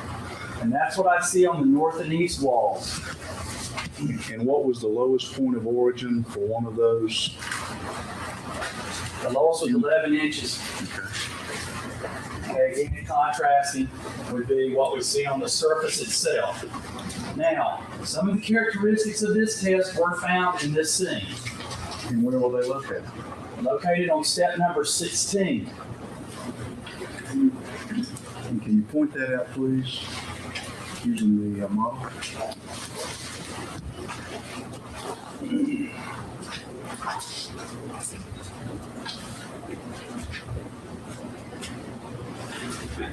I identified when I was discussing the general patterns for this case that on the corner of step number 16 in this area was a transfer stain that had been smeared. Emanating from that transfer stain through use of directionality were impact spatters which proceeded across the top of this step and struck the riser between step 16 and step number 15. Some of the spatters on this step showed the spining that is indicated on an impact spatter, and as we've shown in these tests.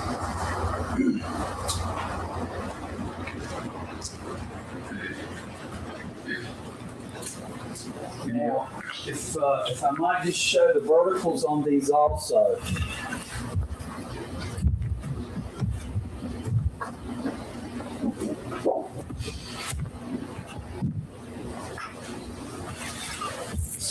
Okay. This is both as if they were sitting like this. No, I'm sorry, that is the horizontal. These are both same thing. Okay, there we go. Now we're right. Excuse me. Okay. These are the verticals for both of those again. This is the vertical for the one that was done in space. And you can see that that impact spatter rises up the surface that is next to it. It's going up and away, okay? This one is from the head impacting the steps. And you can see that it's very low along the surface. Okay, a few of those rise up, but there's a difference. One up in space allows it to rise up more, okay? And the other one stays low and down on the surface.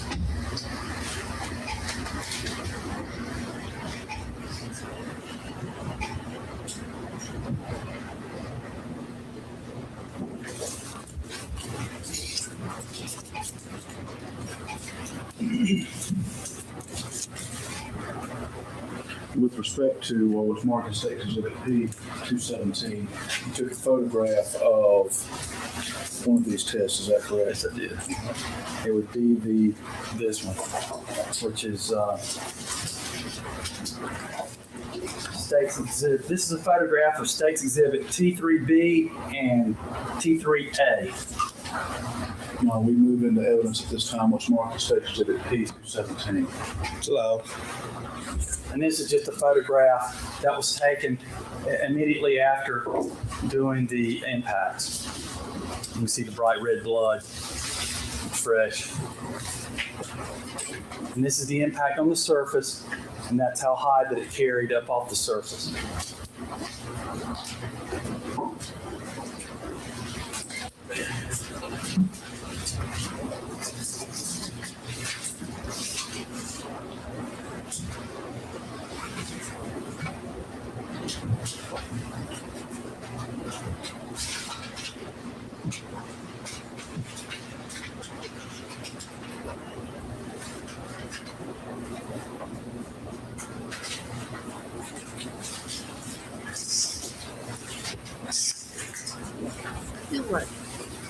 And you conducted other tests as well?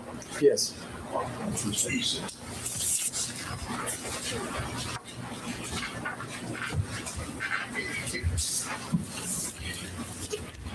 If you would, please describe to the jury what the next series of tests was about and what it was intended to do. I had looked at the shoes that were provided to me from the scene, and they had blood spatters, impact spatters on them on the toes, coming straight down, and they had impact spatters on showing directionality on the sides of the shoes. And so, what I wanted to do was to impact an object while I had test shoes on and was moving around that object to look and see what the impact spatters would look like on the shoes themselves. And that was what was conducted next. I picked a height to put a source of blood. It was really arbitrary because I have no idea what the height in the actual scene itself was when blood was impacted for the point of those shoes.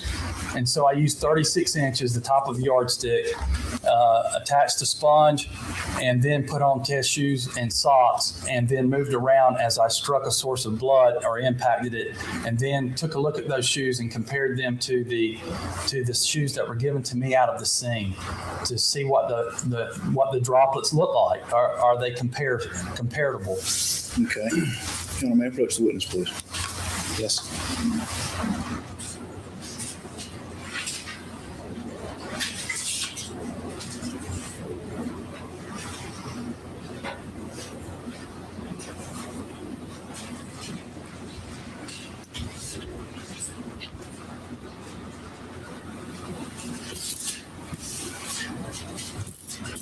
Let me show you a series of photographs and ask whether you can identify these, please. Let me show you what's marked as State's Exhibit P218, P219, P220, P221, P222, and P223.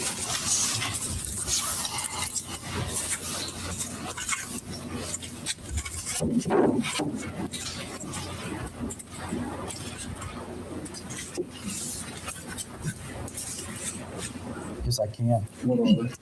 This is a series of photographs taken at the time that tests were conducted. A couple of the tests left to be described.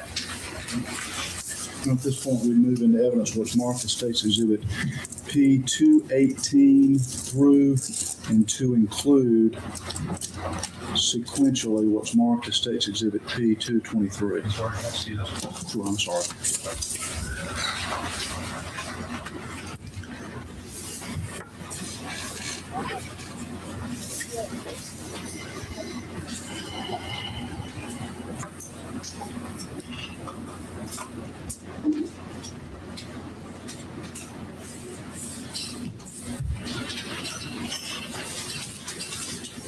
All right, so Your Honor, may the witness step down and describe what's depicted in these photographs? Yes, sir.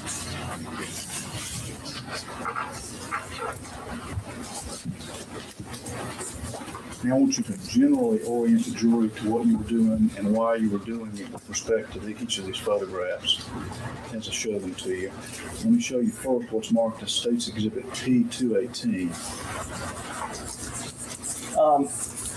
I just described what I call test number 4, where I walked around while I was impacting an object at 36 inches, and I was interested in the stains that were on the shoes. I was wearing a protective suit to protect me from the blood itself, and we took photographs of the things that were involved to show if there were other things that happened.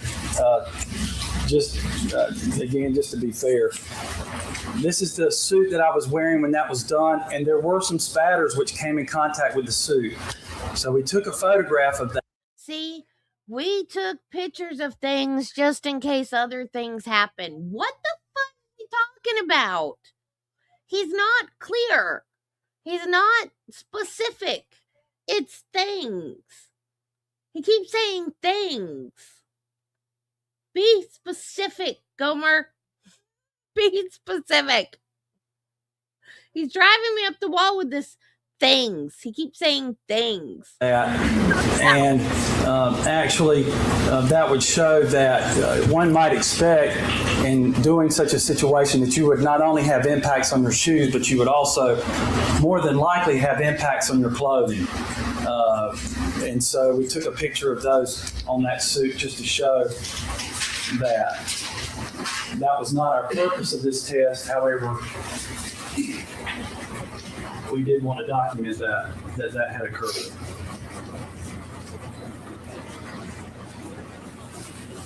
It's not showing T219. That's a related photograph. Yes, this would be the bottom portion, and if I might point out, it may be difficult to see in the photograph, but again, this is a photograph depicting where stains came to be when I did that experiment, and there are stains in the kind of the bottom of the waist area, and in the crotch area, there are some impact spatters that occurred when I was impacting that blood. And so one might expect by doing that action to a source of blood that you might receive those impact spatters in that area also. And that photograph was taken in order to provide documentation that had occurred during that test.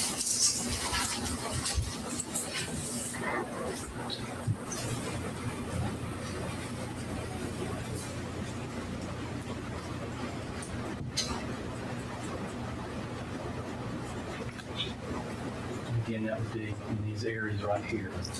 I'm not sure that I pointed that out here. That would be across this area of the pants where the blood staining occurred, blood spattering. Let me show you what's marked as State Exhibit P220. If you'll describe that to the jury, please. This is test number 6.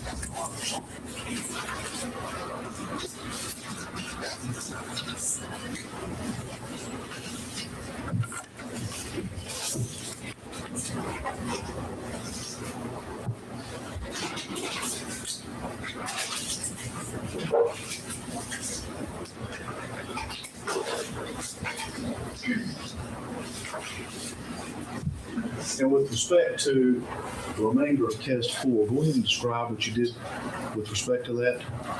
After that test was done, those materials were taken off, allowed to dry, and then a series of diagrams was done with that, and they were analyzed just as the original shoes were analyzed to look at the blood stains, what their directionality was, and to make a comparison with the shoes that were provided to me from the crime scene.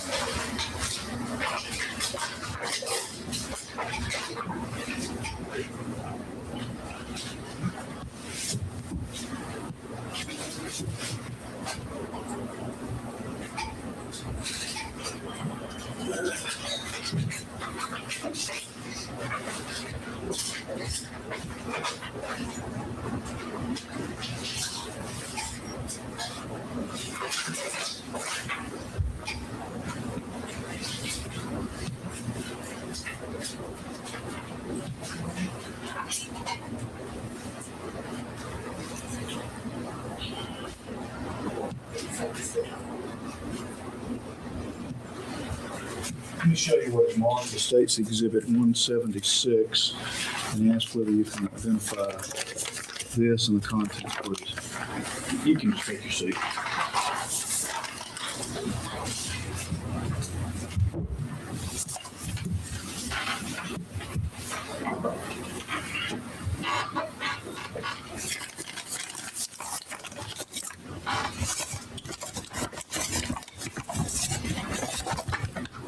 State's Exhibit 176 is the pair, the brown paper bag containing the pair of shoes that I used in test number 4.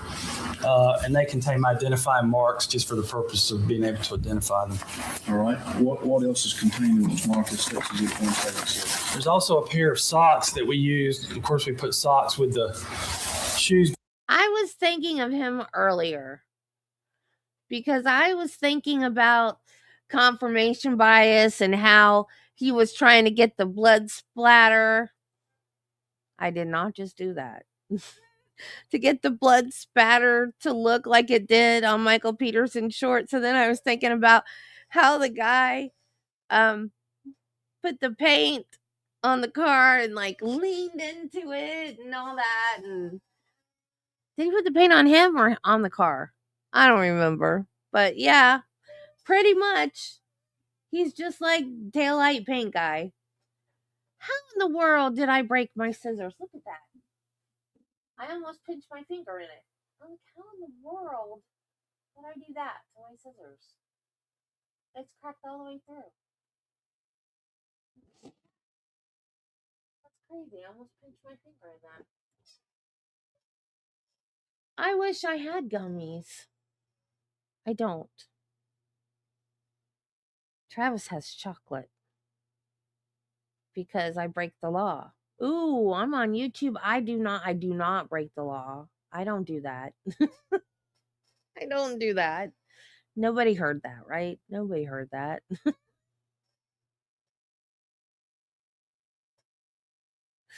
I didn't say that. Nobody heard that.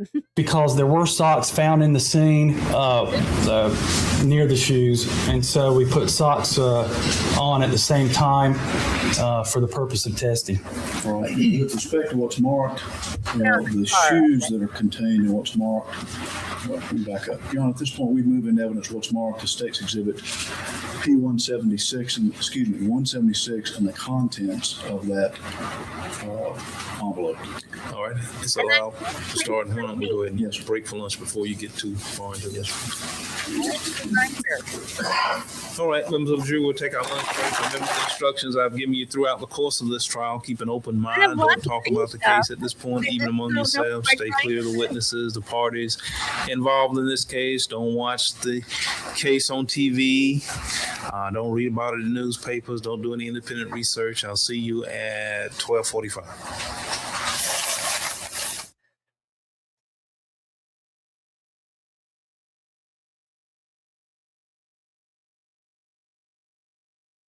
Agent Deaver, just before lunch, you were talking about test number 4 and the components of that test, and I think you had begun to identify aspects of that test. Your Honor, may I approach the witness, please? Yes.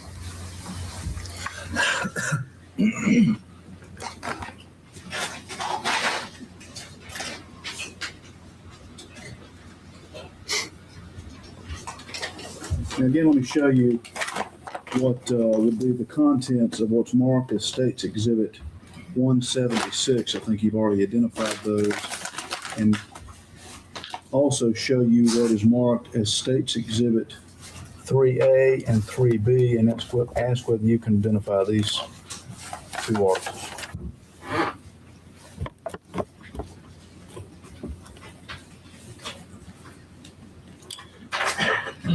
Yes, these shoes were submitted to me for bloodstain pattern analysis, and they were identified as collected from the scene. Now, with respect to bloodstain pattern analysis as it relates to what's marked here as State's Exhibit 3A and 3B, what was the process that you went through to analyze them in relation to any aspect of your testing or what was going on in that scene? Well, the stains on the shoes themselves were documented in a diagram form, in a general form with notes, and then documented on a diagram for the purpose of looking at them on diagrams. And then measurements were taken of the drops, and also I also did very much the same thing as you would do on a wall for determining the point of origin for that. I did that on these shoes also to determine what the angle was that the drop actually struck the shoes. themselves on those shoes. And I think you earlier testified to the jury when you were showing what's marked here, State's Exhibit 3A and 3B, that there was directionality. Yes, there was. With respect to blood spatter on the shoes. Is that right? Yes, there is on directionality on drops on the surface of the shoe. There's small impact spatters that are perfectly round, which indicates 90 degrees to the surface. And then there are actually on both sides of each of these shoes, there's directionality for the drops. And that directionality is that the source was above and coming, and then the blood came down onto the shoes. The little tails are going down. Now, with respect to the location of the source as it relates to 3A and 3B, exactly where are you able to say that the source is when these shoes are in their proximity? What I can say for certain on that is that the source of blood at the time of an impact was above these shoes. Okay, I can't say how high it was, but I can say that it was above the shoes. In other words, there was a source of blood that was impacted, and that those impact spatters came down on these shoes in front and above. Now, you earlier testified that during your experiments, you're not attempting to recreate the scene. You're just attempting to either confirm our opinions or relate that to a conclusion that you might make as it relates to an aspect of analysis. Is that right? That's correct. Okay. With respect to what's the contents of 176, again, that was part of test 4? That's correct. Could you step down and show the jury the contents of what's marked as State's Exhibit 176 and describe that as it relates to what's marked as State's Exhibit 3A and 3B? Slide. He hasn't had a meal yet. It's like he's in. Again, for test number 4, these were placed on my feet and then a pair of socks also. And I was impacting a source of blood that was 36 inches above, and I was moving around. And then these shoes were taken off, allowed to dry, and they were the same work was conducted. I'm not the same work. He keeps saying work. The same work. I worked in the stairwell. Can you be more specific? Work. He just keeps saying work. I worked. What did you do? Why are you so non-specific? You keep using vague words. Tell us what you did. That is not why I paused the video, though. I paused the video. Uh-oh. I forgot why I paused the video. What was I going to say? Oh, I'm not saying that Michael Peterson didn't do it, but I would have expected a lot more blood on those shoes. If he had beat somebody to death that bled that much, I would have expected a lot more blood on those shoes. On this pair of test shoes that was conducted on this pair, these are labeled as T4 with my initials and name on them. And impact spatters actually came down on these shoes. Okay, and you can see there's directionality to the droplets. You can also see that the droplets are small, which indicate force. You see the tails as it comes down, indicating that this drop was coming in this direction. So the source is up here above these. I also have some 90-degree drops on the toes. What I say, perfectly round drops, which indicate that the source was at 90 degrees to the toes themselves.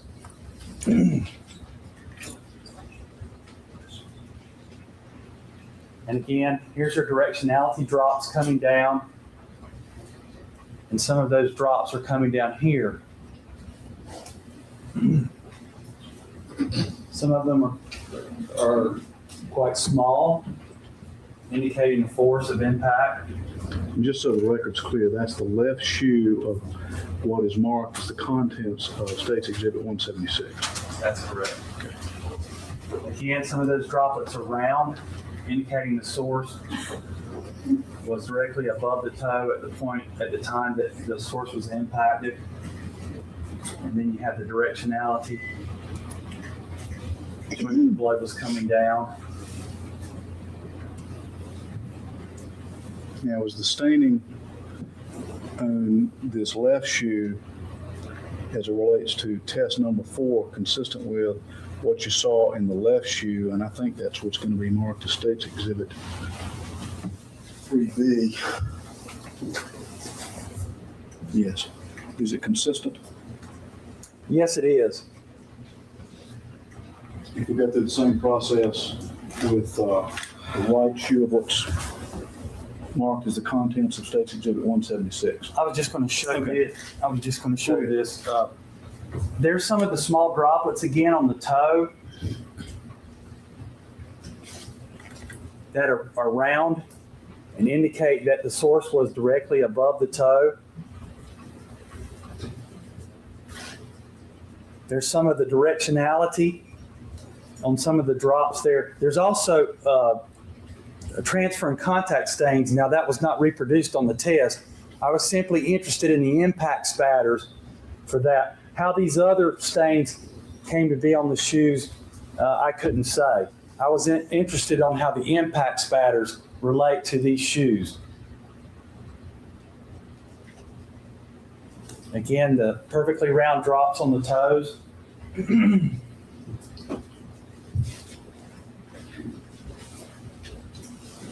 Some of the drops with directionality on them.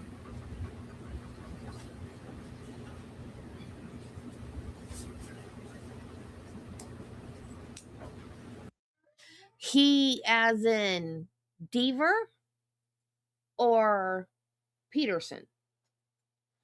Because I was thinking Peterson changed shoes. And those are the shoes that got blood on them just from him being around her body. Because if he beat her to death and she bled that much, his shoes would have been soaked too. So I'm still wondering if he changed clothes.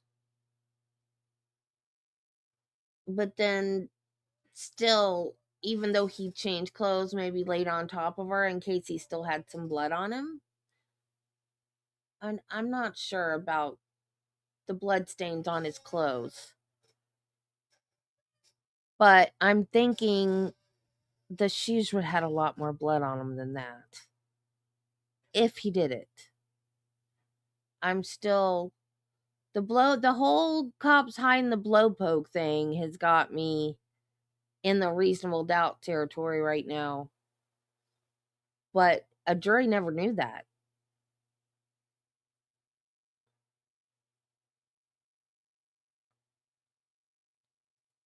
Not that he's not guilty. I mean, not that he's innocent. You know, not guilty doesn't mean innocent. It means reasonable doubt.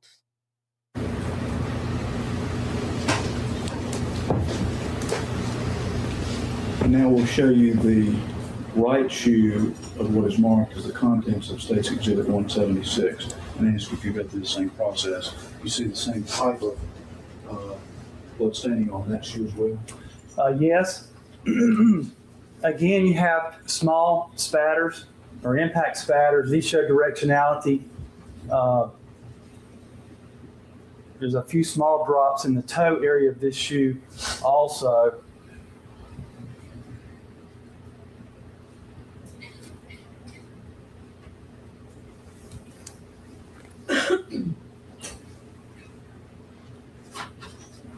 And again, this indicates that the blood is coming down from above and striking the shoe. I just figured out what the box is for, y'all. It's to not show the how jury. far was your source of blood from the shoes, from the test shoes? Well, 36 inches and then whatever out from that, just enough to be able to walk around while I was impacting that. And so about 36 inches created that.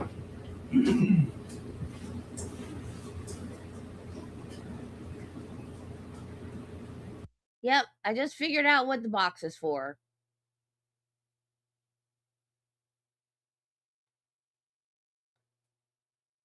Just figured out the box. Because I'm like, cameraman, dude, pan left. And then I was like, no, if he pans left, he'll get the jury. And then I was like, box. The box is in his way. That's what the box is for. It's the only thing I can figure. Why have they got him in a box? That must be like his guideline. Can't go past this point, or you'll show the jury. I don't know. I could be wrong. Well, yeah, I think that is the motive. And he could have beat her with something other than a blowpoke. And back to Judy's point, there's probably clothes, weapon, whatever, in a bag in a landfill somewhere.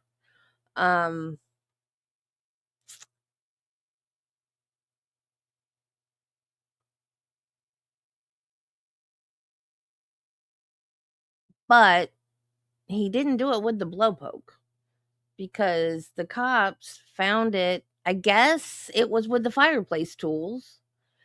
For some reason, they took it outside to photograph it, and then they put it in the garage, which that's where the Petersons found it.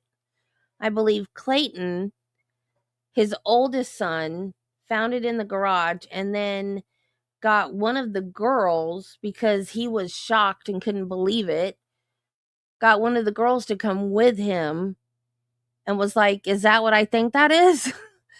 And then they went and got their dad and said, "We found the blowpoke." And then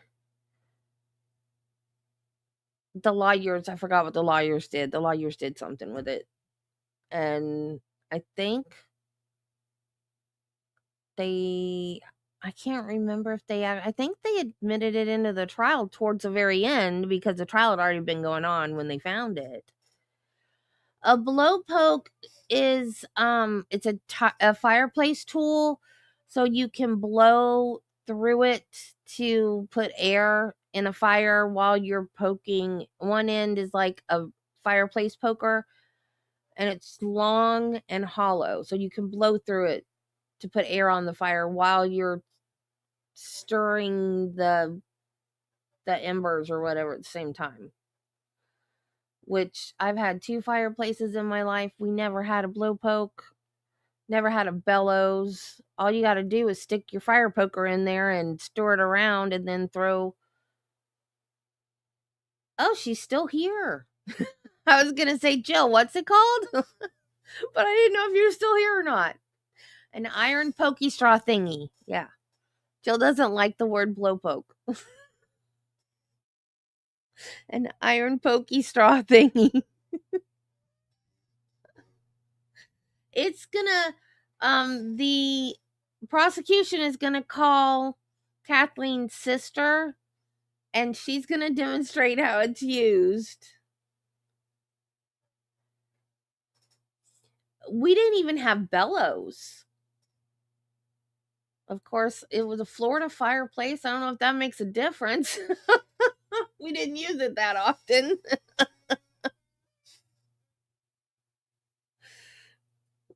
I've lived in Florida my whole life, and I've had 2 fireplaces.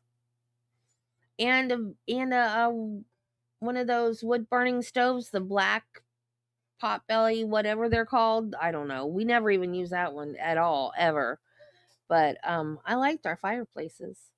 We had one, the last one we had, it had a giant, is it a mantle's on the top and hearth is on the bottom, or vice versa? I always get those mixed up. But anyway, whatever part on the bottom's called came out like a semicircle, so you could sit there and enjoy the warmth from the fire. It was so nice. And then it had a thing where there was a door on the outside wall of the house where you could clean out the ashes and stuff, so you didn't have to clean out the ashes and drag them through the house. It was a gorgeous fireplace. Love that fireplace. Yeah, we just, if we needed to, we just blew on it. Apparently though, or we just used the poker and then, got the fire stirred up and then put more kindling or more wood or whatever, or, stuck more newspaper where it was like the flame was coming back up.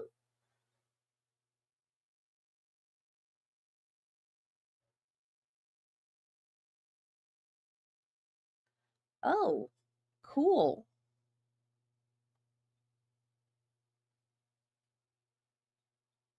Yeah, I don't know why you need a blowpoke, but apparently Candace, Kathleen's sister, said that she just got such great use out of her, she wanted to gift it to all her family members, and that's why they had a blowpoke. Yep. You know, well, I won't say anything. I'll let Jill tell y'all if she wants to. But yes. Travis, for years, Travis has wanted me to get a scooter. And I said, or an electric wheelchair.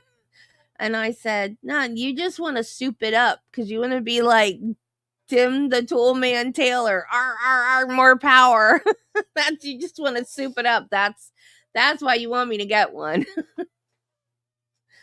And he's already had this one apart and put back together again. Oh, I've not been on it since he took it apart and put it back together.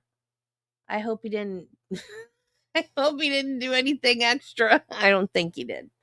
We'll find out Sunday. 6 days to Rick Springfield, you guys. 6 days to Rick Springfield. I'm so excited. Oh my God. Yeah, I started to say it and then I was like, no, I'm not going to say it. You might not want them to know your last name. Jill Taylor, everybody. Married to a tool man.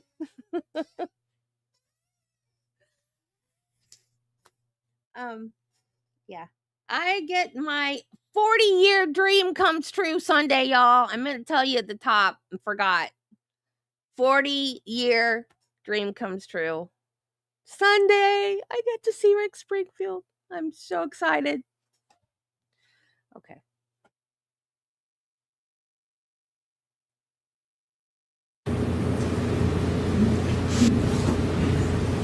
And is the staining in the right shoe of what's marked State's Exhibit 176 consistent with the right shoe of what is marked State's Exhibit 3A? Yes, it is. Here's some impact, small, with the same directionality. I'm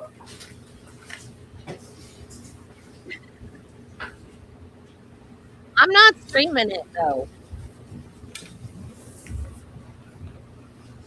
Nope. And what we look for when we're doing these tests, is it generally the same size?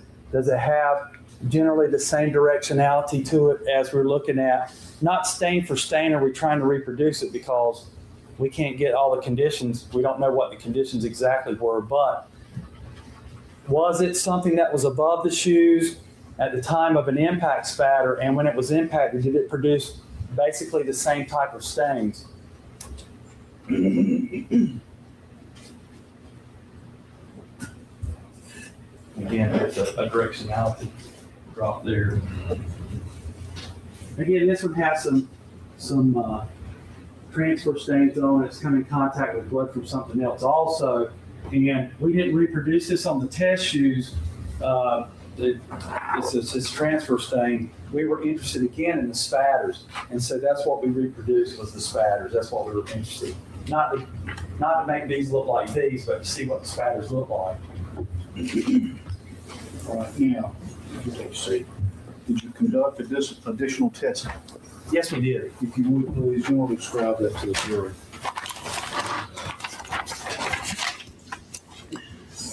What I have marked as test number 5, took a pair of pants and a shirt similar to those that were submitted to me from what was identified to me as having come from Todd Peterson. We took a look at those and I stained those in a way. In other words, I produced transfer stains from an object that had blood on it onto those clothing to see what actions produced similar stains to what I saw on those clothing that were identified as Todd Peterson's clothing. And also to look at how dark the stains were compared to what actions I took on the two clothing. In other words, how dark were the stains that I produced in comparison to those, and take a look at those and see if they were consistent with the actions that I had been told that Mr. Peterson's son had taken at that scene. And so that test was done, and that was called test number 5. Okay, now with respect to any additional testing, you had one other series of tests, is that right? Yes, test number 6 was, or I call it test number 6, was done inside the mock-up of the stairwell. And what we did was I went in there and I did some of the impacts that I had found in the scene itself. I reproduced those to some degree to study those, take a look at their characteristics, and determine if they looked similar to the ones that I saw in the scene itself. Now, before you describe that, did you do additional testing of clothing?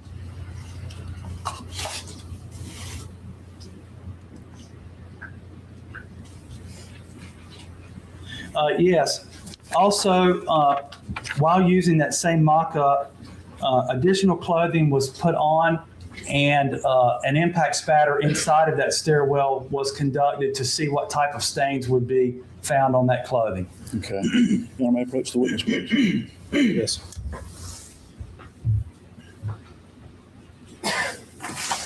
Let me show you what has been marked as State's Exhibit P243.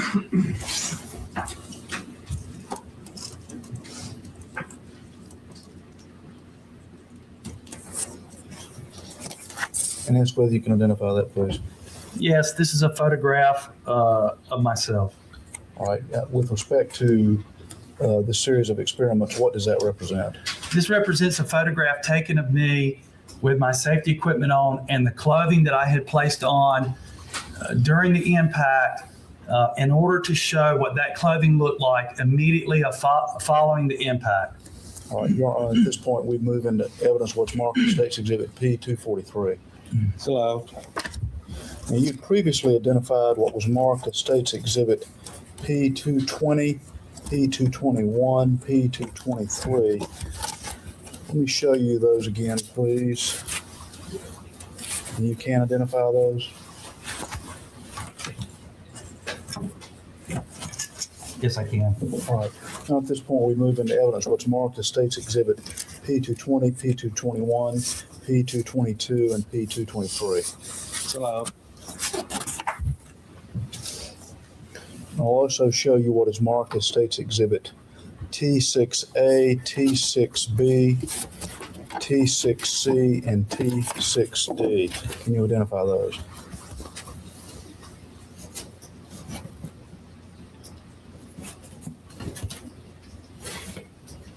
Yes, I can. No, may the witness step down and describe to the jury what these photographs depict. yes.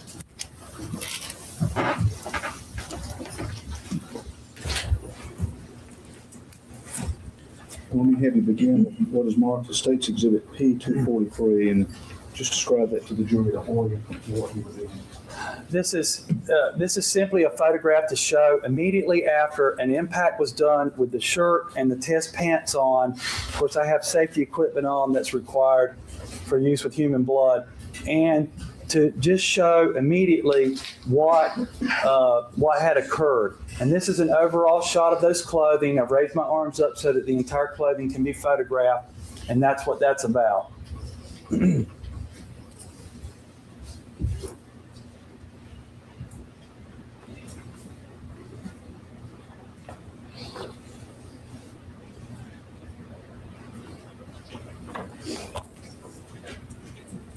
Let me show you what's marked as State's Exhibit P220. P220 is a close-up of those pants, allowing a photograph of the stains that are on those pants.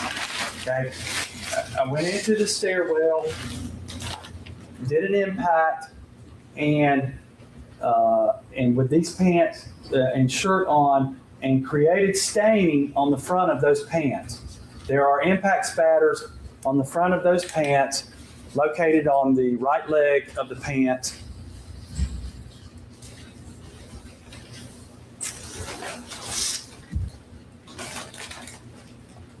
And this is a photograph depicting that.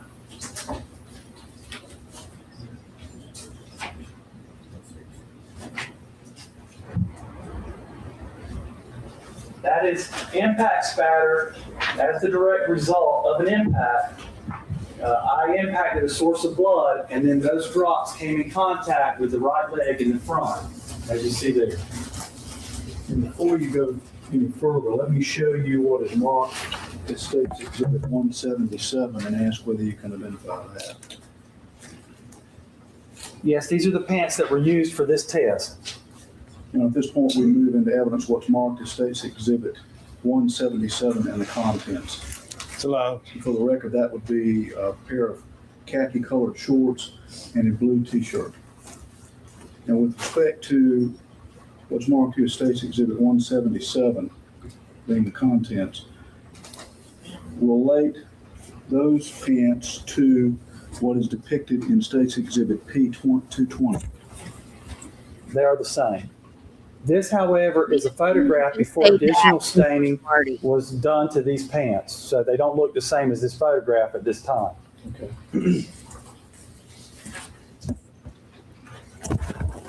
Well, let me show you what is marked as State's Exhibit P223. Let me ask you to describe to the jury what's depicted there. That's a close-up of the right leg, and this just shows better the impact spatter that came in contact with the right leg. And you can see that there's small droplets there, which are indicative of the force that was created when that stuff was impacted.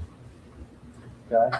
Now, again, just so we're clear, I think you've indicated that during this test, you were in the mock-up of the stairwell. I was. Okay. And exactly where was your source of blood when you were going through this test? The source of blood was, I'll have to look.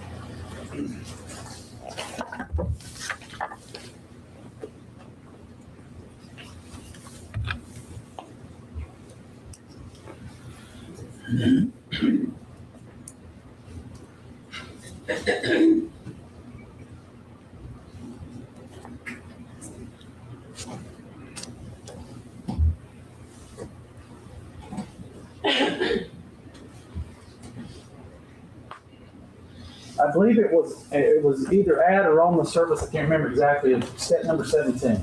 Okay. Okay. In other words, the source was below. It was below me. Okay. I do remember it was below me, but exactly where it was, I don't remember. But it was on the surface of step 17, I believe. And there's the impact spatters that were created. You notice again that the droplets were small and consistent with force.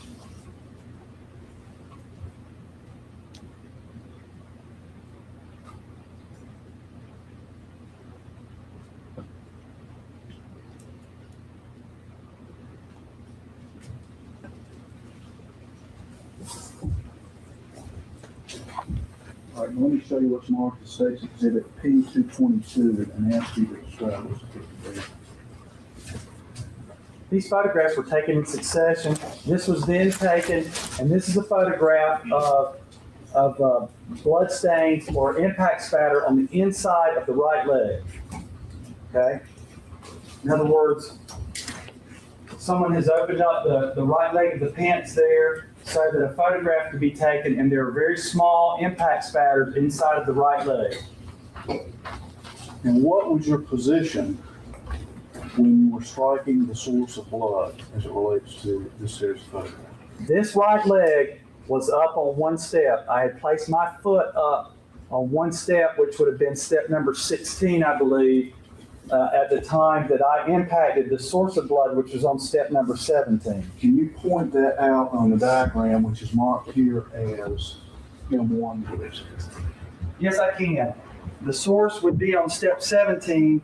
I placed the foot up on step number 16, and then impacted that sword. In other words, I took a rod, as I remember, I put a leg up like that, and I struck I struck the source of blood there. What process did you go through to make decisions about how to position yourself with those pants on so that you would get that result? Well, I had placed the pants that were provided to me in this case, identified as coming from Michael Peterson. I had placed those pants on myself to what we call modeling to determine what kinds of positions you could be in for blood stains to strike those pants. And I had gone through numerous positions that would allow the inside of the pants on the left part of the right leg to be open in order for a blood stain to strike it. It was my opinion that that only a few ways could provide that. Basically, the leg would have to be forward, the knee bent, allowing the leg to open to the inside, and place it in a position that blood spatter from forward and down would be able to come up in there and to go on the inside of the pant leg. Another position to accomplish that would be if the leg were up onto a step. And so what I did was simply choose one of those manners to do that. In this case, step up on one of the steps in the stairwell itself, strike a source of blood to see if blood spatter would come in contact with the pants in that manner. And so we're clear. Let's show you what's marked as State's Exhibit 1. Is this what you were using as your comparison? Well, yes, I was producing stains on this pair of pants to compare to this pair of pants. Okay. That's right. And again, with respect to what's marked here as State's Exhibit 1, where was that impact spatter? The original spatter on this pair of pants was in here.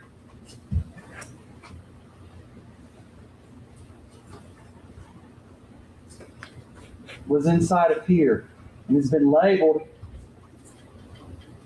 with letters A, B, E, H. And these have been labeled to point out the droplets that have come from a point of origin, a source of blood, and have come in contact with these pants on the inside, not the outside and soaked through, but have come to the inside. And for that reason, I did the modeling to show that these pants have to open up to the left side of the right leg, again, out here, to be able to allow that to happen and go up in there to a distance of, I believe, about 7.25 inches or something. Quite significant. This is a photograph of some blood stains that have come from the outside and appears to have struck the inside of these pants when I did that. I put my leg up on the shelf, up on the step and impacted it. How many tries did it take to get that? These are quite small, but they are just visible right at the end of my pointer.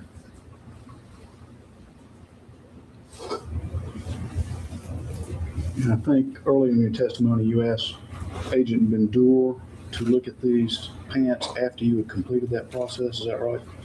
Yes, it had an appearance to me to have come from and struck the inside of the pants. However, Agent Bendur is a textile chemist, and I asked him to take a look first at these to make a microscopic determination if he could tell, and then to look at these to see if the same type of stain struck these, accomplishing what we did for the test. Now, with respect to other photographs, let me show you what's marked as State's Exhibit P221. If you'll describe what's depicted there, please. This is just a photograph. Again, what they've done is someone has turned up the back of this right leg of these shorts so that you can see that some of that spatter again on those shorts. And just at the end of my corner, you can see a small droplet there. And this photograph was done again immediately after doing that impact. What number is it? I'm sorry. State's Exhibit P221.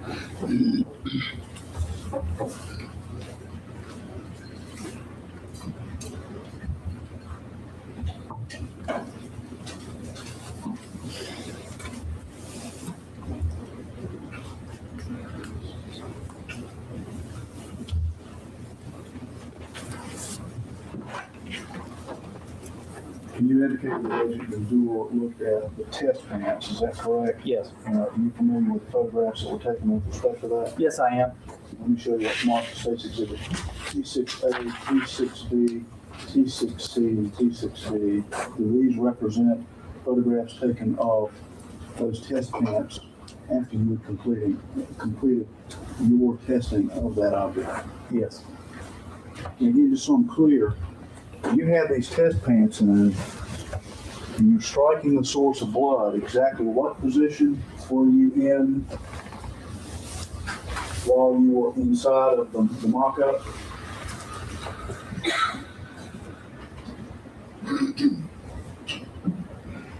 I was standing on step number 7. My left foot was on step 17. My right foot was on step number 16, and the source of blood was on step number 17. Okay.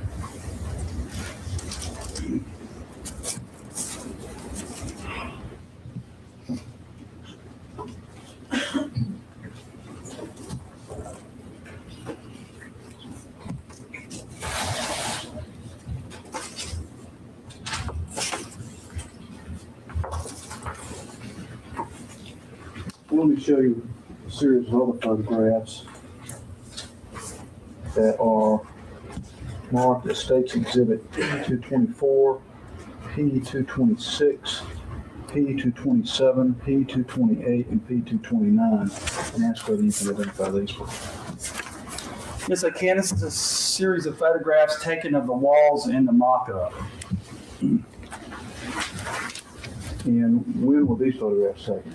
They were taken immediately after doing impacts in the stairwell. Now, what relation, if any, do the impacts depicted in these photographs have to do with the test shorts that have been marked as coming from package 177?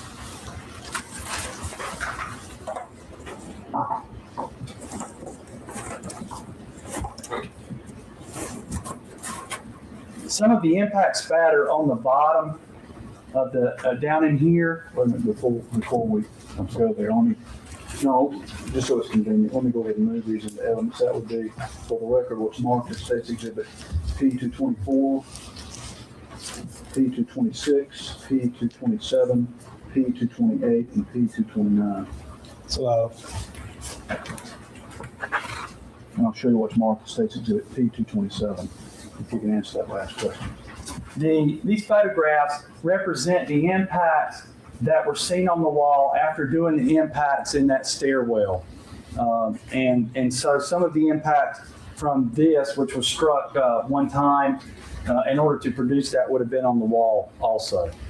If you would, please go ahead and describe what's depicted and what's marked as State's Exhibit P229. P229 is just a photograph out a little bit from the stairwell, and you see the impact spatter stains in the corner, and you see impact spatter stains on the molding that's there in the bottom of the stairwell, and it's just a depiction of what those walls look like after we did some of the testing in there. No objection as to some of the testing or all of the testing. That's what he originally said was after all of the testing. I asked that it be placed in time. Do you have a response, Mr. Hall? Your Honor, he's looking at the photograph to the front of that.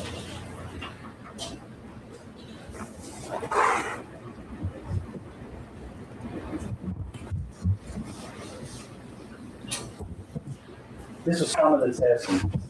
I'm sorry, it was not when the testing was completed. So some of the spatter has been has been made, but not all of it. Yes, establish at what point that particular photo was taken after how many of the tests were done. Sustained. Are you able to say which test has been completed on this photograph? No. Objection to that photograph. Stephanie, if you take the jury to the deliberation room.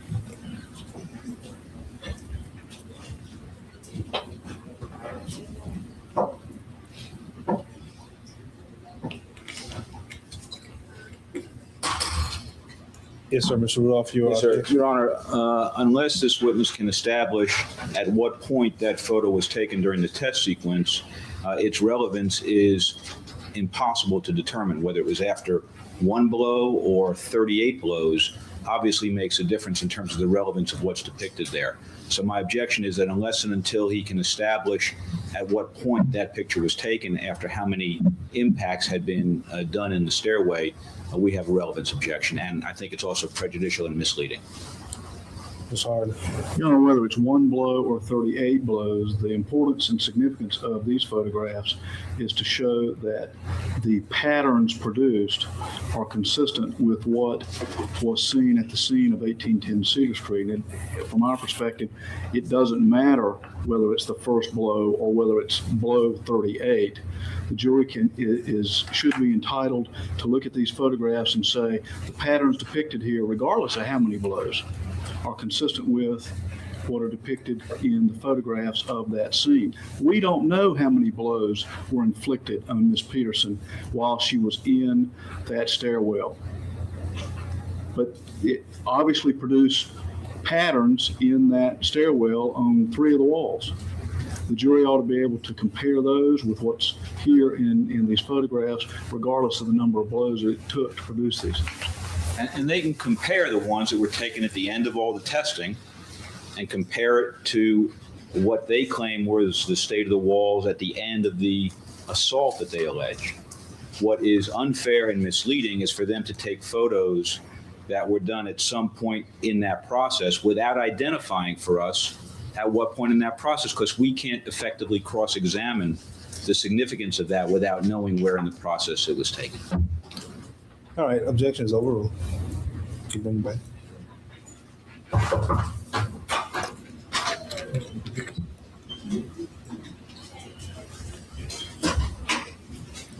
All right, objection is overruled. Further question? Yes, sir. Could the witness step down again, please, officer?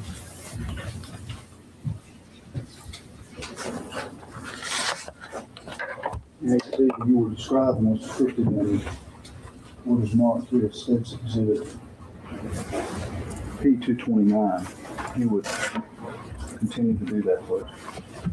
Again, this is a series of photographs depicting the impact spatters that were created inside of the stairwell during testing that was done during this using this carpenter prop for assistance. And you see the impact spatters along the walls.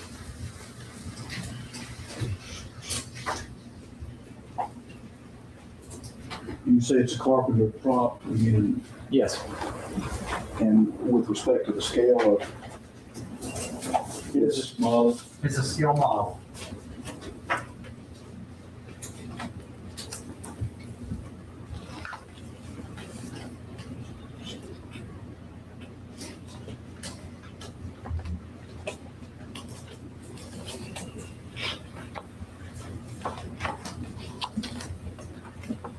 I'm sure it was marked as State's Exhibit P228 and asked you to describe that. That's another photograph of the impact spatters that have been made in these walls. Okay, they exhibit the fan shape. They exhibit. It's difficult to see from the perspective, but it also demonstrates there's smaller drops in here. There's larger drops to the outside of the pattern. It demonstrates directionality.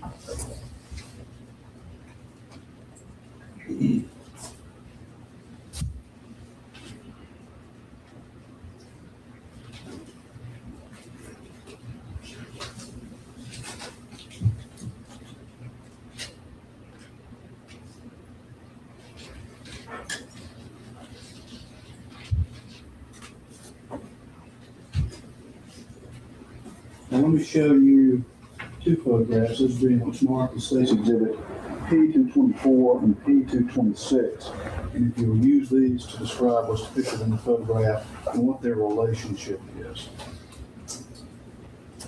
P224 is a close-up of what would be a model of the east wall in this photograph. And we have the impact spatters that are in here, and especially the impact spatter along the model of the lift chair is one of the things that were of interest to myself. And will you relate that to what's marked, what's depicted here and being marked as State's Exhibit P226? P226 is a close-up, and the lift chair has been pulled away a little bit, showing impact spatters up behind the lift chair that would also produce what is a limiting angle. In other words, when an impact occurred in front of this chair, it would depend on where that was for blood spatter to be able to get up behind the chair. And so when I reproduced an impact like the point of origin that I had in the scene itself, then it produced blood up behind this lift chair, much the same as what was at the scene. And that was one of the things that we were looking at to see if it would produce the same limiting angle when it's up in here. This is with the chair down to its full stop position. There's a block where that stop position is, and this is the chair pulled away to show that blood going up in there. And just so we're clear, the source of blood at this point is not up against the wall. It's not on the floor. No, these impacts were produced at or about the same place as the impacts in the scene themselves. As close as we could produce that with the materials that we had, we produced that. And then we achieved these results. Impact spatters that look much the same as those on the walls themselves, and also back up here behind this lift chair. And what was the source of blood that you were using at this point? At this point, we placed a block on top of step number 17, and we measured it to be at the same or approximately the same height as the points of origin that we found before, 19 inches up off the step 17 and 11 inches. And so we approximated that with the materials we had and impacted that, then moved it down to the next one, impacted that, and these are results of what you see here. These photographs are a result of what you see.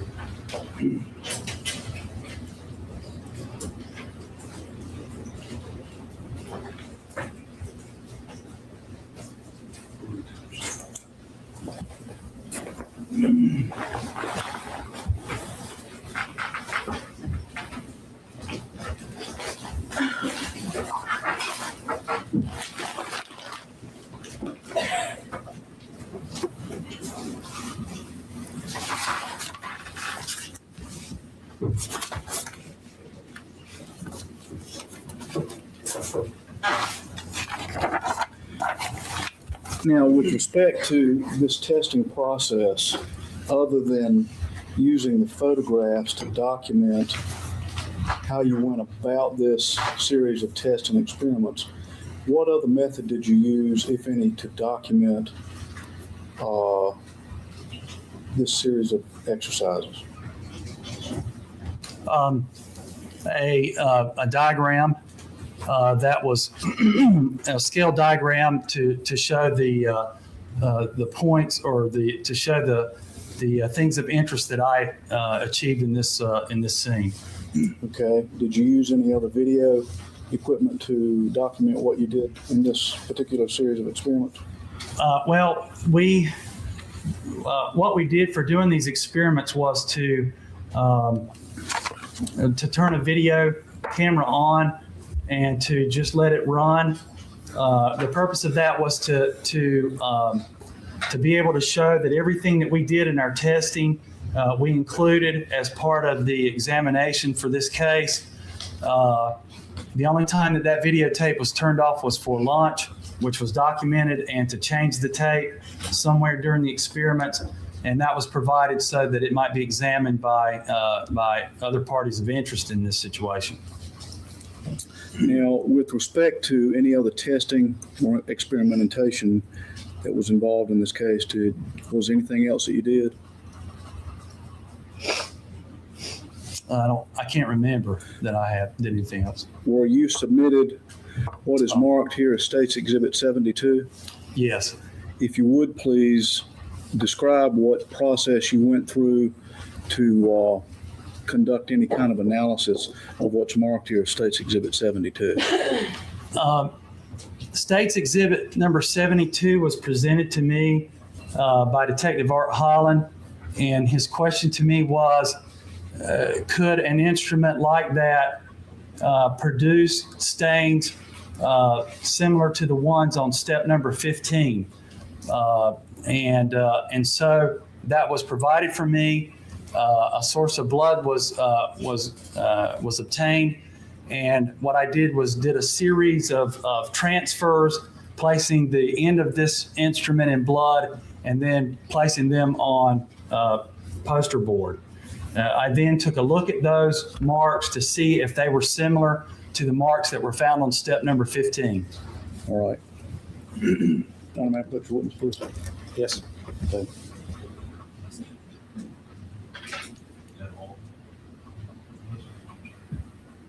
I'm going to object to him only using one of the sheets. I think there were a number of sheets that were used, Your Honor. Do you want to be here? I'll withdraw the objection. I'll use it in my cross if need be. All right. Continue. Approach witness, please. Yes.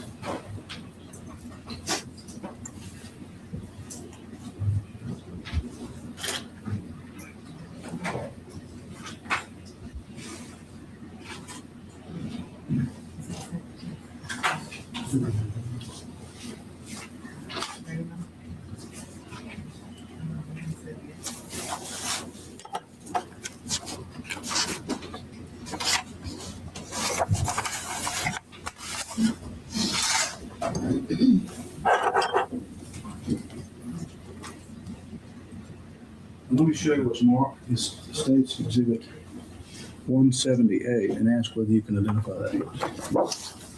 Yes, I can. This is a poster that I made using the instrument State's Exhibit number 72. And was it State's Exhibit 72 or item 72? And I'll show you what's marked as State's Exhibit 72. Okay. And use that and place blood on it to produce the marks that are on this piece of poster board. Did you also make other poster boards of this as well? Yes, I did. And approximately how many of those did you do? I think there were 3 in total. Did he say pizza? Is this a representative sample of those posters? Yes, it is. With respect to what's marked as State's Exhibit 72 and what is marked as State's Exhibit 178, how did you go about the process of making what is depicted on what's marked here, State's Exhibit 178? Well, blood was placed on the object. What actually happened was blood was placed on some paper towels for a source of blood. This object was pressed down into the paper towel, and then the object was placed on the poster board. And I moved the object. I tipped the object up. I did all kinds of things with it to see what type of impressions it would make or transfers it would make on this piece of poster board. At this point, we have not gotten the video of this particular experiment, and I'd request a copy of that at the earliest possible time. Your Honor, at this point, we move into evidence what's marked as State's Exhibit 178. It's allowed. Agent Deaver, was a videotape taken of this particular process as you've described it? No. Okay. And approximately how long did it take you to conduct this? 5 or 10 minutes. Okay. And where did you do that?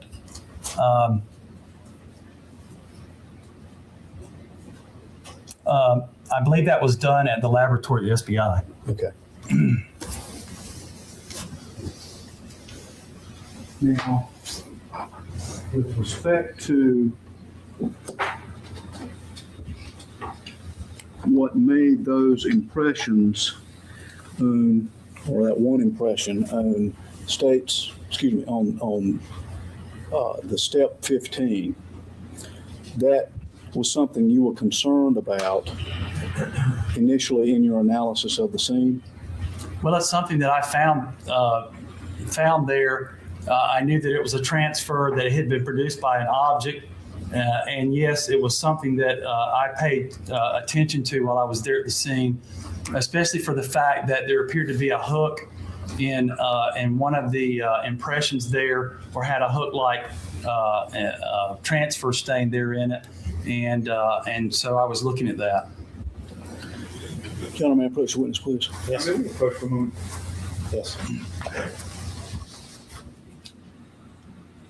And Agent Deaver, just so we're clear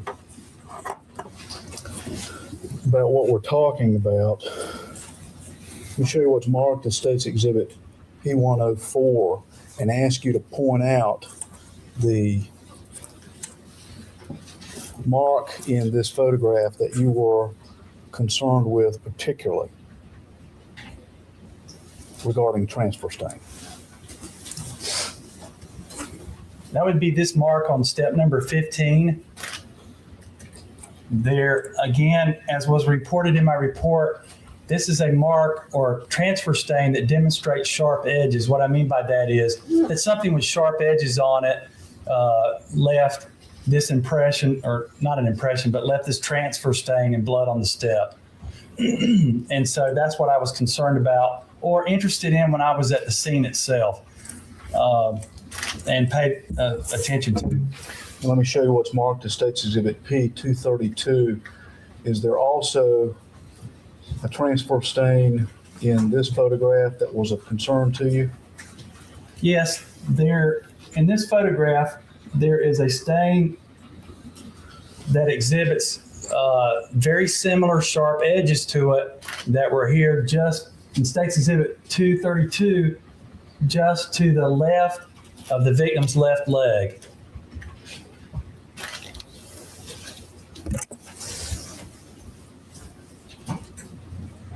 Now, as it relates to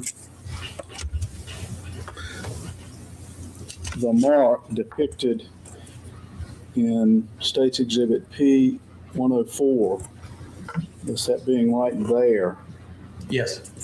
Do you have an opinion as to whether an article like what is marked as State's Exhibit 72 would have made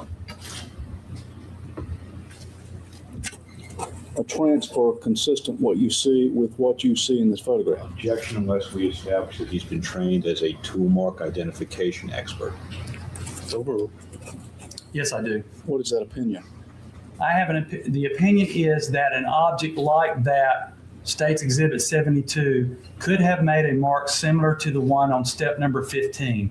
The reason for that opinion is that from the impression, the transfer stains that I made on the poster board, it exhibits similar sharp edges and angles, and it is a similar size to that on step number 15. Therefore, something like that could have made that stain.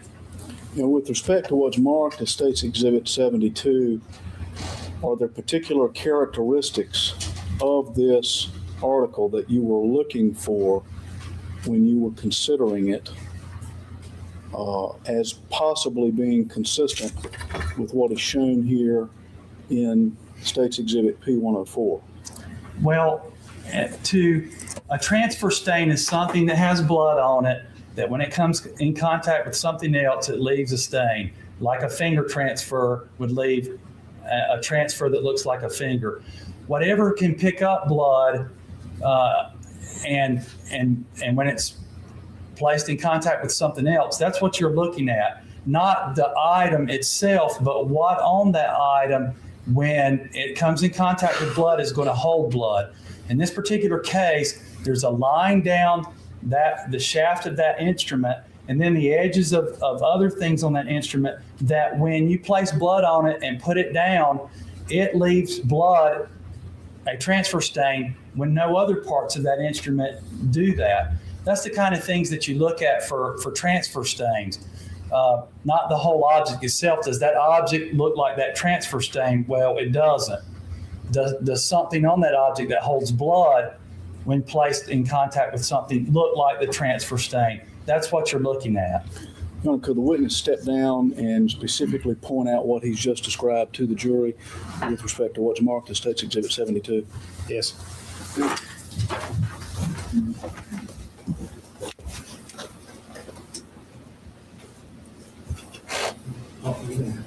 So small. Okay. This instrument, the whole thing will not get blood on it. You see there's a groove in it. Well, that could get blood on it, but when you place it on an object, that groove is not going to put blood down on this. This line on either side is the thing that touches something that will make a transfer stain. And actually the places that are clean have been in contact with some surface, and the dark places that are not clean are not coming in contact with some surface. So if you place this in blood, the thing that's going to get blood on something is this line, the edge here, maybe even the edge out here. Those are the things that you're looking at when you're doing transfers. What on this with blood on it is going to make a transfer stain. When you place it on this, the only thing that touches is this edge and this line out here. And so that's the kind of thing that you're looking at for making that. Not does this look like that transfer stain, because not all of this is going to have blood on it and produce a transfer stain. Again, this clean edge on either side, the clean edge along here is what comes in contact with something. And so when placed in blood, that's what's going to leave that transfer stain on something. And that's what you're looking at.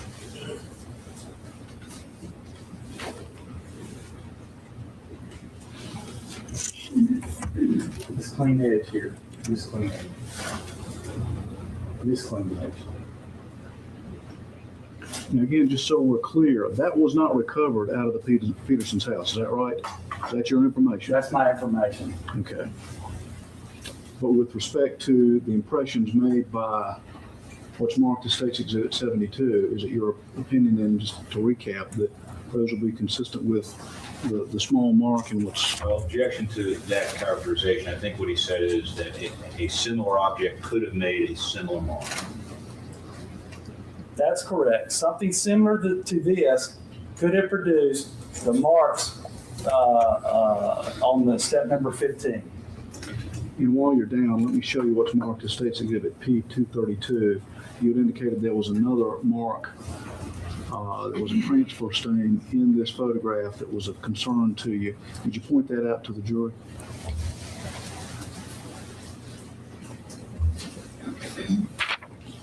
That is this mark right here.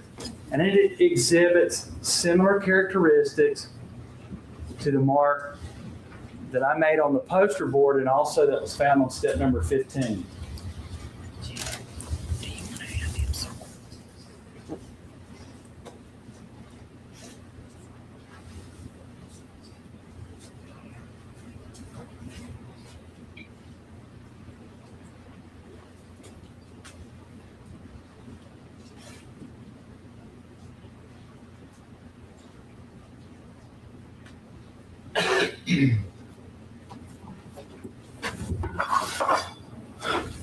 Now, with respect to what's marked as State's Exhibit 178, I don't think I'll show that to the jury, but if you would please describe what's depicted in that exhibit. This is a succession of me making marks on there and to see what it made, turning the object. I'm going to object unless he can describe in particular detail the actions he took to make each of those marks.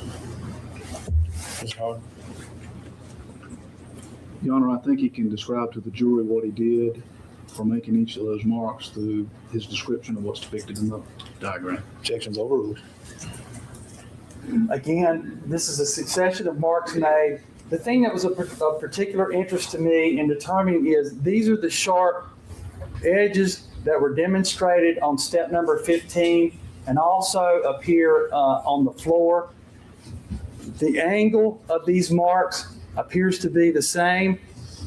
This is a This was the hook itself. When it was rolled, the object was rolled, placing the hook. And then the general details or general size of these are very close, okay? The other thing that was of particular interest to me in deciding whether this is a similar type thing is on step number 15, right in the angle here is a clear place. Each and every time that I made that, there was a clear place at the same place. In other words, blood did not come in contact in this place. And that's something that's seen on step number 15. This place right here in the angle itself is what I'm talking about.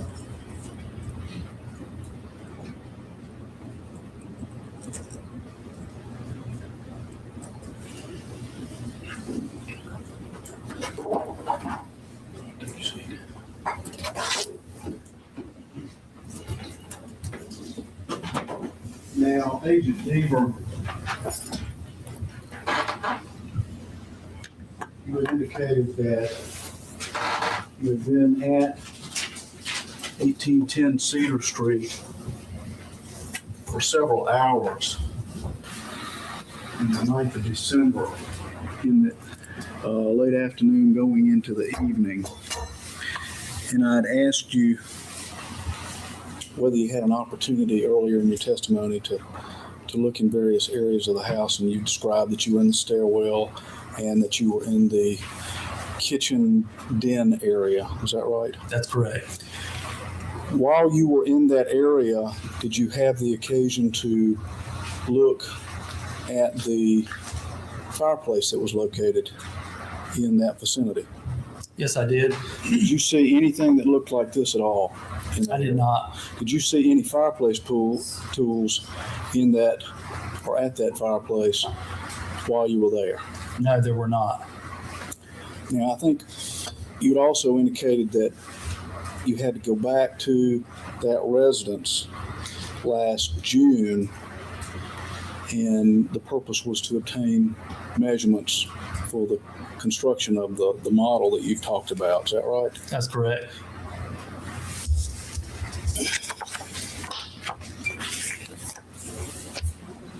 When you went back to that residence, did you have the occasion while you were there helping take measurements to look in the area of the kitchen den?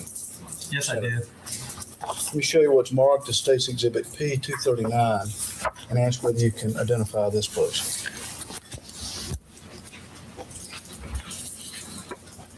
Yes, I can. This is a photograph taken on June the 27th, 2002, which depicts the fireplace. Also depicts the bar and bar sink that I've described previously, and a bit of the kitchen. Is that how you recall it being on the 27th of June of 2002 when you went back to that location? Yes, I do. Now, at this point, we move into evidence what's marked as State's Exhibit P239. Okay. It's allowed.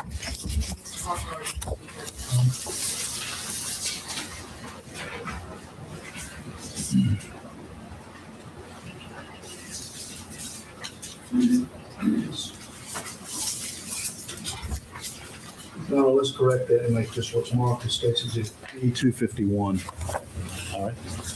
We'll move into evidence. It's allowed. Now, if you would please, will you, with the court's permission, step down and show the jury what's depicted in this photograph? Your Honor, is that allowed?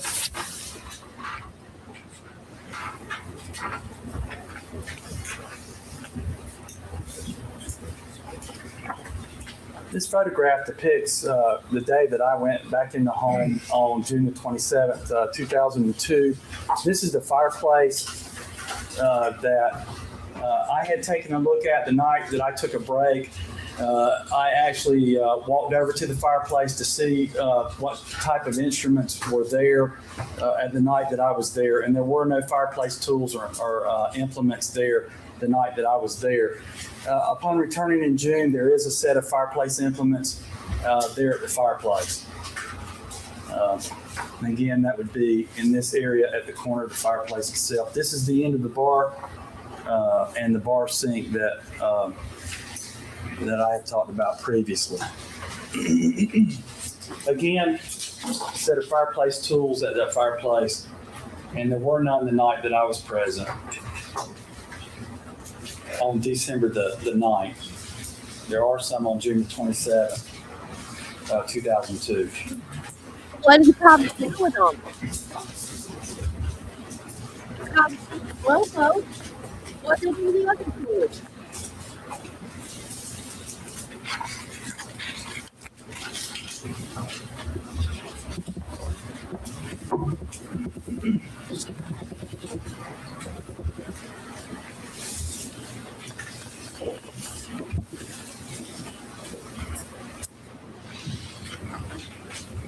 Now, Agent Deaver, during your review of all the photographs that were taken of the scene, and in particular the stairwell, and based upon There's no such your word. review of the scene while you were there, you were looking at transfer stains and blood patterns, and that would relate to what was on the wall and on the steps and on the floor outside the stairwell. Is that right? That's correct.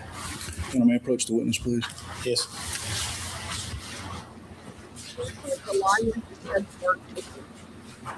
Let me show you what's marked as Defendant's Exhibit 68 and ask, first of all, if you'll observe it, look at it.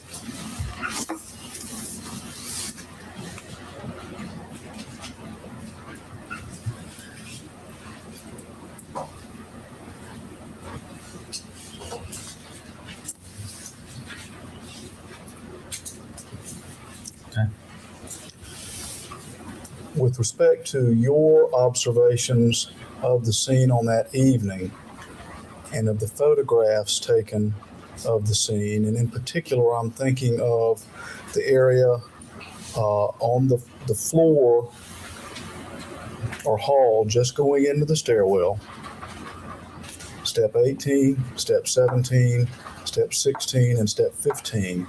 Did you see anything in the photographs or during your observations at the scene that evening related to transfer stains that would be consistent with what is marked as Defendant's Exhibit 68? No, I did not. Now,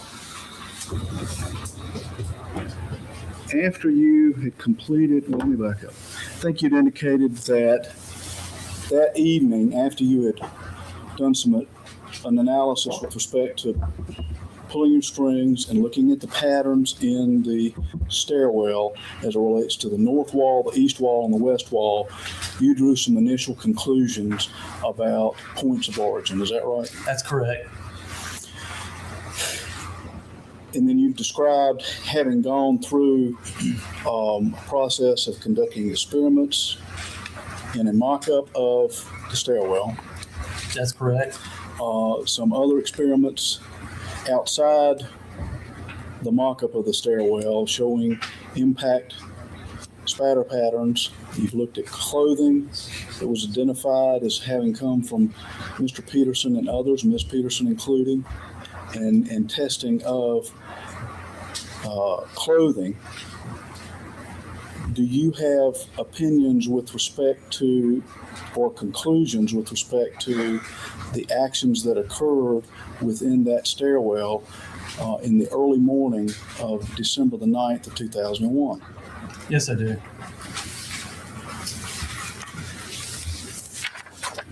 Now, may I approach the witness, please? Yes.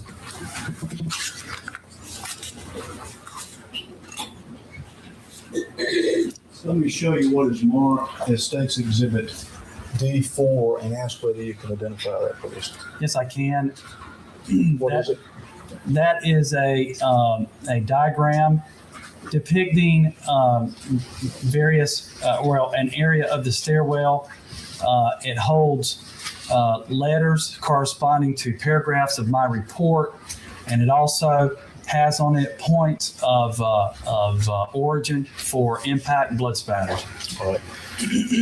John, at this point, it's going to take me just a couple of minutes to set up some photographs and this with the model.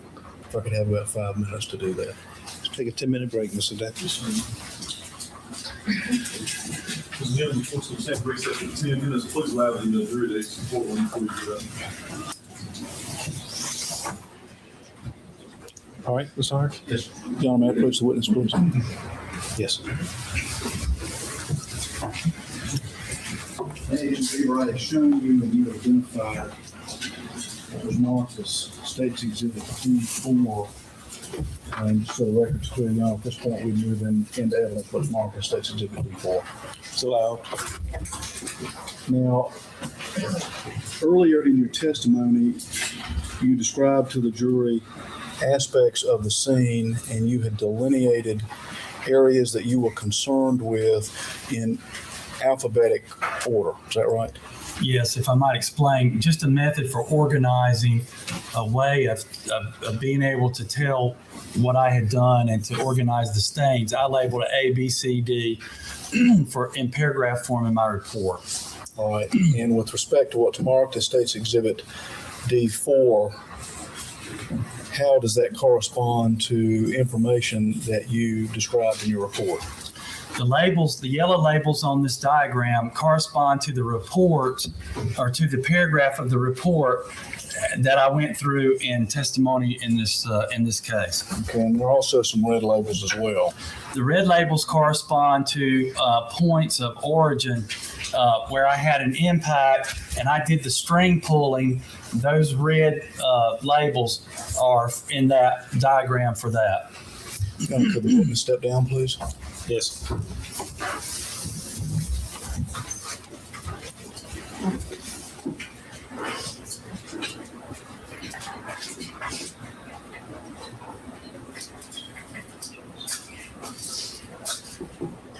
Now, let me show you the series of photographs.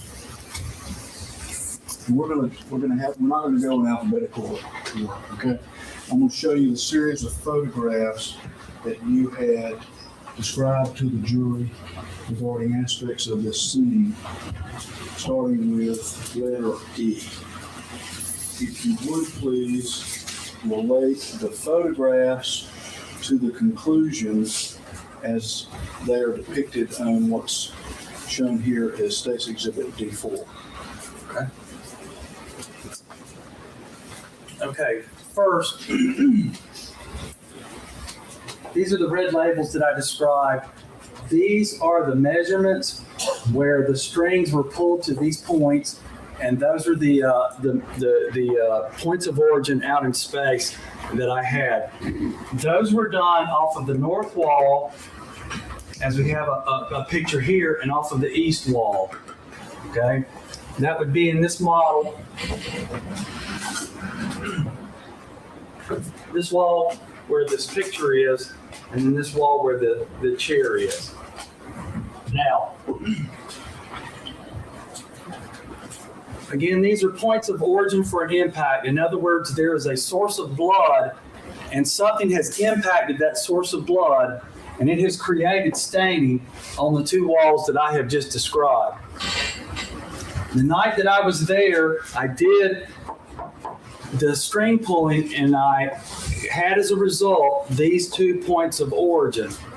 Now, with additional information that was provided me, the autopsy report and other things that I looked at, including clothing and other stains in this case, it is my opinion that these points of origin are the result of an impact having come to the back of the head of the victim in this case. In other words, the injuries are on the back of the head, and that being the source of blood, that an impact at this point and at this point out in space created the blood spatters or impact spatters on the north wall and on the east wall. These being very indicative of impact spatters on north and east wall.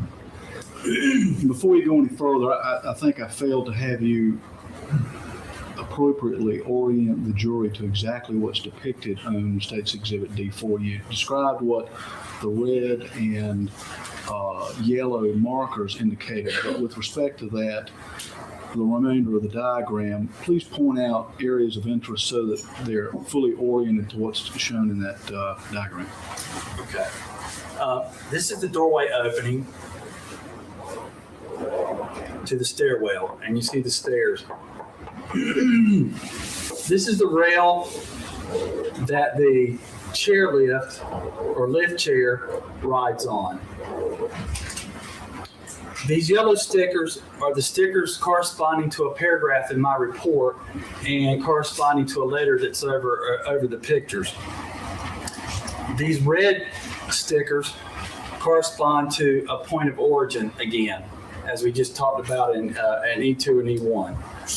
Now, with respect to this thing right here, right in the middle of the diagram, what is that? Okay, this would be what I describe as the header, which is out in the hallway in front of the door to the stair.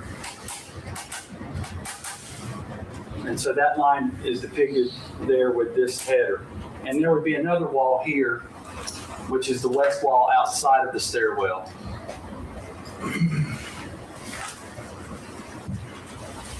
And with respect to the 2 points of origin that are located out in space near the corner of the east wall and the north wall, exactly what is their location?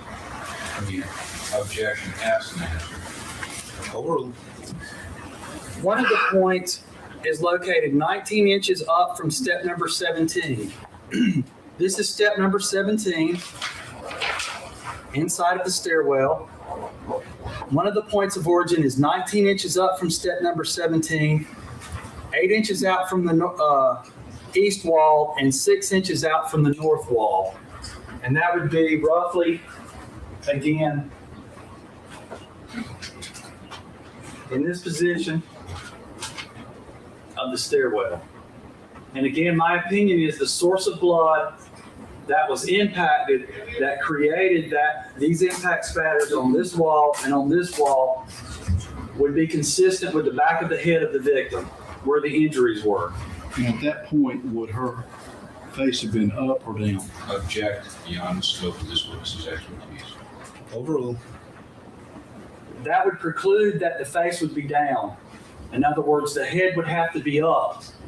There would be it would be basically impossible to have some impact on if the face were up out here in space and something impacted the head from the bottom. No. He beat her to death.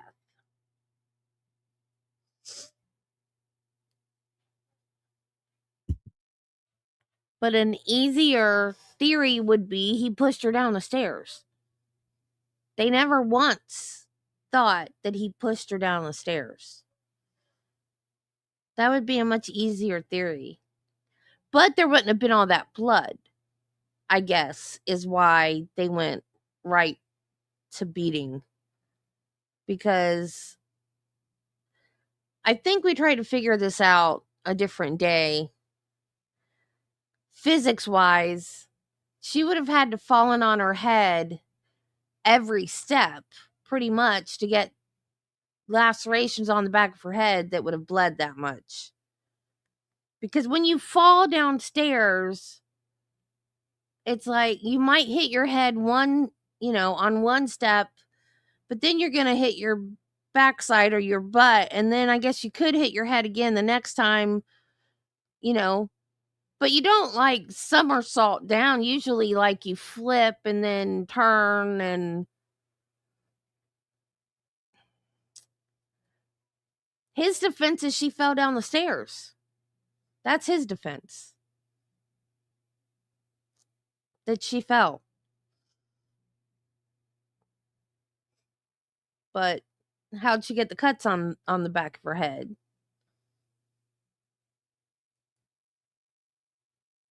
I don't know. And then they found out about the owl theory. Too late to introduce it into the trial. Just because some of the lacerations are in the shape of a talon.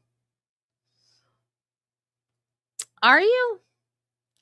I can see how it could be plausible if an owl attacked her and made her bleed that badly. But wouldn't there be more blood at the door outside of the house? Like, all that blood at the stairwell, there would have been more blood at the door leading to the stairwell. I mean, there still would have been all that blood at the stairwell, but there would have been more blood at the door where the owl first attacked her. And then if she had had a loss of blood and then collapsed there, she wouldn't have collapsed in a sitting position. She would have collapsed on her face. Unless she collapsed on her face but was still alive and was able to turn herself over. That is possible. And I guess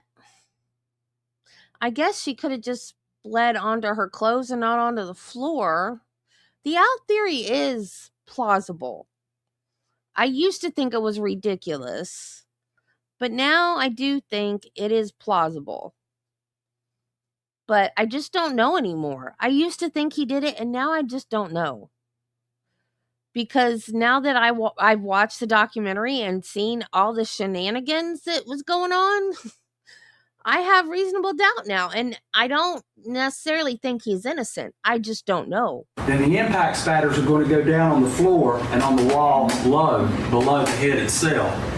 Therefore, the source of blood, the back of the head, is going to have to be up and be impacted in space such that the blood spatters can go up the walls and create the blood spatters that you see in paragraph E. And with respect to the other lower point of origin, exactly where is that located?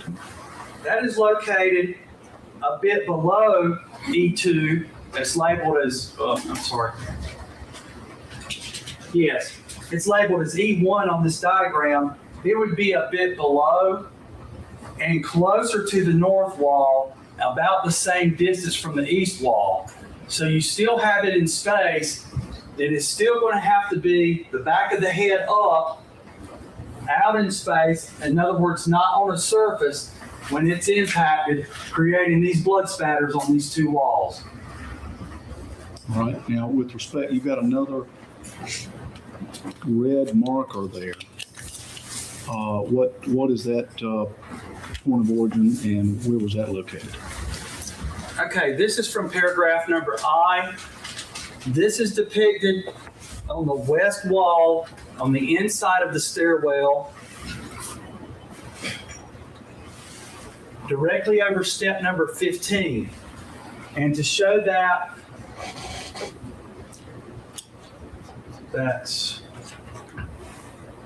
this is somewhat a piece of it.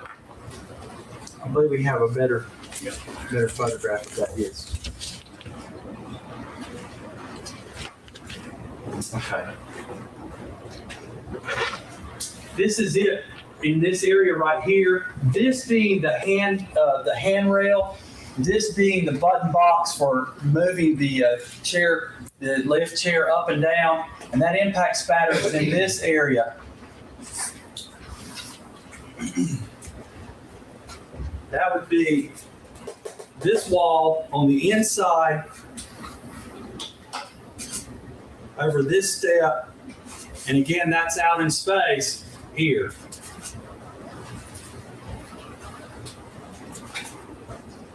"27 inches above step 15, 2 inches in front of step number 14, and 5 inches out from the west wall."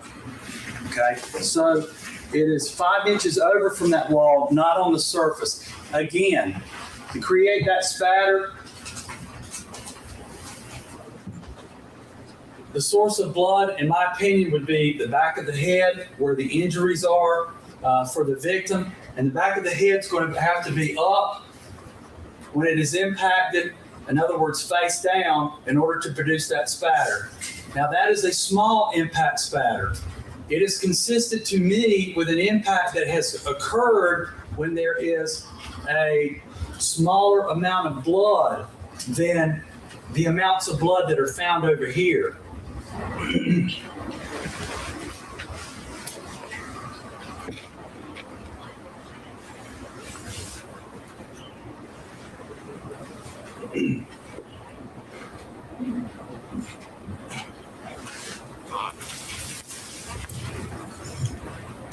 Now, with respect to the photographs as they are depicted on that board, just generally describe what your opinion is as it relates to the patterns, and to the extent that you can, are you able to determine a sequence of these events? Okay. Now, if I might go back, when I went into this scene, I was particularly interested in the blood stains on the north wall and on the east wall because they presented to me very characteristic impact spatters. As a type of blood stain, they were very characteristic. And so I did the reconstructions as I did here. I was also interested in some of what I described smears and transfer stains in this pattern. These appear to be where action smearing these bloods and these smearing the stains on the walls themselves, and also with addition of blood to the walls. In other words, something with blood on it came in contact and made smears in this area. What is also important about that as far as sequence is concerned is that there's impact spatter on top of that. And what that means is that this action occurred prior to additional impacts. In other words, something contacted the wall with blood on it, made smears in here, and then another impact occurred, creating another stain which came across the top of that. Now, that is a sequence that can be determined easily by going in there and looking at that, and that was done fairly quickly. There's also in this area the unstained portion of the wall. This exhibits along the bottom of it some dilution and staining. There are what I looked at that night and looked at subsequently are some runs in this and slight runs down into this pattern itself. It is my opinion that something with liquid on it was applied to this wall to remove stains in this area. That opinion is based on the difficulty for removing blood. It is not an incidental contact, because if something had come in contact with that blood when it was wet, it would make a smear stain. And so an effort has been made to remove stain here. It is also my opinion that this is not a shadow where something was in that place and blood went around it. The reason for that are two things. Number one, at the bottom of the stain are these dilutions and also these runs down here that are not seen on the sides and above. And additionally, there are stains that came in at a very sharp angle, and it would preclude almost anything flatter than the wall itself. They would have been blocked from having done that. As far as when this occurred, it occurred after the impact spatters had been there. There are no impact spatters or other stains inside of that area itself. All right. Now let's go back to A.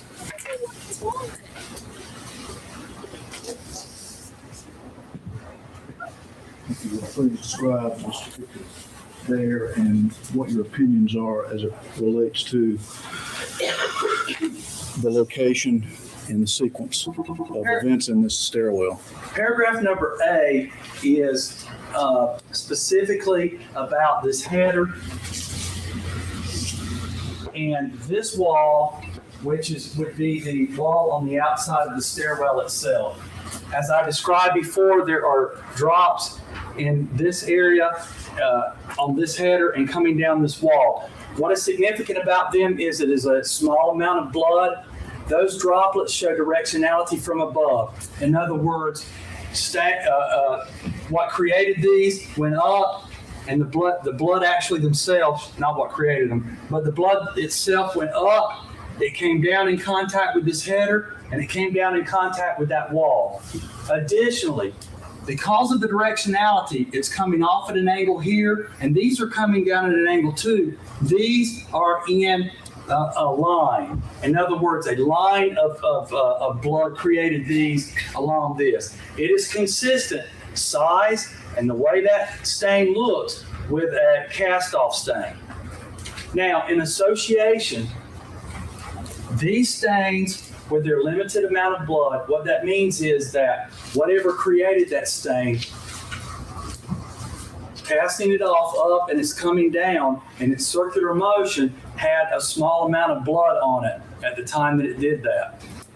If you remember me discussing the impact spatter that occurs against this wall, it too is a small amount of blood.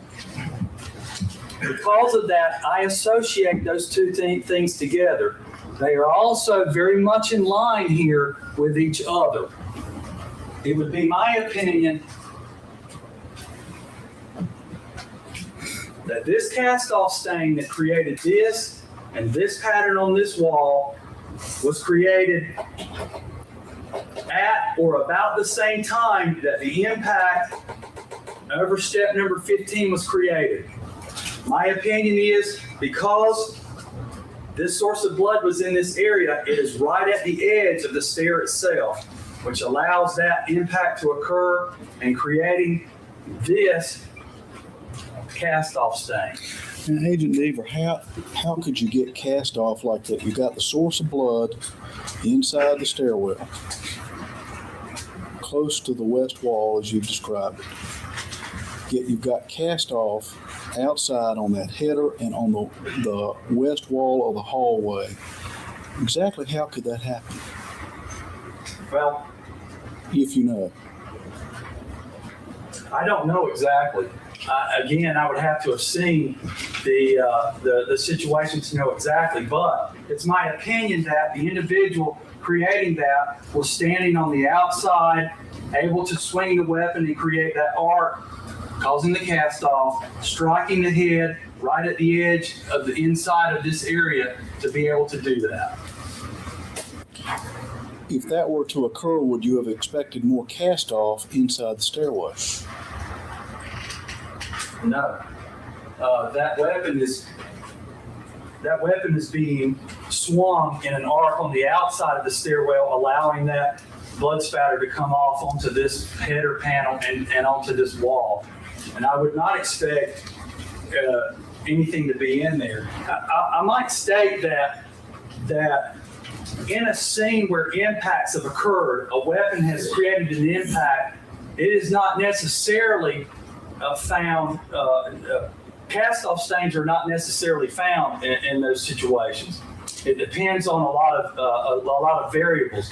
The weapon itself, how the weapon is swung, the amount of blood on the weapon itself, they're not always found. When they are found, good. But they are not always found in beating scenes. And in the scenes that I've been in, which are many, they are not always found. Probably about half of the scenes that I have been in have I found cast-offs when a weapon was swung in this manner.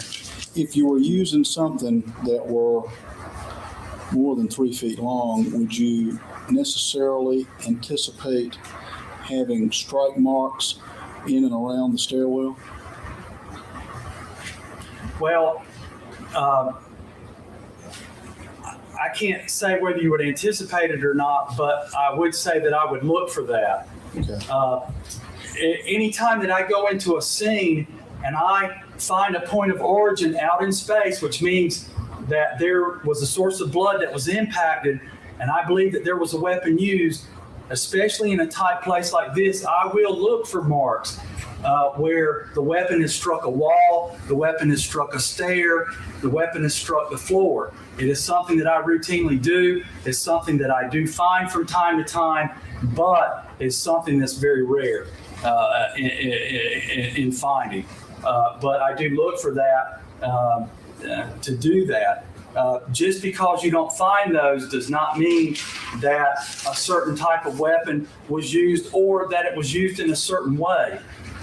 Again, I cannot say the way that weapon was used specifically. The only thing I can say is that I have a cast-off stain there, and that's created by circular force. I have impacts in space, which means that weapon was used against the source of blood. So a weapon has been used, and it's been used in that manner. All right.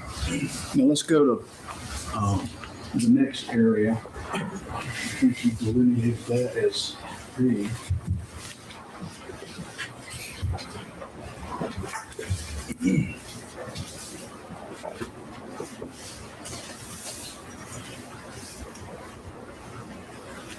If you would describe what your conclusions are as it relates to that area of the diagram.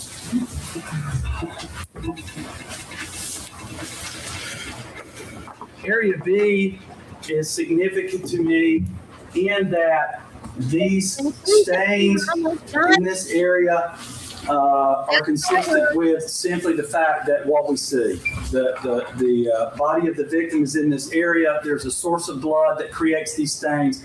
The thing that was significant, though, specifically was the fact that there were what appeared to me to be bare footprints in blood, which would be transfer stains.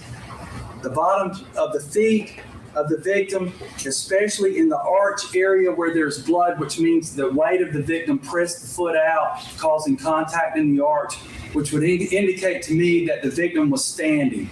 Both the footprints and that she was standing after bloodshed began to occur.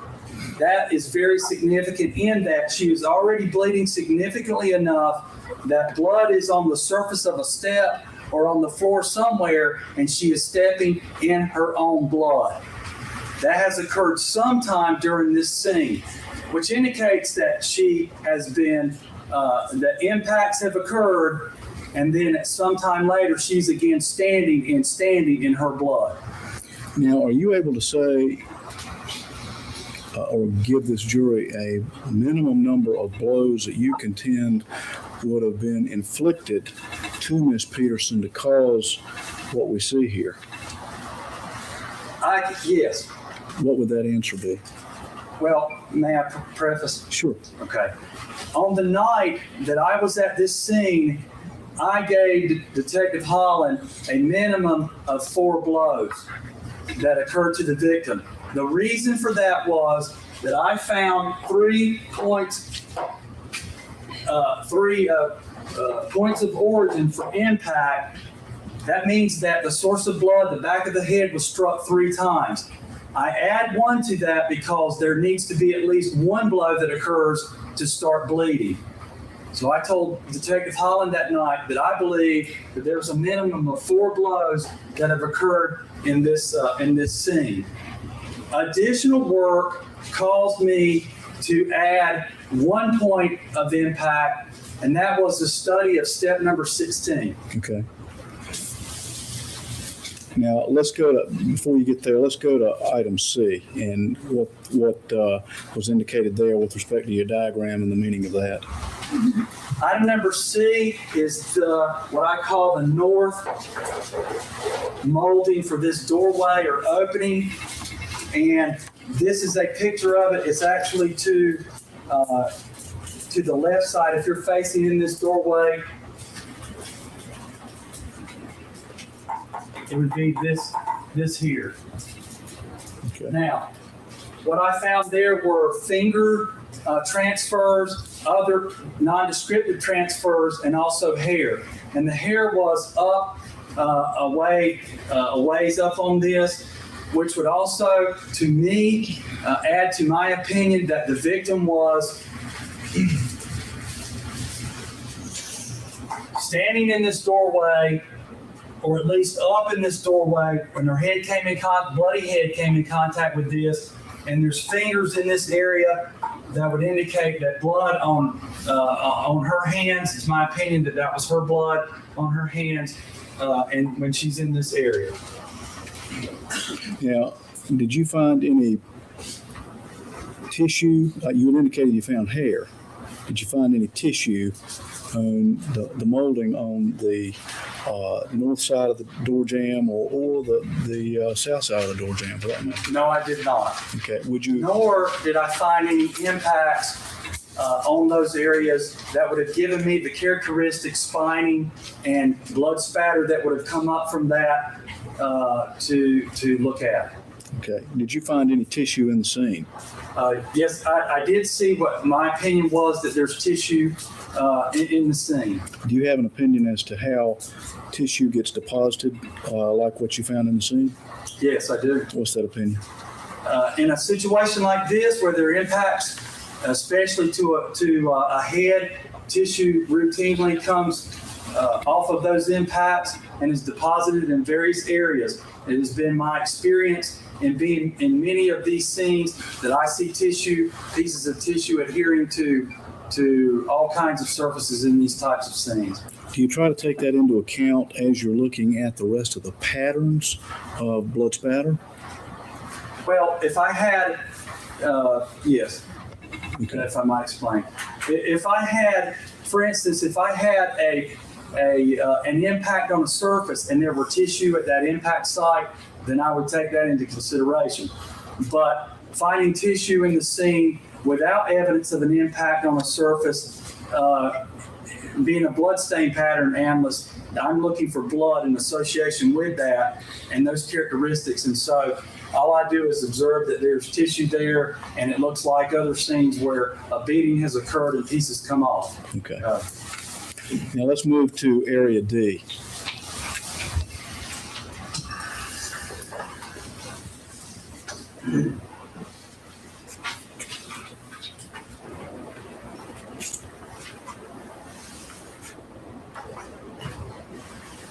If you describe what's depicted in that series of photographs, and relate that back to your diagram. Area D is the molding on the south side of that opening. And again, that would be represented here. If I might also state, there's a marker here that shows the height of the victim, 62 inches or 5 feet 2 inches. And that would be this side.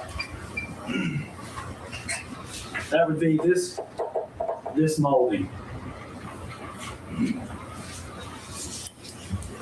All right. This depicts, again, transfer stains on this molding, and at the bottom of this step there are hair transfers that are shown in this enlargement here. What that means, or part of my opinion, is that the victim, once bloodshed had begun, her hair was bloody, that she came to rest or came down in this position at some time very low, right above step number 15. Her head came in contact with this.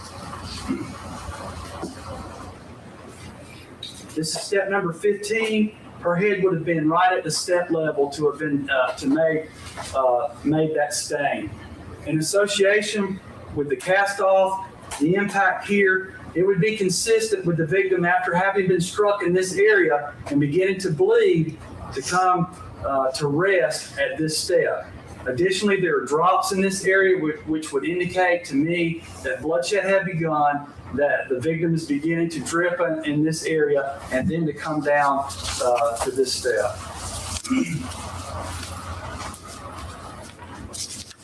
All right, let's move to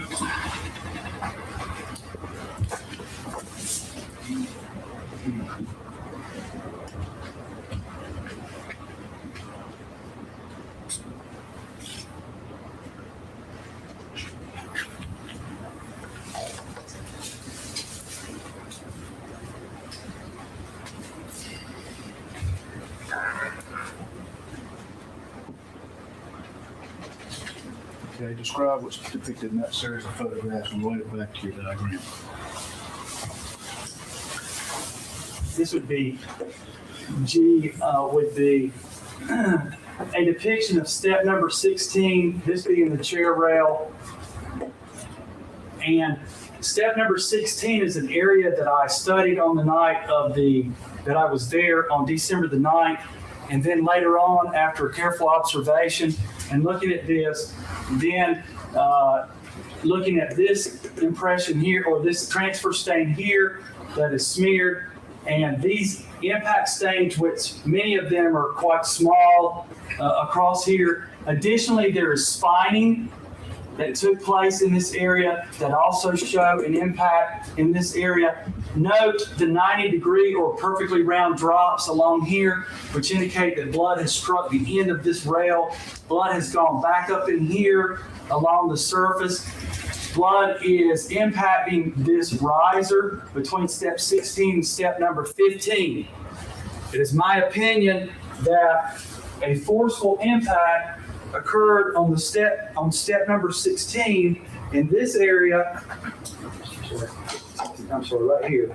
Step number 16 in this area. It is an impact on the surface. And that the source of blood, again, at this time would be my opinion that the back of the head of the victim came in contact forcefully with this step, creating the blood stains on top of this step. Now, because of the other things that I have seen in here and the forceful nature of that, because of the smallness of the drops, and somewhat the spining, it would be my opinion that this is not consistent with a fall, but consistent with something more forceful than a fall.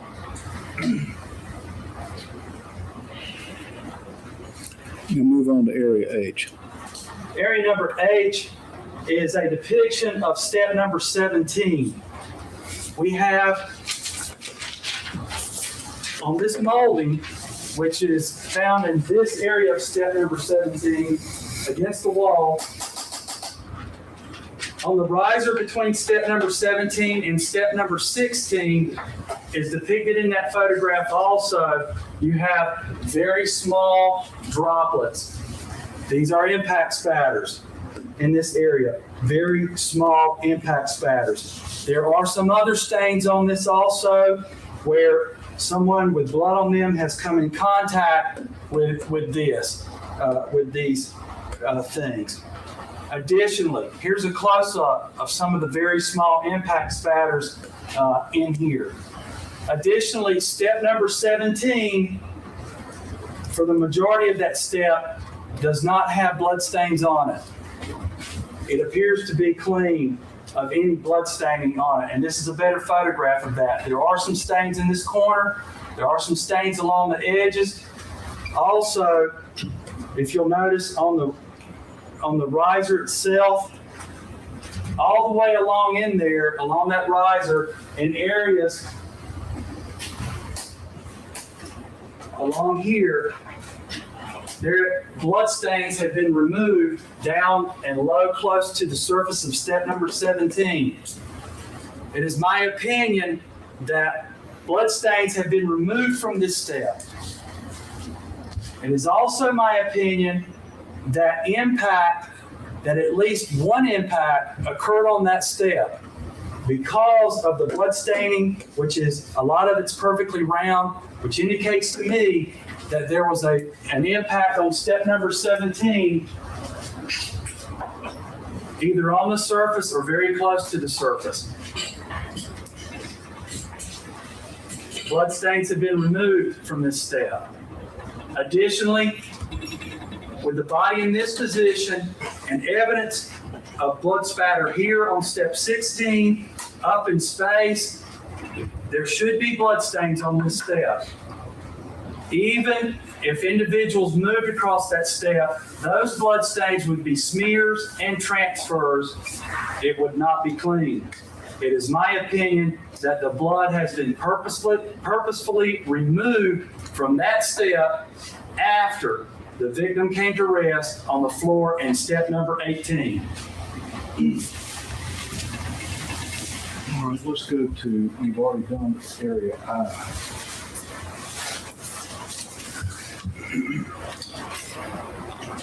Okay.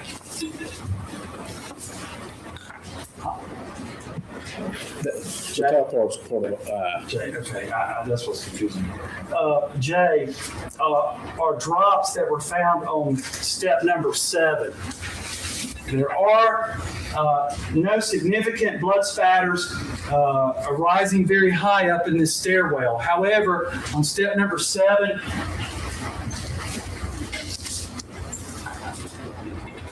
up here, there are a couple of drops, and then there are drops on further up, or stains further up. This is a fairly large drop, which would indicate a low force, which would be like gravity. And what it indicates to me is that someone with blood on them over this step caused that stain. And now let's move to item K.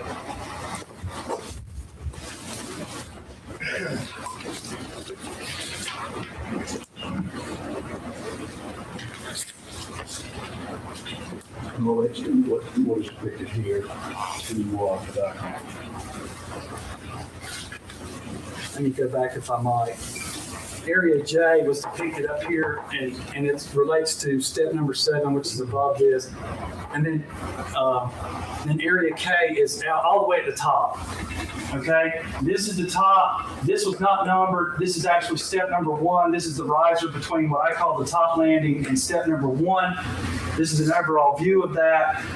There is a transfer stain. Something with blood on it came in contact with the bottom of the tread in that area. The blood is actually on the tread itself, a tiny bit on the riser. And there is a small impact spatter.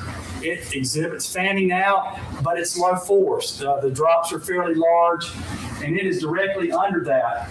That indicates to me that something with blood on it came in contact with that step and is, in my opinion, is related to the drops on step number 7 and indicate that an individual with blood on them is moving up the stairwell and actually kicks the bottom of that landing. Right. Now, with respect to the basic question that you were asked, which was to determine whether this was a fall or due to some other action. I think that was what you originally said you were there to do. Is that right? That's correct. Do you have an opinion as to how that question was answered in relation to Kathleen Peterson? I do. What is that opinion? That opinion was answered that night. On December the 9th, I answered the question and found at least 3 points of origin, 3 points of origin that are not consistent with impacts on the step. Additionally, my opinion is that this is the scene of a beating, that this scene is not unlike many scenes that I have been to, and the spatters, the impact spatters, are like those consistent with beatings that I have seen in the past. All right. With respect to that basic question, do you have an opinion as to the proximity and involvement of the person that was wearing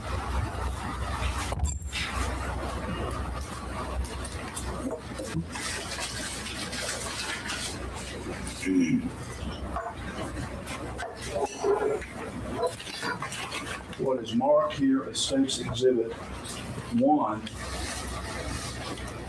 regarding what you contend is a beating of Kathleen Peterson? Yes, I do. What is that opinion? The opinion is that these pants are consistent, or the stains on these pants are consistent with impact spatters with the result of a forceful impact, and that the individual wearing these pants at the time of that impact was in close proximity to the source of blood when it was impacted. The reason for that is the smallness of the stains, where the stains have been located on the inside crotch to the back of the pants, and specifically those stains, very small and forceful, which came in contact with the back hem of these pants along the inside of the right leg. The smallness of those drops indicate forcefulness. They do not carry very far. Therefore, these pants must be very close. Additionally, these stains, which indicate that these pants, that some liquid was applied to these pants, indicate that the wearer of those pants, to me, it was my opinion that they are trying to destroy or to change to change blood stains on the front of these shorts. This addition, because of my testing and looking at that, is not consistent with incidental addition of water. On my test pants, all of the spatter that I showed in the photographs was removed when I applied the amount of water to create this same type of stain. Also, it would be my opinion that an individual who was doing wearing these pants, doing the things that I saw, should have impact spatters on them, especially in the same area as where I found some impacts, and that they don't exist here at this time. There are a few small spatters in there, but the front has been, looks like this. The back, where no one can see, has this. These spatters coming up through the crotch area and on the back of the leg, I have seen before in similar cases and have done the same type of work and the same type of testing on them. This is not new. This is something that I teach my students to look for when a beating is suspected. Now, with respect to what's marked as State Exhibit 3A and 3B, those being these tennis shoes, do you have an opinion as to the proximity of the person wearing these items in relation to Kathleen Peterson when she was beaten? I do. What is that opinion? The opinion that I have about these shoes, the wearer of these shoes, and understand that these shoes were found in the scene, but the wearer of these shoes these shoes were actually directly below a source of blood, which my opinion is the back of the head of the victim, when it was impacted. The height of that source, I do not know. In other words, somewhere up here is the source. How high, I cannot tell. Whether the individual was standing, kneeling, in a crouched position, I cannot say. But I can say, or my opinion is, because of these drops along the toes, that source was up here somewhere.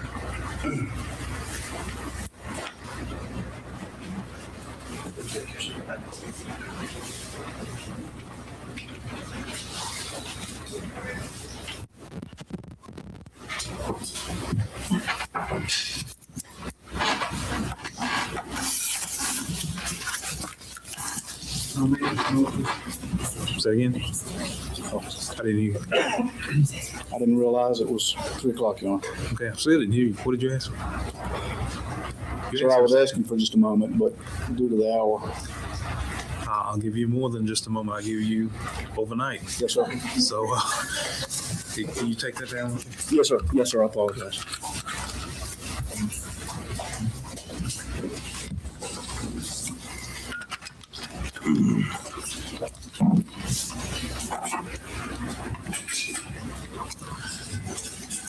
All right, members of the jury, we'll break for today. Remember the instructions I've given you throughout the course of the trial. Keep an open mind. Don't talk about the case, even among yourselves. Stay clear of the parties, witnesses here. Don't read about the case. Don't watch television about the case. Don't do any independent investigation. We'll see you tomorrow morning at 9:30. I figured it out. He's an android. He's like Data from Star Trek. At this point? Well, Your Honor, it's my understanding we're here to address the portion of the defendant's motion in limine regarding the Ratliff matter, and just so the court will have some idea of how we intend to proceed. And I guess Mr. Sachs is showing me here would be item 2 on the first page of their motion in limine that originally was filed under seal. So the court will have an idea how the state intends to proceed regarding this matter. We intended to call 2 witnesses, Cheryl Apple-Schumacher and Margaret Blair, to establish certain things. We then intended to move to introduce certain items through the witnesses, some photographs, the original copy of Ms. Ratliff's will that we got from Texas. We also intended to introduce the 2 autopsy reports, both the one for Kathleen Peterson as well as the one for Elizabeth Ratliff. We also wanted to be heard in regards to offering to introduce, for purposes of this hearing, a statement from Karen Ham, who was a witness that we had filed a notice about last week, who had some information that was pertinent to this situation. She was interviewed when we went to Germany in June. She, since that date, has suffered a medical condition such that her doctor will not allow her to travel this far in order to take her testimony. But at the appropriate time, we wanted to argue the admissibility of that to the court under an exception to the hearsay rule. Those were the items of evidence that we wanted to present to the court, and then at the appropriate time present arguments. All right. Does the state intend to present further evidence past today? In other words, how long is this? Well, I know we set aside certain time that would be appropriate.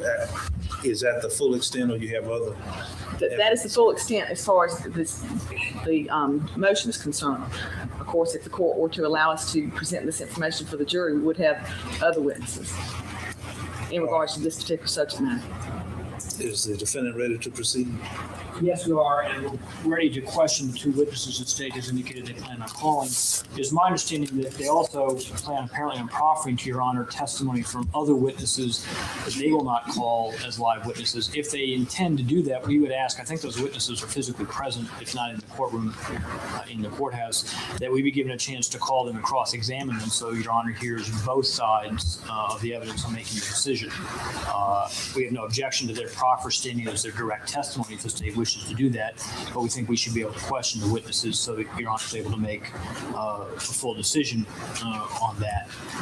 In addition, of course, we are going to be objecting to this statement from Karen Ham, which is a classic hearsay, and we can address that when we get to it and address some objections we have. For example, I think there's a chart prepared comparing injuries found on both Ms. Ratliff and Ms. Peterson, and there's aspects of that Mr. Rudolph will address in terms of being misleading. So my guess is there's going to be more than two live witnesses, depending upon what the state, who they proffer, and whether they're physically able to be questioned once the proffer is made. Well, it may not be today, though. Right. Yes. All right. I'm not quite sure I understand what you mean. There may be some other witnesses that they don't. Well, for example, if they were to proffer a statement from someone who was at the scene and is describing the scene in some way, and that person is here, we'd want to be able to call them to cross-examine them about it. And that would be beyond the two people that they plan on presenting live. It's my understanding that they are going to rely on several witnesses who they will not call as live witnesses, but will rather proffer to Your Honor, either in the form of statements or something, what they expect those witnesses to say. If that's going to be relied upon in making a decision as to whether this testimony is admissible, we'd ask for an opportunity to cross-examine them. If they want to rely on the proffer for their direct testimony, that's fine, but I think we should have an opportunity to examine those witnesses. Just to give you a specific example, I think that the state intends to proffer the autopsy reports. Well, there are a number of questions that are relevant to the similarities or the lack of similarities that I need to question Dr. Radish about if they're going to rely on the autopsy report. So I have no problem with them putting the autopsy reports in so long as I'm permitted to then call Dr. Radish and establish other facts. If I'm not going to be permitted to call Dr. Radish, then I object to them trying to proffer part of the facts without presenting or giving us a chance to present all the facts to the court. We do intend to. Just for context, for anybody that hasn't been with us through the whole thing, Liz Ratcliffe is Michael Peterson's two daughters, their biological mother. He adopted them after she died in Germany. They lived next door to them when he was in the service. Their father died in the service, and then their mom died. She either had a brain aneurysm or a stroke while she was at the top of the stairs. When it happened, she fell down the stairs. It was investigated in Germany by the German police and because it was on I think it was in the Marines. So he was on when something happened, the Marines CID investigated it. So that's the Army. When something happens to the Marines, NCIS does it. CID investigated it. The American CID investigated it. So it was investigated, natural causes, no big deal. So he was not implicated in her death. She was buried in Texas. Her body was exhumed because of this. The same medical examiner that did Kathleen's autopsy did this autopsy. This is a medical examiner that was, I don't want to use the word coerced, encouraged, I guess. She wanted to put blood loss as a cause of death, and she was encouraged by the police to put blunt force trauma as a cause of death for Kathleen rather than blood loss. And this is the same woman that did Liz Ratliff's autopsy after they exhumed her body. So she decided it wasn't natural causes, it was homicide.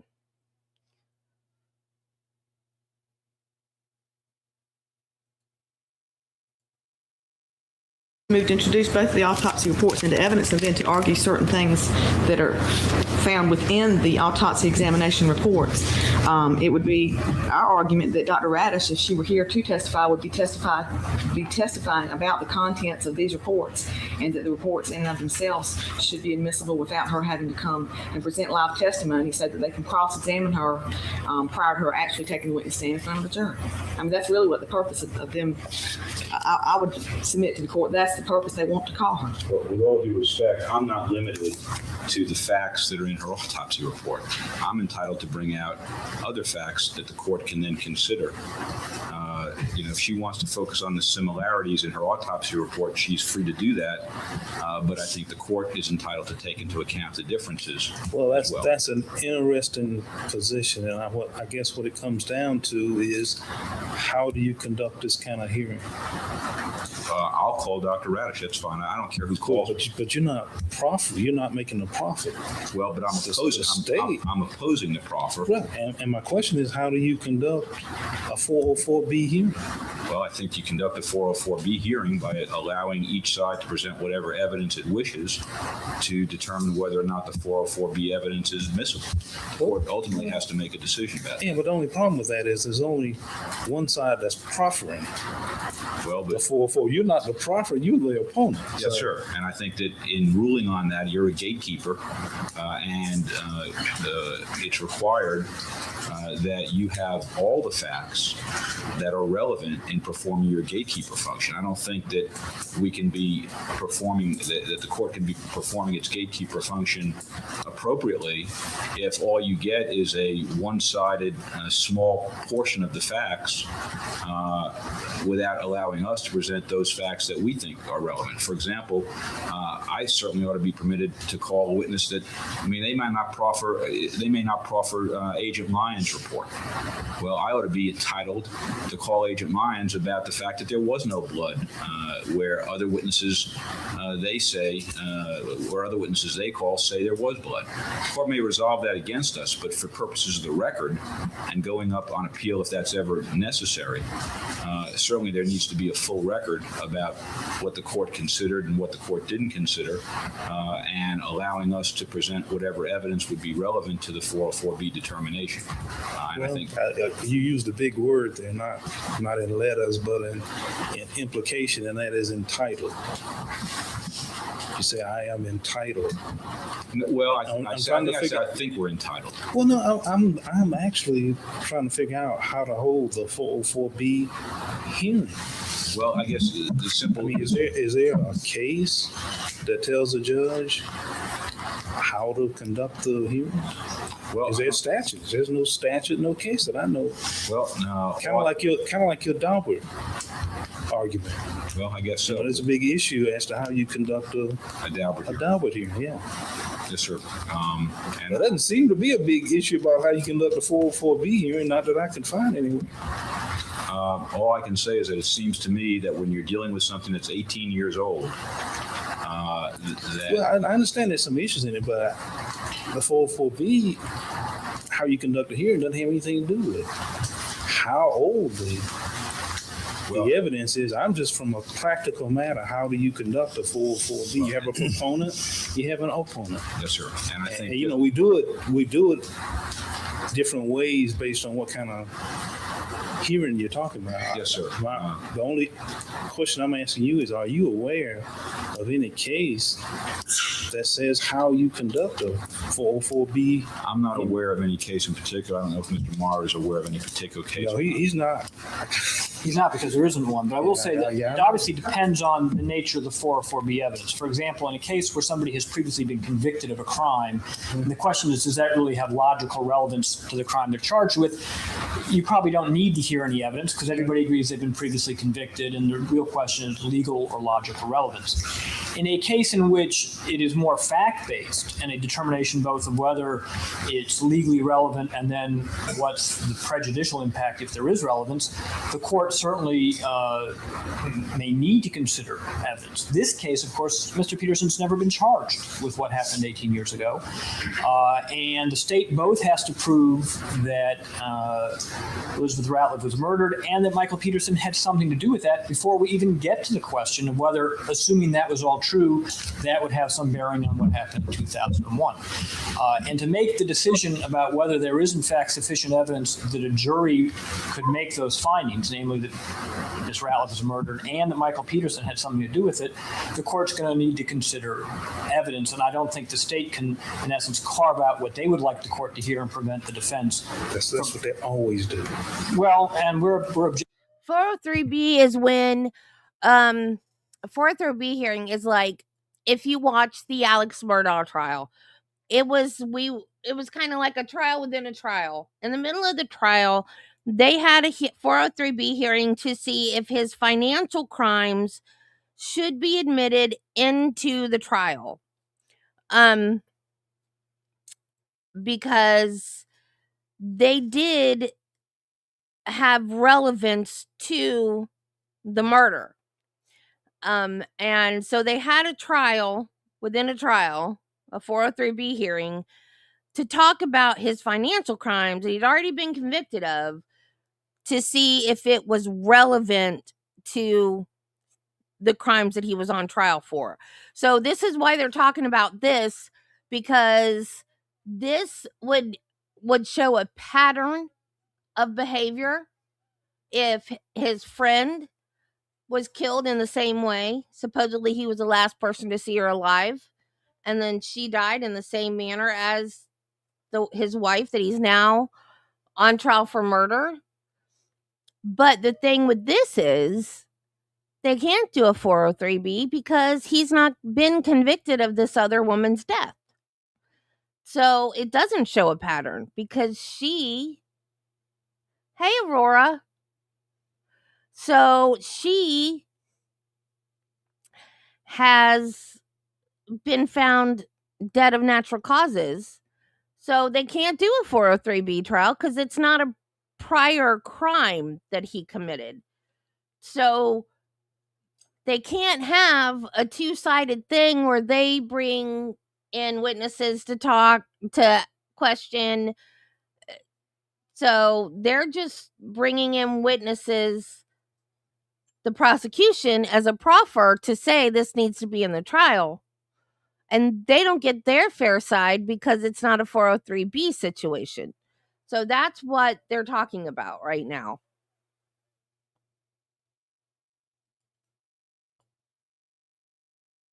Objecting to it, and I'll tell you that, for example, in cases where I've done appeals often, while it may not be as a separate hearing, when a given witness is called to testify. That's why Ms. Bryant wants to stand up and hand in the autopsy report without you cross-examining Dr. Radish. That's exactly why she did it. Oh, I understand that. But for example, I mean, I do too. I know.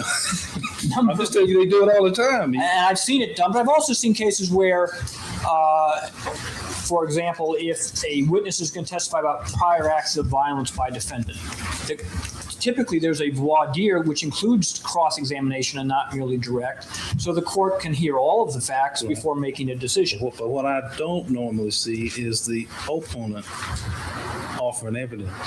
No, but there's no, if in fact there is additional evidence which would throw light on whether the evidence presented by the state is in fact a full and complete picture, then it would make sense to hear it first. Because otherwise, imagine what happens is you rely on the autopsy and take it at face value, and then during cross-examination in front of the jury, it turns out that there's facts that weren't in the autopsy which could have affected the court's decision as to whether this should have ever come in the first place.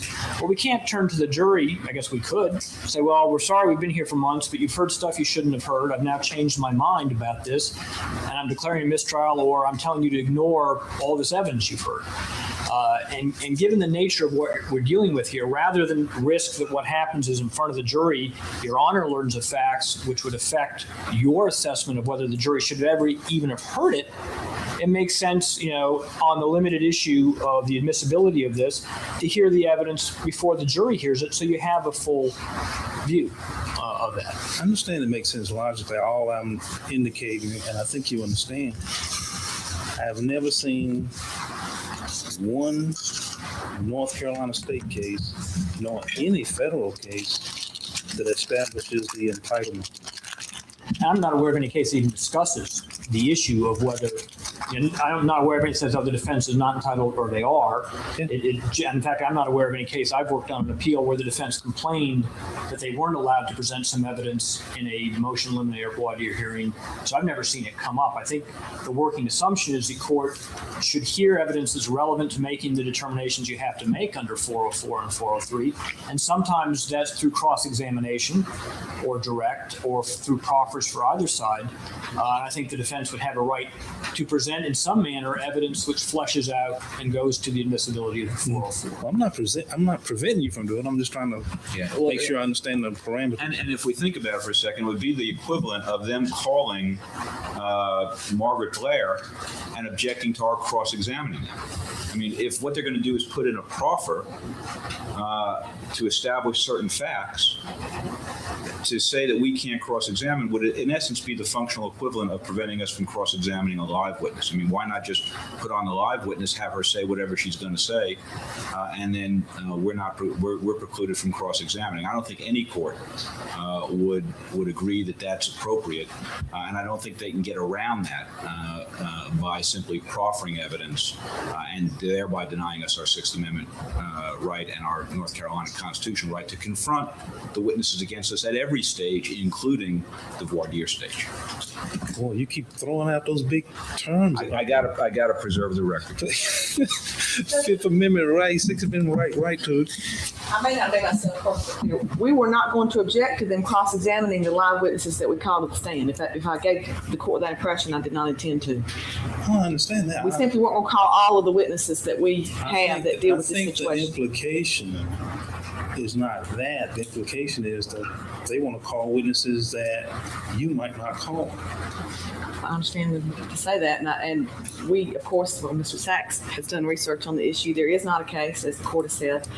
It appears to be completely in your discretion. If we chose to do so, and we considered this, we probably could make the proffer all in written form as opposed to presenting live evidence. Instead, we sort of decided to do a little bit of both, to present a couple of witnesses that we expected to be cross-examined and then establish the rest of the information through written documentation. Well, I understand that's the way you want to do it, and Mr. Rudolph and Mr. Maher say that if you try to do it that way, that they would offer live testimony. Although the federal government and the state does it that way all the time, for whatever reason y'all do it. Anyway, I'm not denying you that right. We'll just have to see what it looks like when we get to it.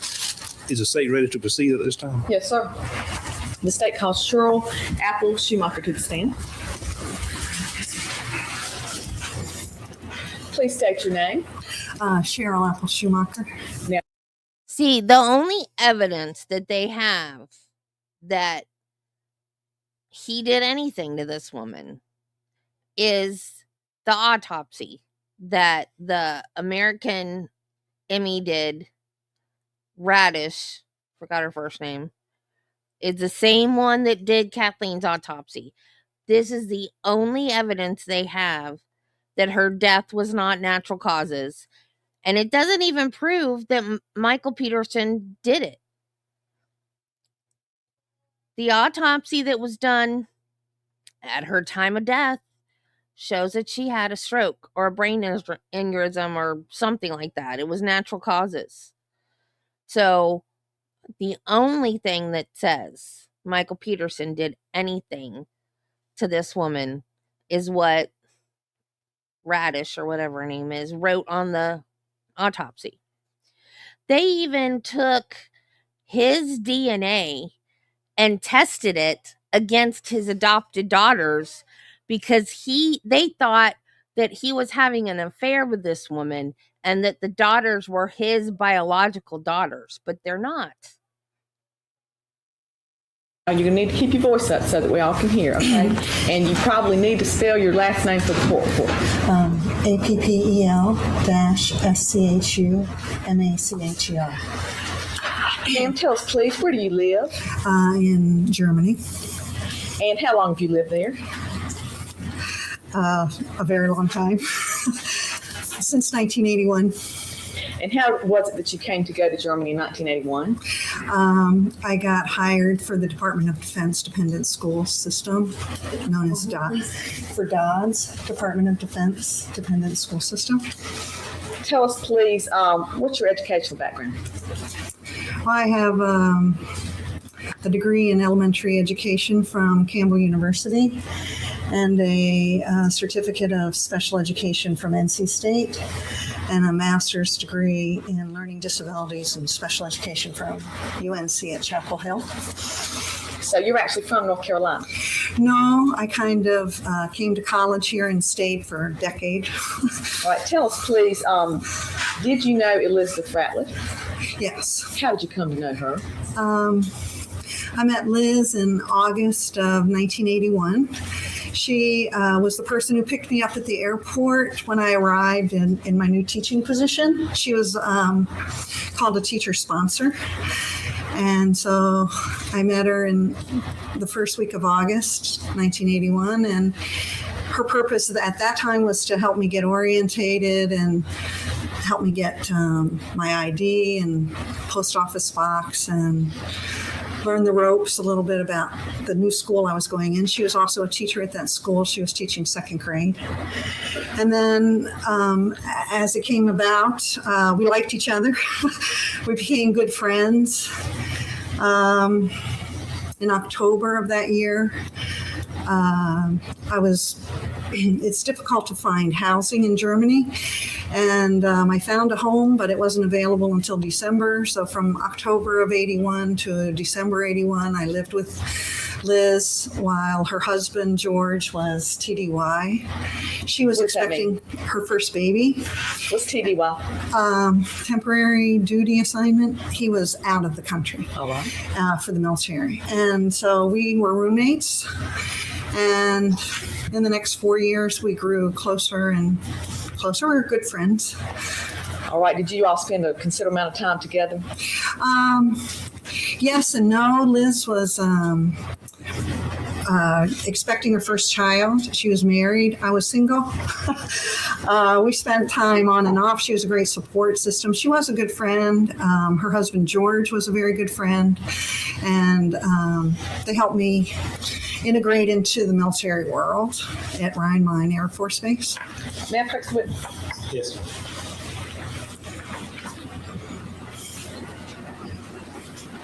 Now, first of all, when you lived with Cheryl and George Ratliff, where were they living? They lived in a little village called Kleingerau. And actually, the apartment I first moved into was close to there. So I was one village over. Now, did they live in the same place from 1981 all the way through till 1985 when Ms. Ratliff died? Liz and George lived together in Kleingerau, but after George died unexpectedly on a military assignment, Liz moved into another neighborhood about 20 minutes away to Greifenhausen, Germany. And is that where she lived up until the date of her death? Yes. I'll show you a couple of exhibits. One is State's Exhibit P-173. Do you recognize that? And that's a happy Liz. All right. And that's a picture of Ms. Ratliff. Yes. For the purpose of this hearing, I'm going to introduce State's Exhibit P-173. It's loud. I'll also show you P-244. Do you recognize that? That's her second home in Greifenhausen, Germany. And now, is there anything different about the appearance of the front of the home as depicted in this photograph as what you recall back even in 1985? Oh, sure. In 1985, all those bushes and shrubbery would be new. This woman looks so much like Kathleen, it is spooky. And so they don't cover the windows and they don't come up to the sidewalk. And it was a new development that she moved into, relatively new. And according to your recollection, you say she moved into this particular dwelling in about sometime in 1983? George died in the fall, and in the spring of 84 is when I think she moved.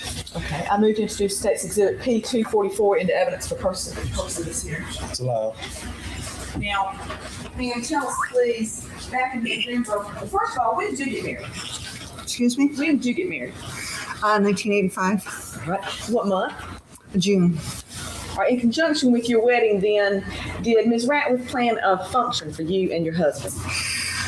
Yes, but it was delayed till November. Well, actually, when I married Tom, we came back to North Carolina. We got married in Pinola, North Carolina, up at Grandfather's Mountain.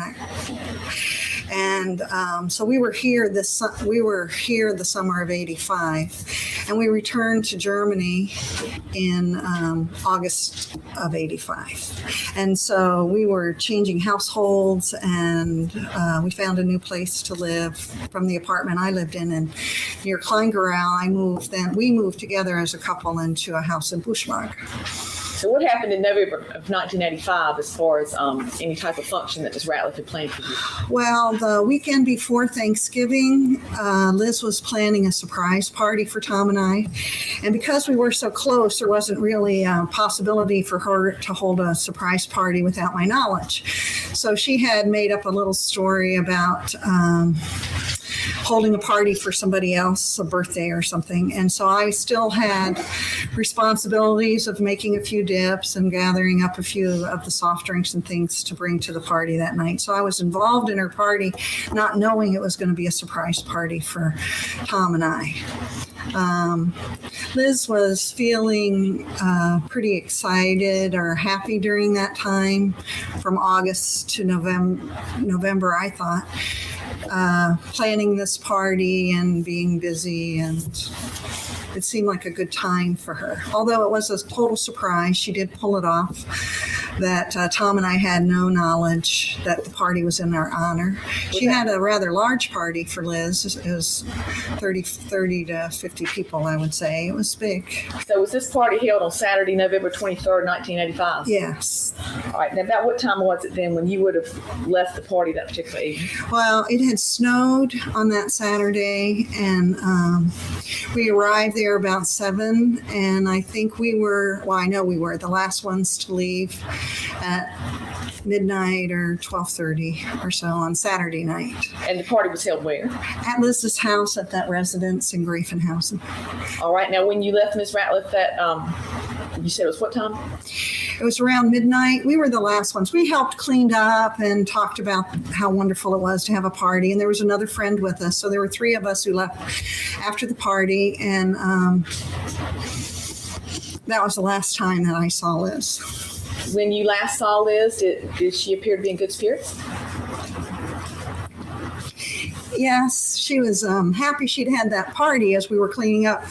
And but I think she was sad it was finished, that the party was over. But no, she felt good that night. It was a very good night. Okay, now on Sunday, November 24th, of 1985. Did you have an occasion to talk with her at all that day? No, I regret that I did not. Okay. Now let me. I tried to call several times, but it had snowed that day, and it was told to me that she'd been outside on the sleds with the children, and so you were familiar with her two girls, Mark and Mark. Oh yes, I love those two girls. Let me turn your attention then to Monday morning, November 25th. Now, what would you have been doing that particular morning as far as your normal activity? Well, I was teaching fourth grade at that time. At what school? At Rhine Mine Elementary, and now it's called Halverson, I believe. Halverson. All right, you were teaching. So, what time were you due to be at school that day? I arrived probably. My normal schedule would have been about 7:30, 7:45. Class began at 8:10, 8:15. Okay. And I had already put all my assignments on the board, and my class had arrived, and I was in front of the group giving directions for that week. It was Thanksgiving week. So at some point in time then, as the morning began with your class, did you receive some bad information about Ms. Ratliff? Almost immediately, within the first 5 minutes of my instruction in front of the group. So that would be 8:10 to 8:15. I was interrupted by the counselor and told to come to her office because he had some bad news for me. What? Did you then go there? And so, yes, then I went into the office and Tom was there. Your husband? My husband. Oh, My new husband. And he...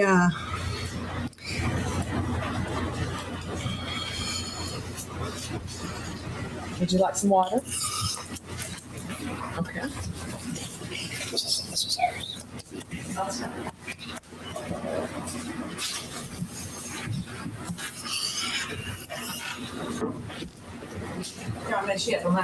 have Kleenex in my purse. I have a Kleenex in my purse.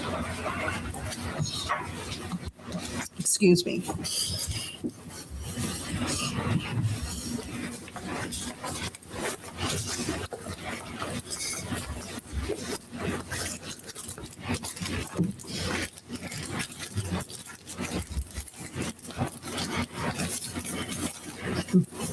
Excuse me.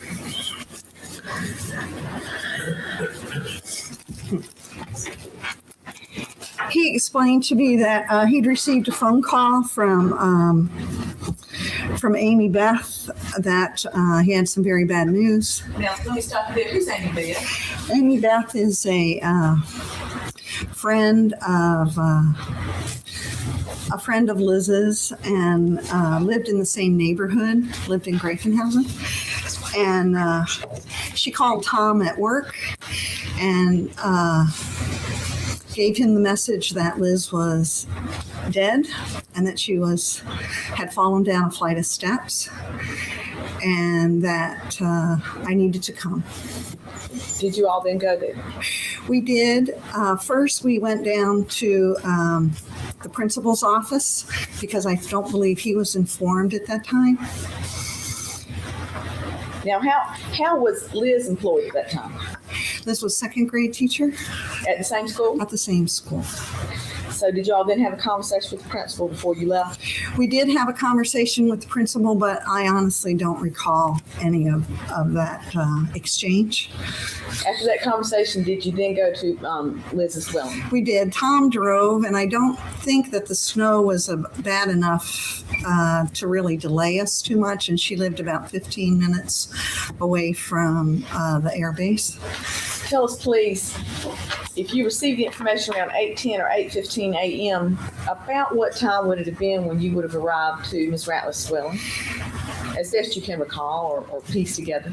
Well, see, I'm thinking it's close to quarter of 9 to 9 o'clock that we would have left the school and gone out to Greifenhausen. So I'm assuming around 9 we were in Greifenhausen. Now, when you arrived to the dwelling, who was there? There were a lot of people inside Liz's foyer when I arrived. Could you give us the names as best you can recall? Well, I know that Amy Beth was there and her husband Bruce. Now, what's their last name? Berner. Who else? And Barbara the nanny. And Michael and Patty. And I think also inside was the taxi cab driver. Anyone else you can recall? Yes, there were some medical people and or German police people. Now, when you first entered the dwelling, then what do you recall each of these people doing, or where were these people located? Well, when I walked in the door, there's a narrow entranceway that then opens up into a little bit of a foyer, and Liz was laying on the floor with her yellow boots on, and she was covered with a coat. And the German police or military people, and I really can't tell you, I think there was 2 to 3 of those kind of people, either medical people or German police people there at that time, and they were standing between Liz and the staircase. Liz's body was on the floor, and they were standing there. The rest of the people were in the other open area of the foyer.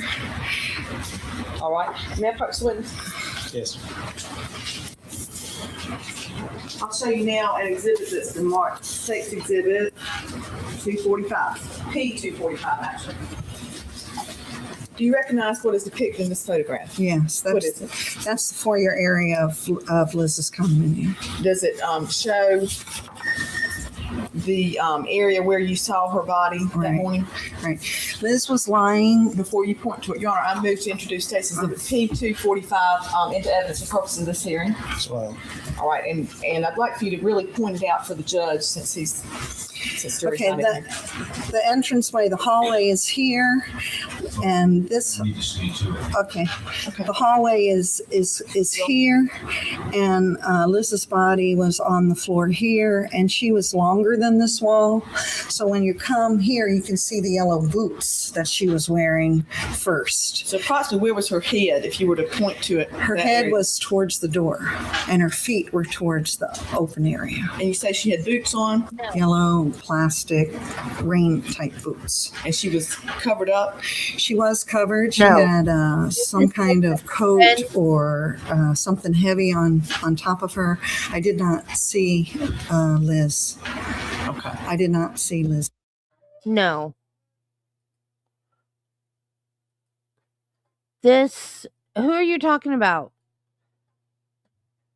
The woman who died or who's on the stand? Yeah. I'll just let Judy tell you. Yeah. Supposedly, that's what they said. But if she had a party the night before she died and it was for this couple, I don't know that Michael was friends with this couple unless he went over to her house after the party was over. Maybe he wasn't the last person to see her alive. But that's what was said in the documentary, and that's why they picked on him. Well, one of the reasons why they picked on him about this, whether he was the last person to see her alive or not, she still died at the bottom of the stairs, supposedly the same way his wife did.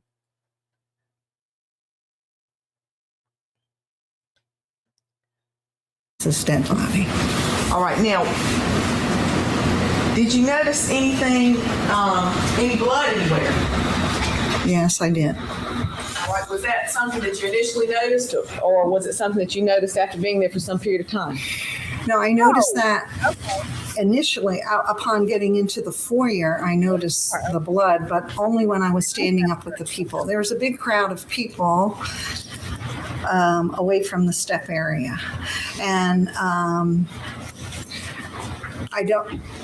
I did notice the blood on the walls, but I was more concerned with all the commotion that was happening with the people at first. And what kind of commotion was going on? Well, the nanny was totally distraught, and she was shaking and crying uncontrollably and very loud and very upset, disturbed, distressed. Now, when you say the nanny, are you speaking of Barbara? Barbara. And she normally kept, or she was the nanny for the Ratliff children, is that Yes, correct? she was. And you knew her before that morning, I take it? Oh, yes. All right.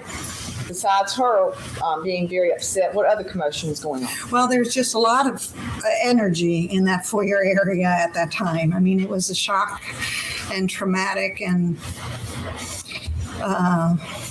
confusing. The Germans were speaking. Amy Beth, I was asking Amy Beth to listen to what the Germans were saying and doing because she understood German better than myself and what's going on and who's here. Tom was with me at that time too. So that was another person added to that foyer area, which then made it full. It seemed full. Well, now what was Michael Peterson doing?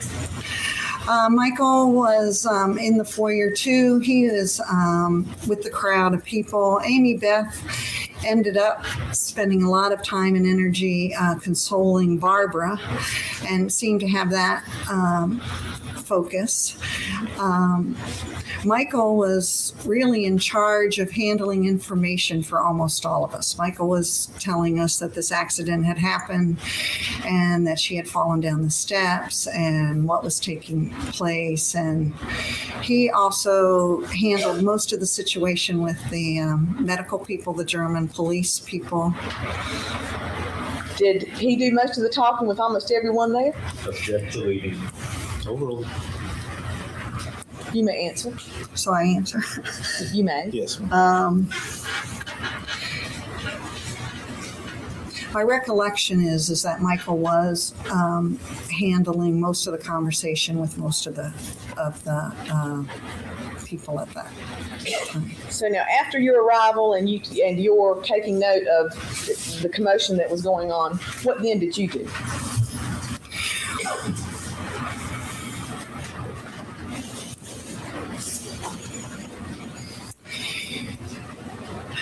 Well, there was a period of time that we were standing in the foyer. Michael's first wife, Patty, went into the kitchen area. There was a table off to the side and like a Eckbank, a place to sit. And Patty went and sat in the kitchen area. Barbara was sobbing and loud crying and shaking and very distraught and was a lot of focus in the foyer for some time. And then Amy Beth took Barbara away. The taxi cab driver left. I think Bruce Berner, her husband, left. And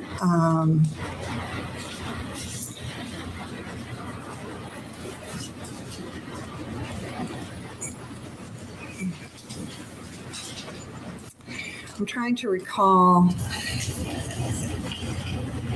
It was a full foyer and then a skeleton foyer of myself, Tom, Mike, Patty, who remained at Liz's house. Now, while you were there, was Miss Ratliff's body removed? Not for a long time. How long do you mean when you say a long time? Well, it seems like there were 3 different times that people came to Liz's house, well, that's not true. More people came into Liz's house. At first, when we first walked in, there were some German police or military ambulance people who were in that foyer. Those people seemed to exit, and within a short time, but I don't know how long, 20 to 30 minutes later, another group of people came who I think were American or German investigators who came into the house. And then much later in the day, the mortuary people came to remove Liz. So she laid there for some long period of time, in your opinion? Well, after the first two groups of people came, and the reason I don't want to say for sure who they were is because I simply can't remember. It is 18 years ago. And the scene was very traumatic for me. What, was that because of Liz being there, or was it because of the way the scene looked? It's probably a combination. It was very disturbing to find out that Liz was dead and she was laying there.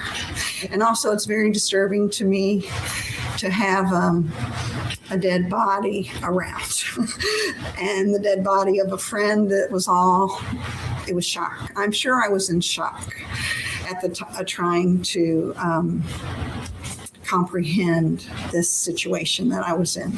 Now, you mentioned to us that when you first arrived, you did notice blood. I did notice blood in the foyer, but I think I noticed blood after the first group of German medical people left. Tell us where you saw blood. There was blood sprayed down the wall of where the staircase is. It's closed on one side and open on the other.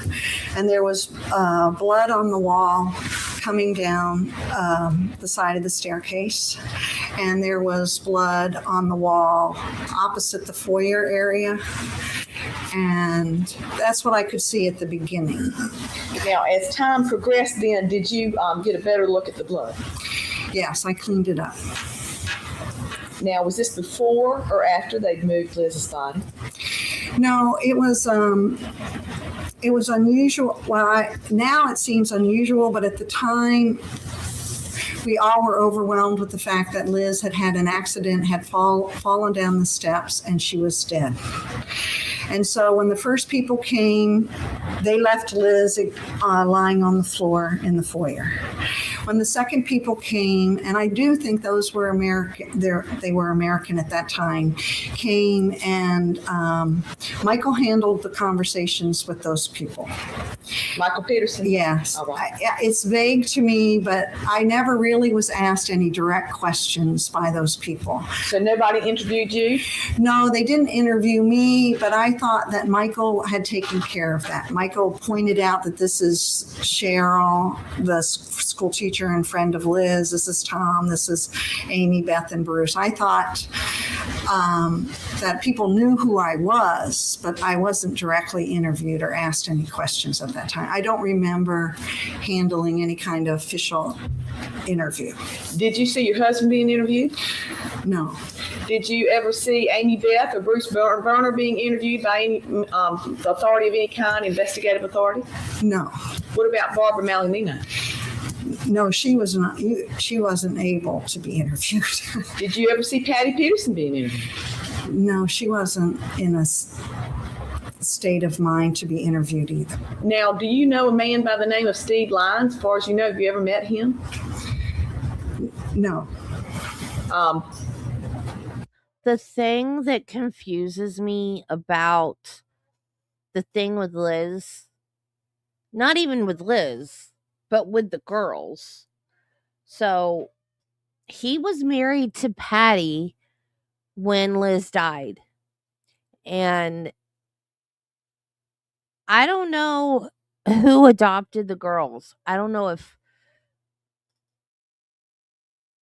just Michael adopted, or if Michael and Kathleen adopted them, or if Michael and Patty adopted them, because they refer to Kathleen as their mom.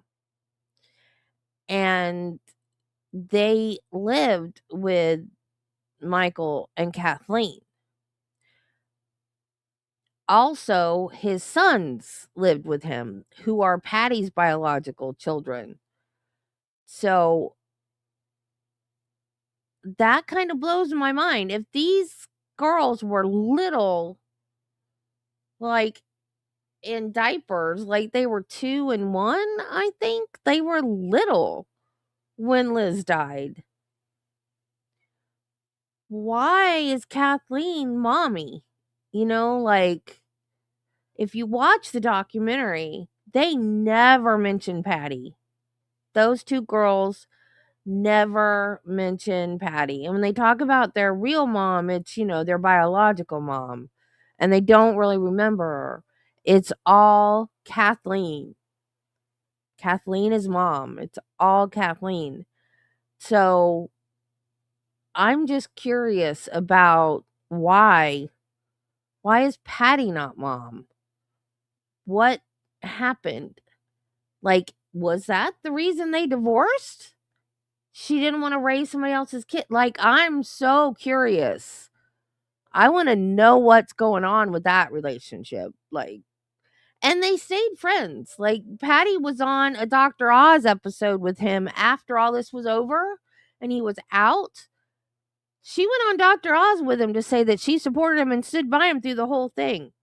Well, I've not seen her the first time through anything until after it was all over on that Dr. Oz episode. So, I don't know. It's just weird to me that all the kids are with him and Kathleen's mom, and you never hear a peep out of Patty until after it's all over with. I don't recall. I did not really understand who the different groups of investigators were. Oh, all right. Now, after Liz's body was actually removed or moved from where she originally was located, what did you do? Well, see, what happened was the first group of people were there, and I think those were medical German people who were doing things to Liz's body.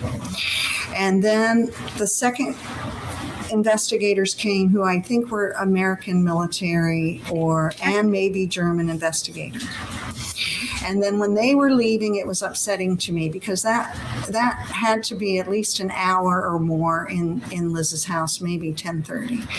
And they were leaving, and I said, "Aren't they going to take Liz with them?" And they said no, that the mortuary people needed to come from Frankfurt to move Liz's body. And then I said, well, we can't have Liz stay here, and can she please be moved? So is that troubling you with her dead body there at the bottom of the stairs? Oh, yes. No, it was very disturbing. So then what happened? And so she was moved into that by Tom and one other person. Tom, you mean your husband? My husband. Okay, so they moved her into another room. They moved her into that side room where you see the door off the foyer. That was a little a bedroom. Yeah, first again. Showing you P245. Are you speaking of this door? That's a small room off to the side. It was actually Barbara the nanny's bedroom, I think. Now, when you first entered this dwelling on that morning, was this door open or closed? I'm not sure. Now, you mentioned to us then after the body was moved that you then cleaned up the blood? Yeah. Yeah, but we don't know if that's true or not. That's the same medical examiner that wanted to put the cause of death as blood loss, and the police talked her into putting blunt force trauma.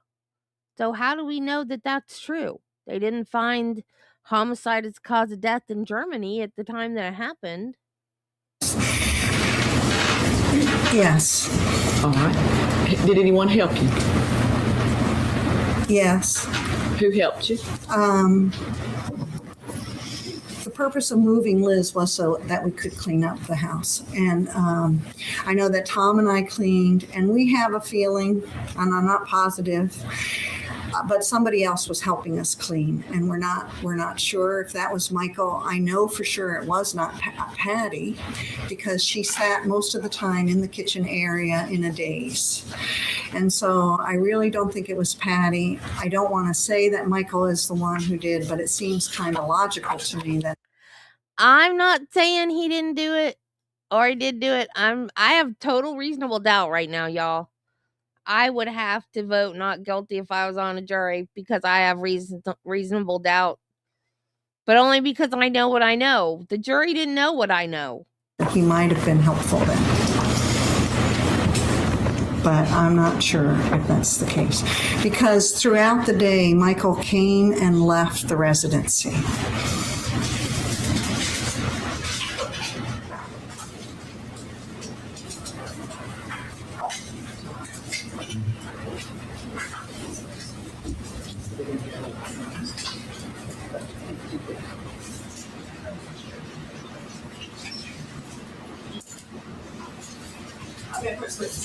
Let me show you some further photographs.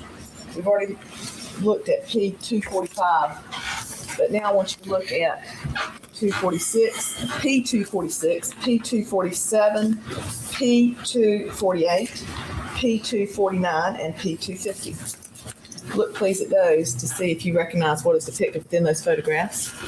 Okay, this is the foyer area. First of all, do you recognize each of them? Yes, I do. And do they accurately depict the location of the stairs, the way the stairs look then to you? Yes, this is Liz's foyer, but some of the plants and furniture here is not hers.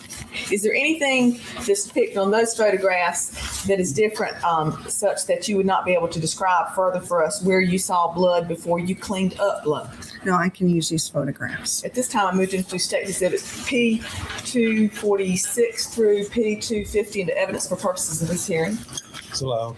Now, if you would please, I'd like for you to take this marker and mark for us where you personally noticed blood before you cleaned up blood. If you would just circle the areas. After she circles, I'll be happy to bring them to your table. If you could give us a general idea. You want me to circle the area? Just circle the area where you saw blood, or the areas. Well, see, I don't know that it isn't wider than this, but it was on this wall. Okay. There was some on this under the wall. Some on this wall. Some on this.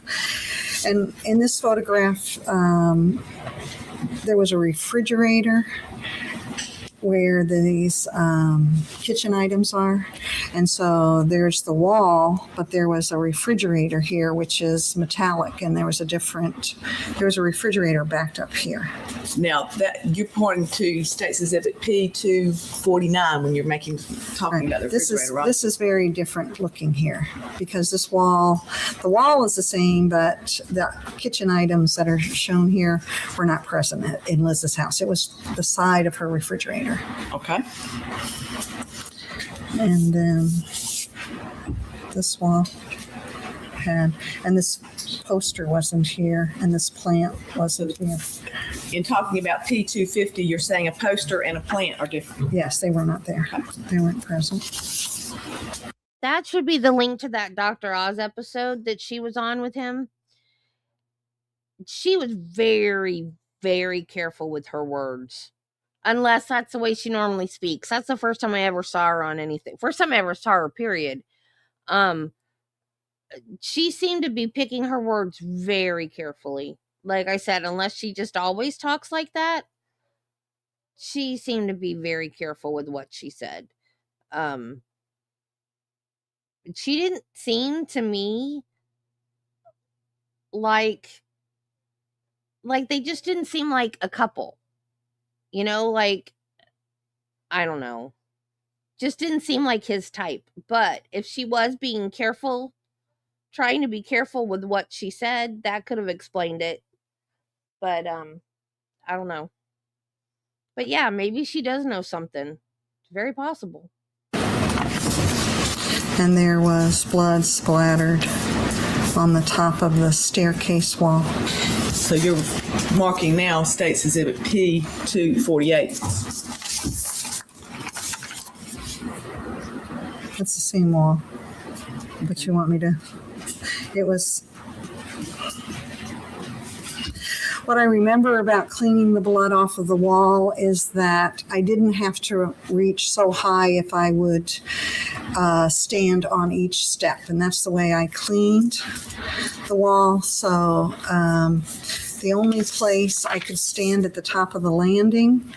And this was a different kind of spray. Now you're now marking State's Exhibit P247.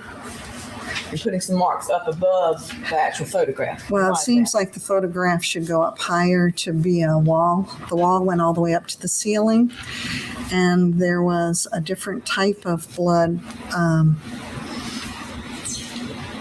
spray pattern above the light switch. Okay, now, and this is, you remember these, the location of blood in all of these areas because you were the one cleaning these areas? Yes.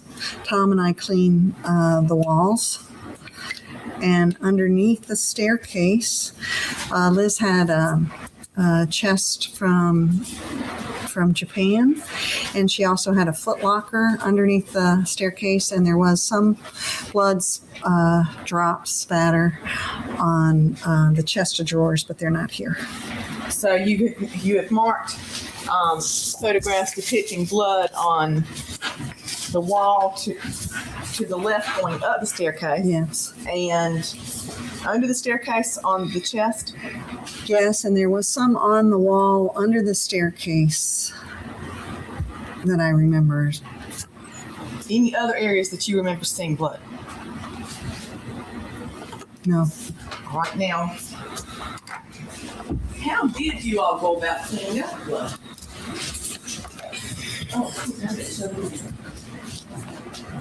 Now, you mentioned blood on the walls and on the side of the refrigerator. Was there also blood in another area away from the wall? I'm sorry. Was there also blood in another area outside of the walls, at the stairwell, and beside the refrigerator, or on the side of the refrigerator? What I don't recall, which is odd to me, I don't recall cleaning the steps. And that's why I think there was another person helping Tom and I at the time, but we just can't seem to place who that was. Because we didn't clean any blood off the stairway, and I didn't clean any blood off of the wall behind Liz's body at the bottom of the staircase. But I don't know if I just don't recall that or I have blocked it out. But I don't recall. I know I didn't clean the stairs. And I know that there was a pool of blood under Liz when they moved her that Tom cleaned up. Because I saw that blood, but I don't, and it's smeared. So I recall that, but I don't recall blood on the wall behind her where she laid. You marked and mentioned blood on the wall to the left. For instance, if you were going up the steps to the left-hand wall, did you see any blood on the right-hand side of the room? Yes, that's the wall. Those are the other walls. It's an open foyer area, and there's an open banister. So that's where the other walls are. All right. So how much blood did you see to the right-hand side of that room if you were facing up the staircase? Or facing in a direction such that you'd be going up the staircase? At the time, the scene was overwhelming to me that there was blood splattered all over those walls. How much blood, I can't say. It took us a long time to clean it, and I think it was a combination of reasons for that. One, I think it took us a while to actually clean the blood because of the type of wall it was. It was a rough wallpapered wall, and you had to rub over the wallpaper to clean it.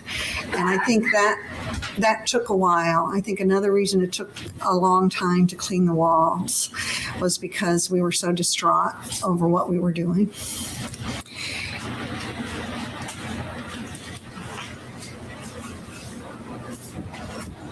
Let me ask you this. Do you need a moment to pose yourself? You need anything? I'm sorry. No. Would you be able to tell us, as best you could estimate, what the greatest height of blood would have been that you saw? How far up the wall? Well, the blood went all the way up the staircase.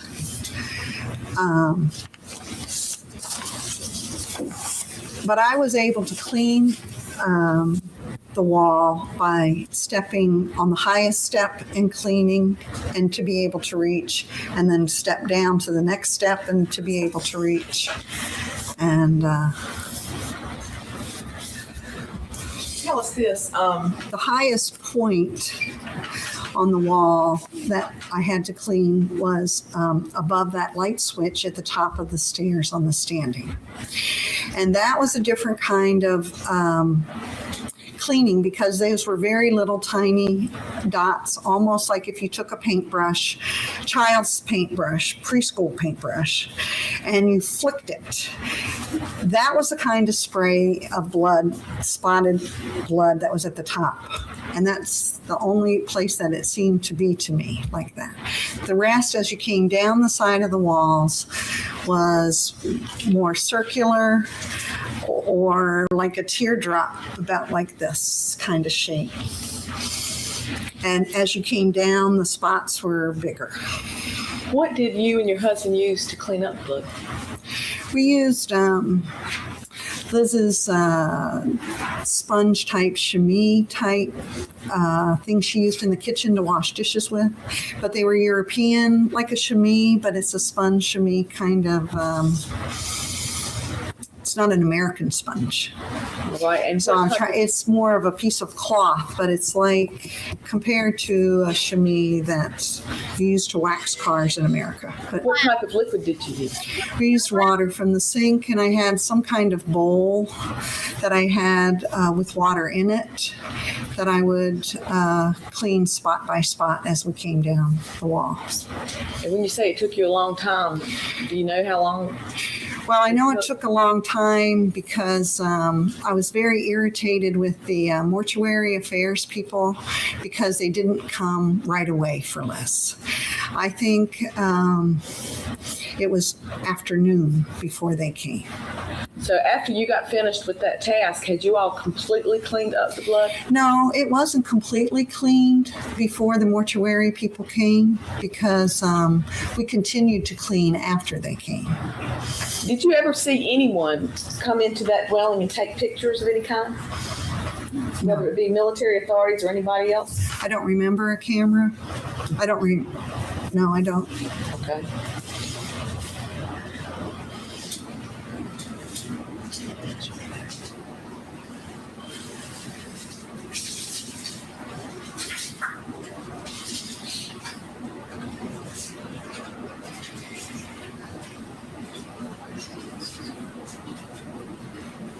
There was another person who was a friend of Tom and a friend of mine, and he was in the mental health profession.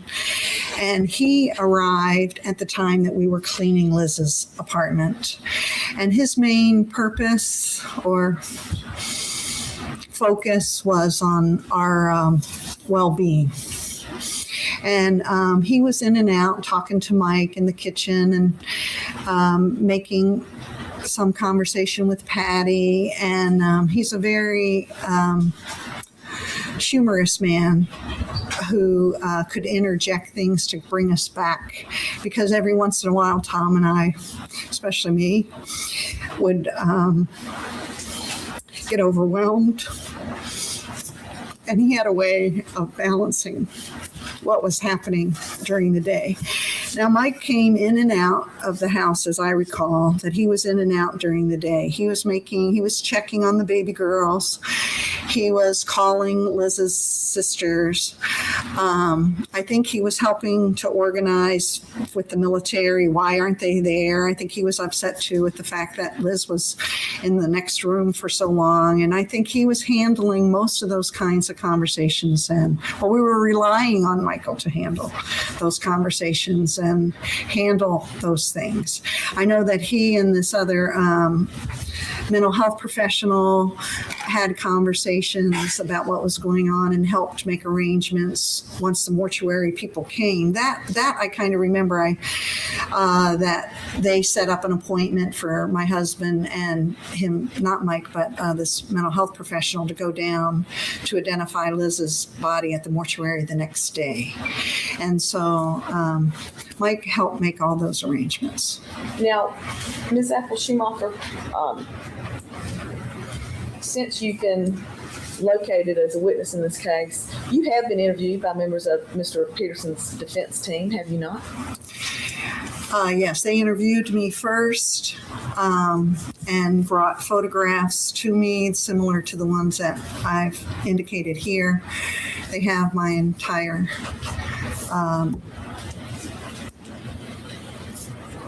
what I can recall on that day. They first contacted me in December of this last year, and then in May 3rd, it was a Saturday, Mr. Girette, the investigator, and a German investigator came and interviewed me for over 2 hours or more, showing me the same photographs of Liz's residence, and asked me to identify where the blood was. And so they have this information. And you basically told them the same thing that you told this court today? Yes. Yes, I did tell them. And then it was a little bit upsetting to me that I was being interviewed by people with photographs. And so I went to speak to a lawyer because I didn't know if I was going to get in trouble or just to try and clarify.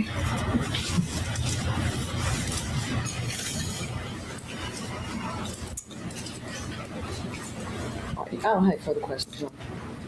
Try and clarify the situation.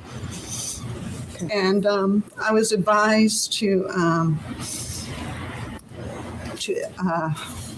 equal the information to let the prosecution side know what I had let the defense side know. And you did that? And so then I did that. No further questions at this time. Your Honor, if you could have a few minutes, I could look at the photos and go through my notes and then conduct the cross-examination. So about 5 minutes, if you could have, all right? What did he say? Actually, they're over here, yeah. They're over here. 5 minutes, Mr. Smith. Court stand recess for 5 minutes. My name is Tom Maher. I'm one of the attorneys representing Mr. Peterson. You and I have never spoken before, correct? That's correct. Okay. I want to go back and ask you some questions about Liz and the relationship she had with various people. If at any time you have trouble hearing me or... I do have a little bit of a hearing. Yeah, I noticed you were leaning forward. So just if I speak too quickly or you can't hear me, just let me know. Okay, don't guess at what you think I might be asking. You got to Germany. I need volume. Okay, and I will try to project. All right, thank you. You got to Germany in 1981 to begin your teaching career there? Yes. And Liz Ratliff was basically the first person you actually met? Yes. One of the things you learned about Liz is that she was already very good friends with Michael and Patty Peterson? Yes, it's my understanding they knew each other a long time. And from the time you knew Liz up until her death, it was clear that she remained good friends with both Michael and Patty Peterson. Oh, yes. They did many things together? Yes. Michael and Patty were involved with not just Liz, but her two girls, Martha and Margaret, after they were born? Yes, we both were. Okay, and up and through her death, the Petersons were one of her closest sets of friends. I think the Petersons have always been their closest, bestest friends. Liz and I were very close. I lived with her right before Margaret was born, and then Martha was born on my birthday. And as the events took place in those 4 years, we just grew closer. I grew closer with Liz than with the Petersons, but I was also a friend of the Petersons. Now, I take it Liz had already married George before you arrived in Germany. And if you don't remember, just tell me you don't remember. I think Liz got married that fall. Okay. When you say you think, do you remember whether she got married that fall? Well, I'm trying to remember. I know that they got married in Germany and at the Romerplatz, and maybe she got married right before I had gotten there, before that summer. I don't remember. Okay. That part. And then in 1983, George died, correct? Yes, he died in the fall of '83. And he was overseas at the time of his death. Well, it was a little bit of a mystery of where George was. It was a little bit of a military secret at the time that George died. And that was very stressful for Liz to accept the loss of George and not having a clear picture of how he died. Okay, but he wasn't kind of living at home on a day-to-day basis. Oh no, he was TDY again. He was on an assignment with the military when he died. And at the time of George's death, they had two very young girls. Yes. And I take it they were babies. Liz was deeply affected by the loss of George.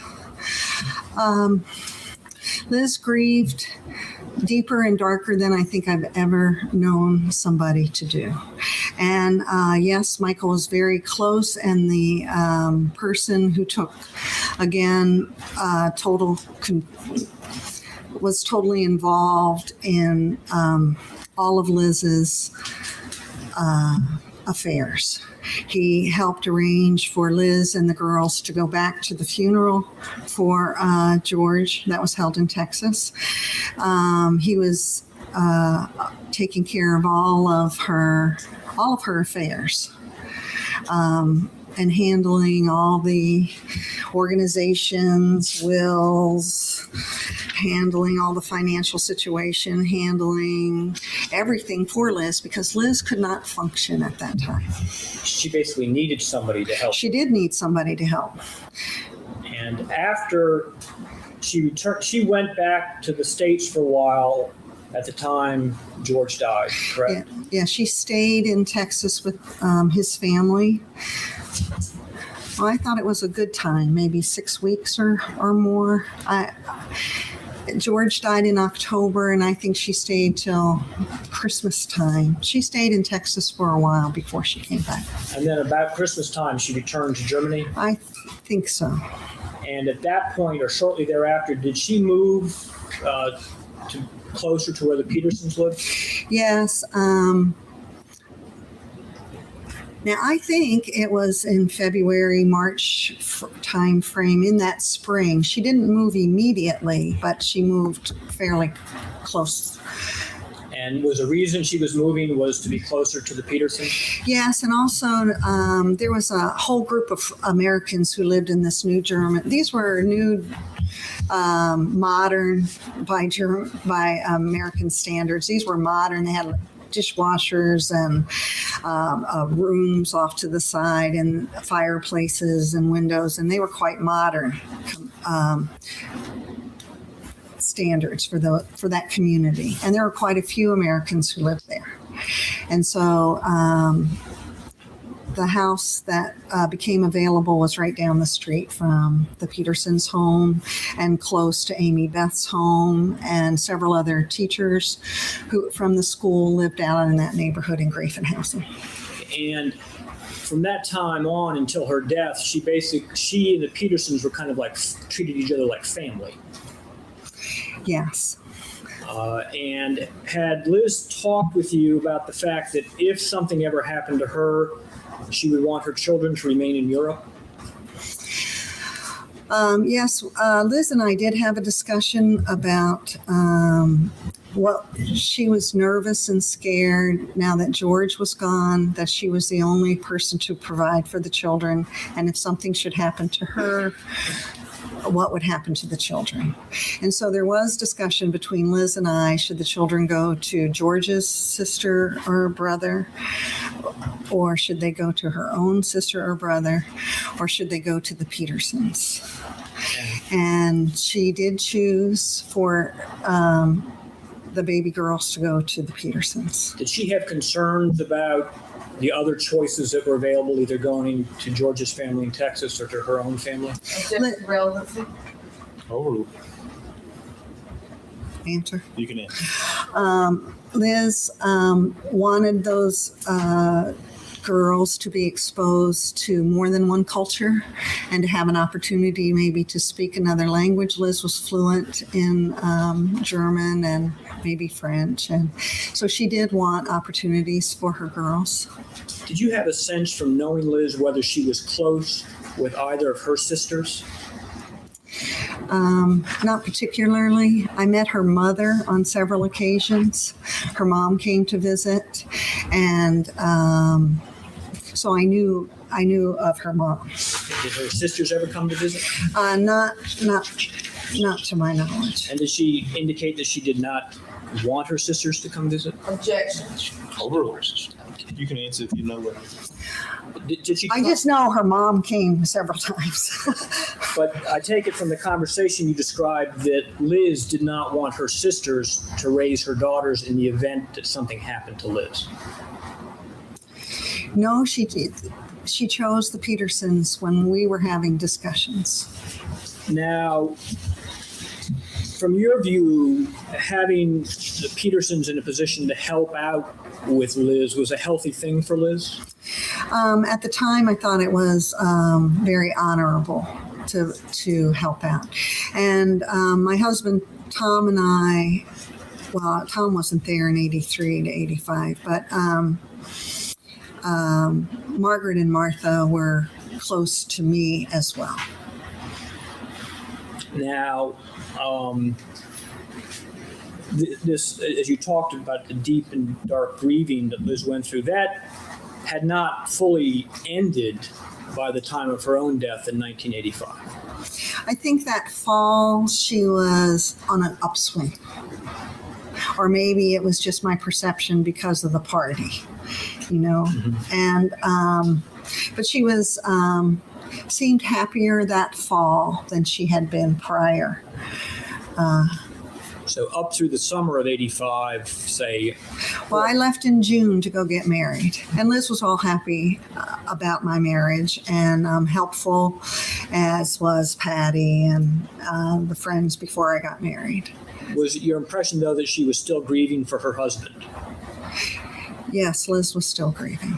And she was still, although on an upswing, still grieving for him in November of 1985. I know that October is a difficult month for Liz because that's when George died. And so there was some sadness in October, but it wasn't as dark as it had been the previous October. She had not gotten to the point, for example, where she was seeing any other men.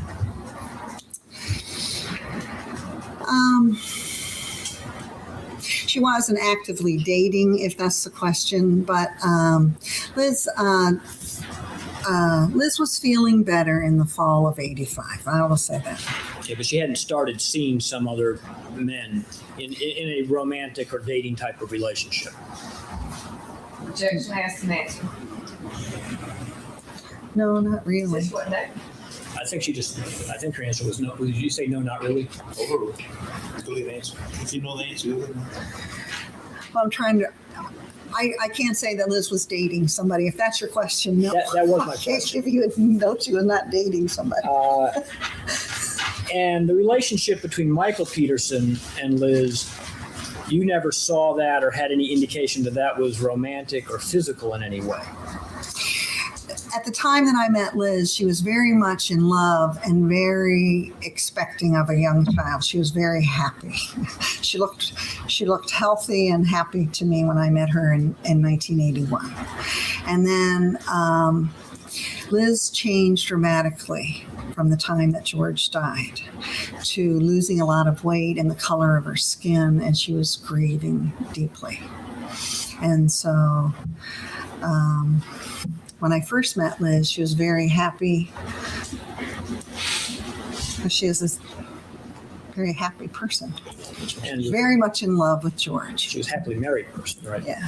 And I'm not sure what the answer is. I think she said, yeah, she was happily married up until the time her husband died. Oh, yes. And then she went through a very deep and dark grieving period after his death.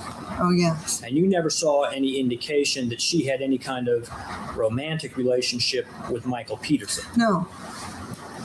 Now, you mentioned that Liz changed after George's death. Did she talk with you about some health concerns that she had at various times?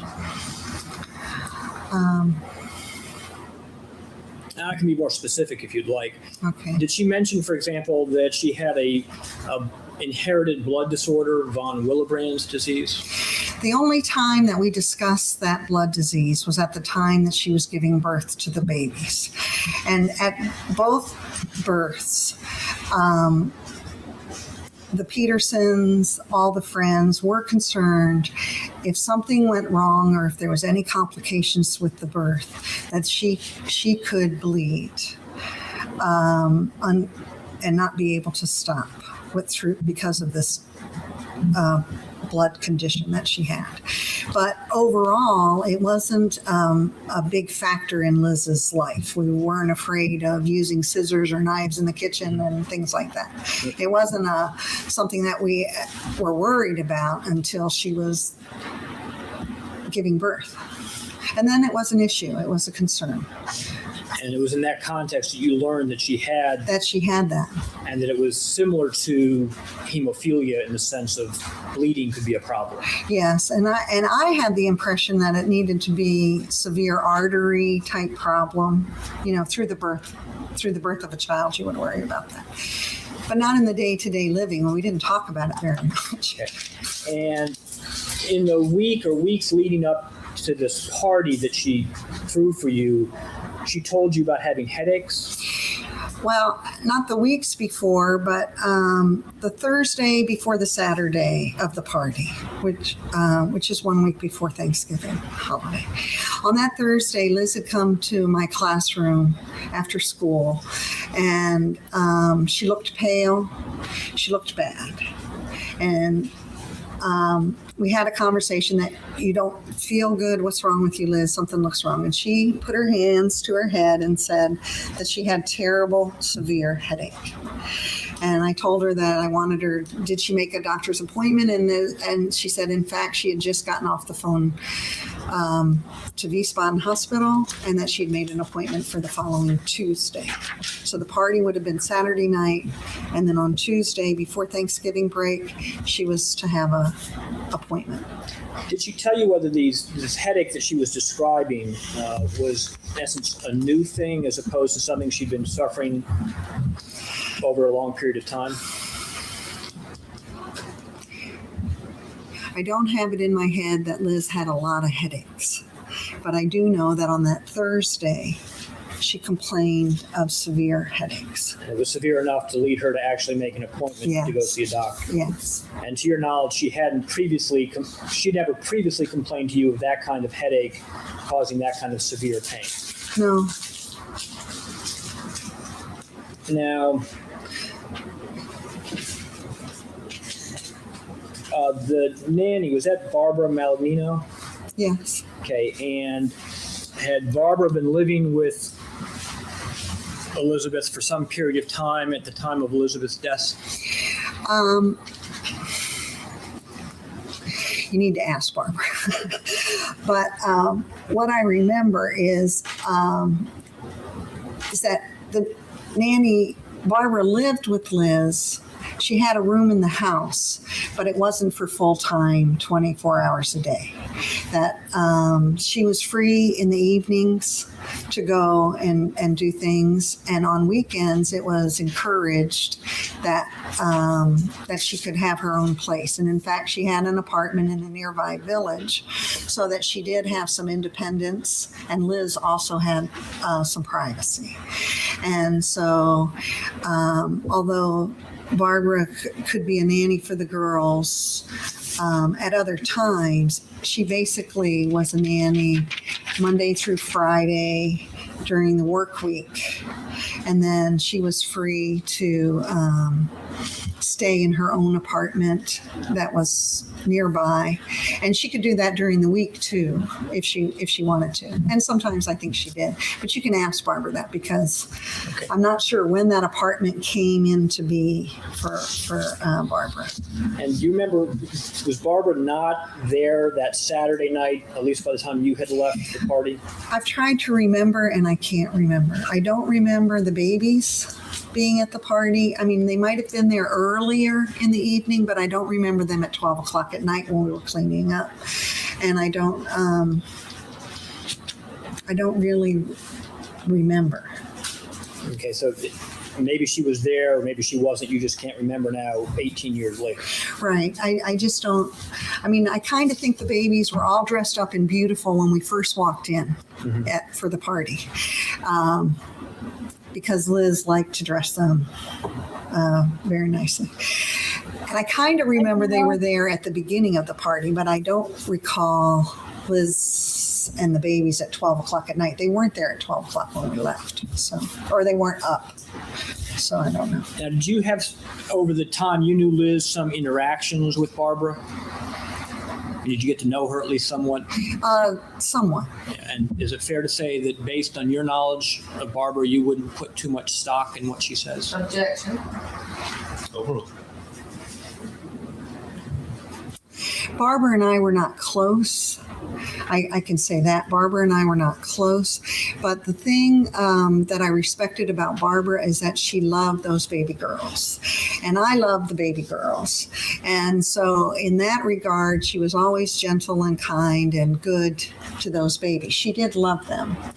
I'm not always positive that she and Liz and I were on the same sheet of music, so to speak, but she was much younger than we were. When you say that you and Liz and Barbara were not always on the same sheet of music, were you and Liz, in your mind, on the same sheet of music and Barbara on a different page? No, just that there was a big age difference and a big different time in our lives.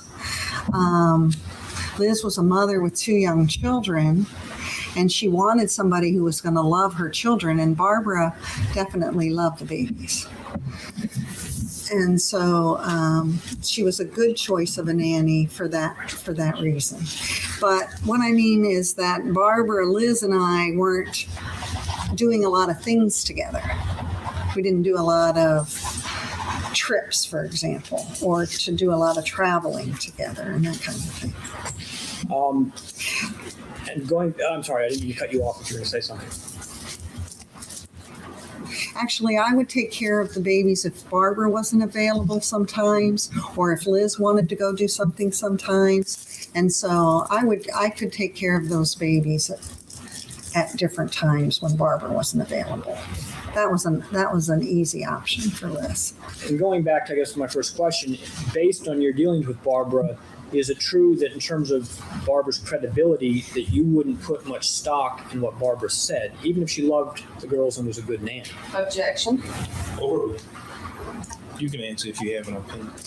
Well, I'm not sure what you're asking me. Well, let me ask you this. Have you ever expressed to Mr. Jarrett or anybody else that you wouldn't put much stock in what Barbara says? Objection. Do you know what he's asking now? What? Do you know what he's asking now? Mr. Jarrett did ask me some questions concerning Barbara, and I did answer him. I think some of my answers were different than Barbara's. And so I said, I made a comment that. No, I object to the comment. Object to the relevancy, actually. I mean, it's up to this court to decide as far as this hearing, as far as who's credible and who's not. Well, think the court's entitled to hear evidence on that. And given that I assume there's going to be a proffer later, that rather than call this witness back, we can hear this evidence now, and Your Honor can give it what way you decide. The lady's come all the way from Germany. I want to hear what she has to say. So do I. Overruled. You can answer. What's the question? You said you made it. What's the question? Let me see if I can get us. That you spoke with Mr. Durrett, he asked you some questions about Barbara, and that you made a comment, and that's when I think we stopped. So. And do you know what comment I made? What did I say? Well, I'm asking you, did you? I don't know what I said. Did you tell Mr. Durrett that you wouldn't put much stock in what Barbara says, or words to that effect? They don't sound like my words. So. Did you comment on do you have an opinion about Barbara's credibility in terms of factual information? I don't have a comment. Well, I understand you may not want to give that opinion, but do you have an opinion about Barbara's credibility? Objection. Well, I'm not sure if her answer was no, or she doesn't want to answer. That's what I'm trying to find out. I think she said, I don't want to comment. That's why I was following up. Is that what you said? I don't want to comment? No, I said I don't have a comment.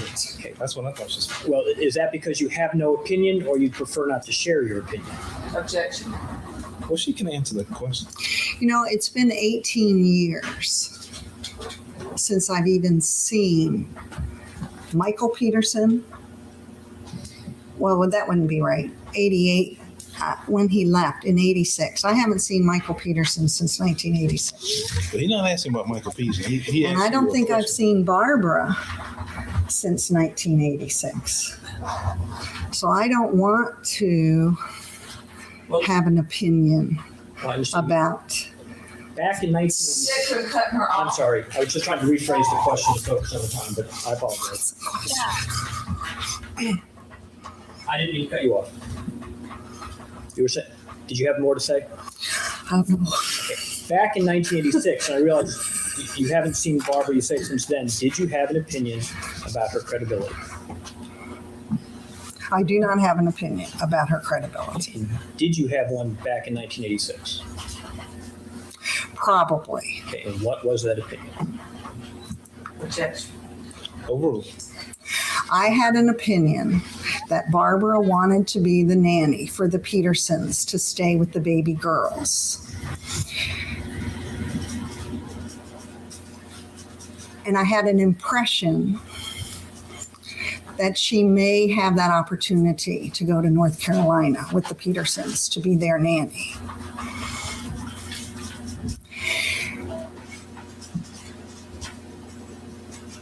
And so I didn't like that entire setup. Why did you not like that setup?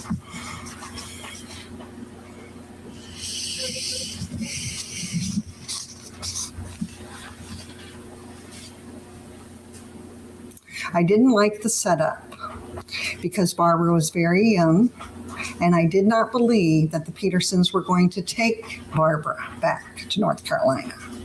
And so I found the whole situation kind of awkward. And did it come to pass that Barbara did not go with the Petersons? The Petersons returned to North Carolina at some point in 1986? In June. Okay. And Barbara did not go with them? And she did not go with them. And was she upset about that? Well, I don't really know. I didn't see her after June of 1986, but that whole situation of that spring did not settle well with me.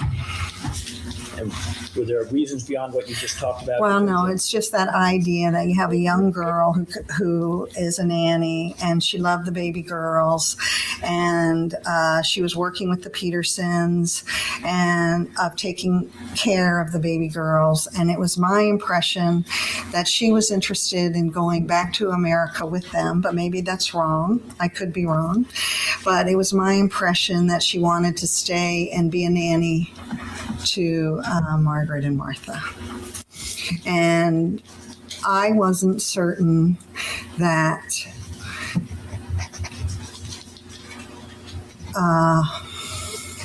she was being given the right information of whether she would be going back with them or not. It seemed to me a little bit of a possibility for her. But in reality, it's difficult to bring a nanny back to the United States. And there were a few people who did do that. But it wasn't easy. The State Department wasn't granting it and things like that. So I just didn't like that whole setup. Okay. And how does that situation play into the opinion you may have had about Barbara's credibility? well, it's not really a credibility. It's just it's not dealing with credibility. It's dealing with being placed in situations that I didn't favor. Okay. But, I thought you'd indicated that you had an opinion about her credibility. And I'm wondering what that opinion is. Was back then in 1986. Well, see, I don't want to go back then for a credibility answer because I'm telling you the situation that made me uncomfortable about Barbara. I understand that, but I think we'd like to know what your opinion was in 1986 on Barbara's credibility. Objection answered about 5, 6, 7 times now. Well, it's been asked, but it has not been answered. I think what the problem is, she may have an opinion that technically is not credibility, legal credibility. I'm unable to determine. I'm trying to find out whether there is. I understand that. So answer your question. You expressed that you had an opinion back then about Barbara's credibility. I'm asking you to explain what that was. I have the feeling that he has a statement I said that I would like for him to ask me, did you say this or this? And then I can answer it. That's why I can't answer him, because I feel like he's asking me a question about something I stated to Mr. Jarrett, and I don't know what I said. I'm not trying. That's what I think you're asking me. Well, I'm actually not asking you about what you said to Mr. Drudd. I'm just asking you, as you sit here now, to tell us under oath what your opinion was of Barbara Malinino's credibility back in 1986. Okay. If you had an opinion of her credibility in 86, you must give it. So you need to respond to his question. Did you say that to me? Yes, ma'am. I know, but I didn't know I couldn't hear you. Yes. If you had an opinion in 1986 as to her credibility, that's what he's asking. If you have it, you must give it. Okay, but I don't have an opinion about credibility. If you had one of her credibility in 1986. I don't know. I don't know the answer. Okay, very well. Okay.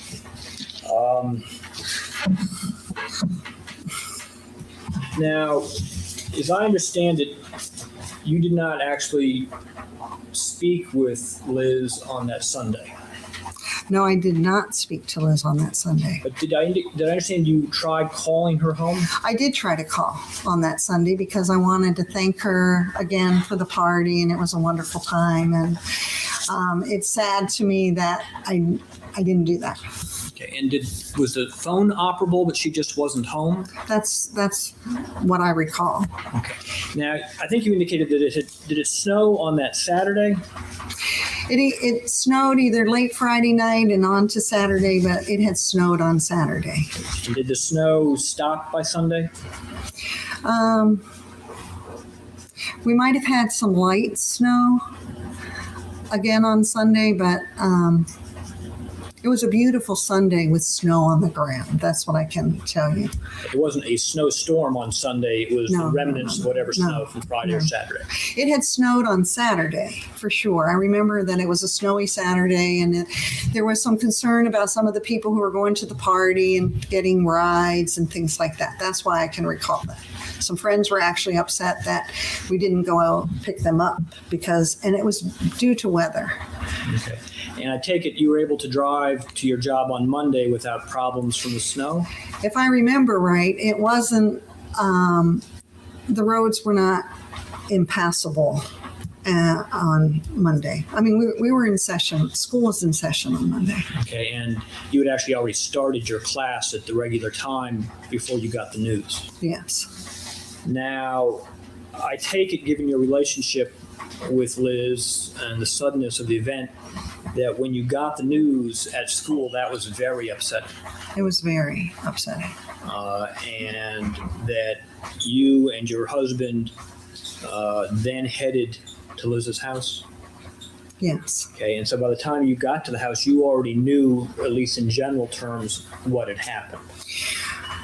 What I thought I knew is at 8:10 in the morning, I thought I knew that Liz had a brain hemorrhage and had fallen down the steps and had died. And had you gotten that information from your husband? Who got it from Amy Beth through a telephone call. And when you got there to the residence, they were already, I think you described a number of people in what is a fairly small residence. Yes. And, well, the foyer is small. Okay. And Liz had been covered up with a jacket or with something at that time? I thought it was a coat. Okay, but personally, I don't like to put pictures in my head of people who have died, and so I don't do that. I didn't go to wakes for my grandparents and things like that. That's a personal choice that I feel strongly about. So I did not want to look at Liz, and I did not look at Liz other than she was covered.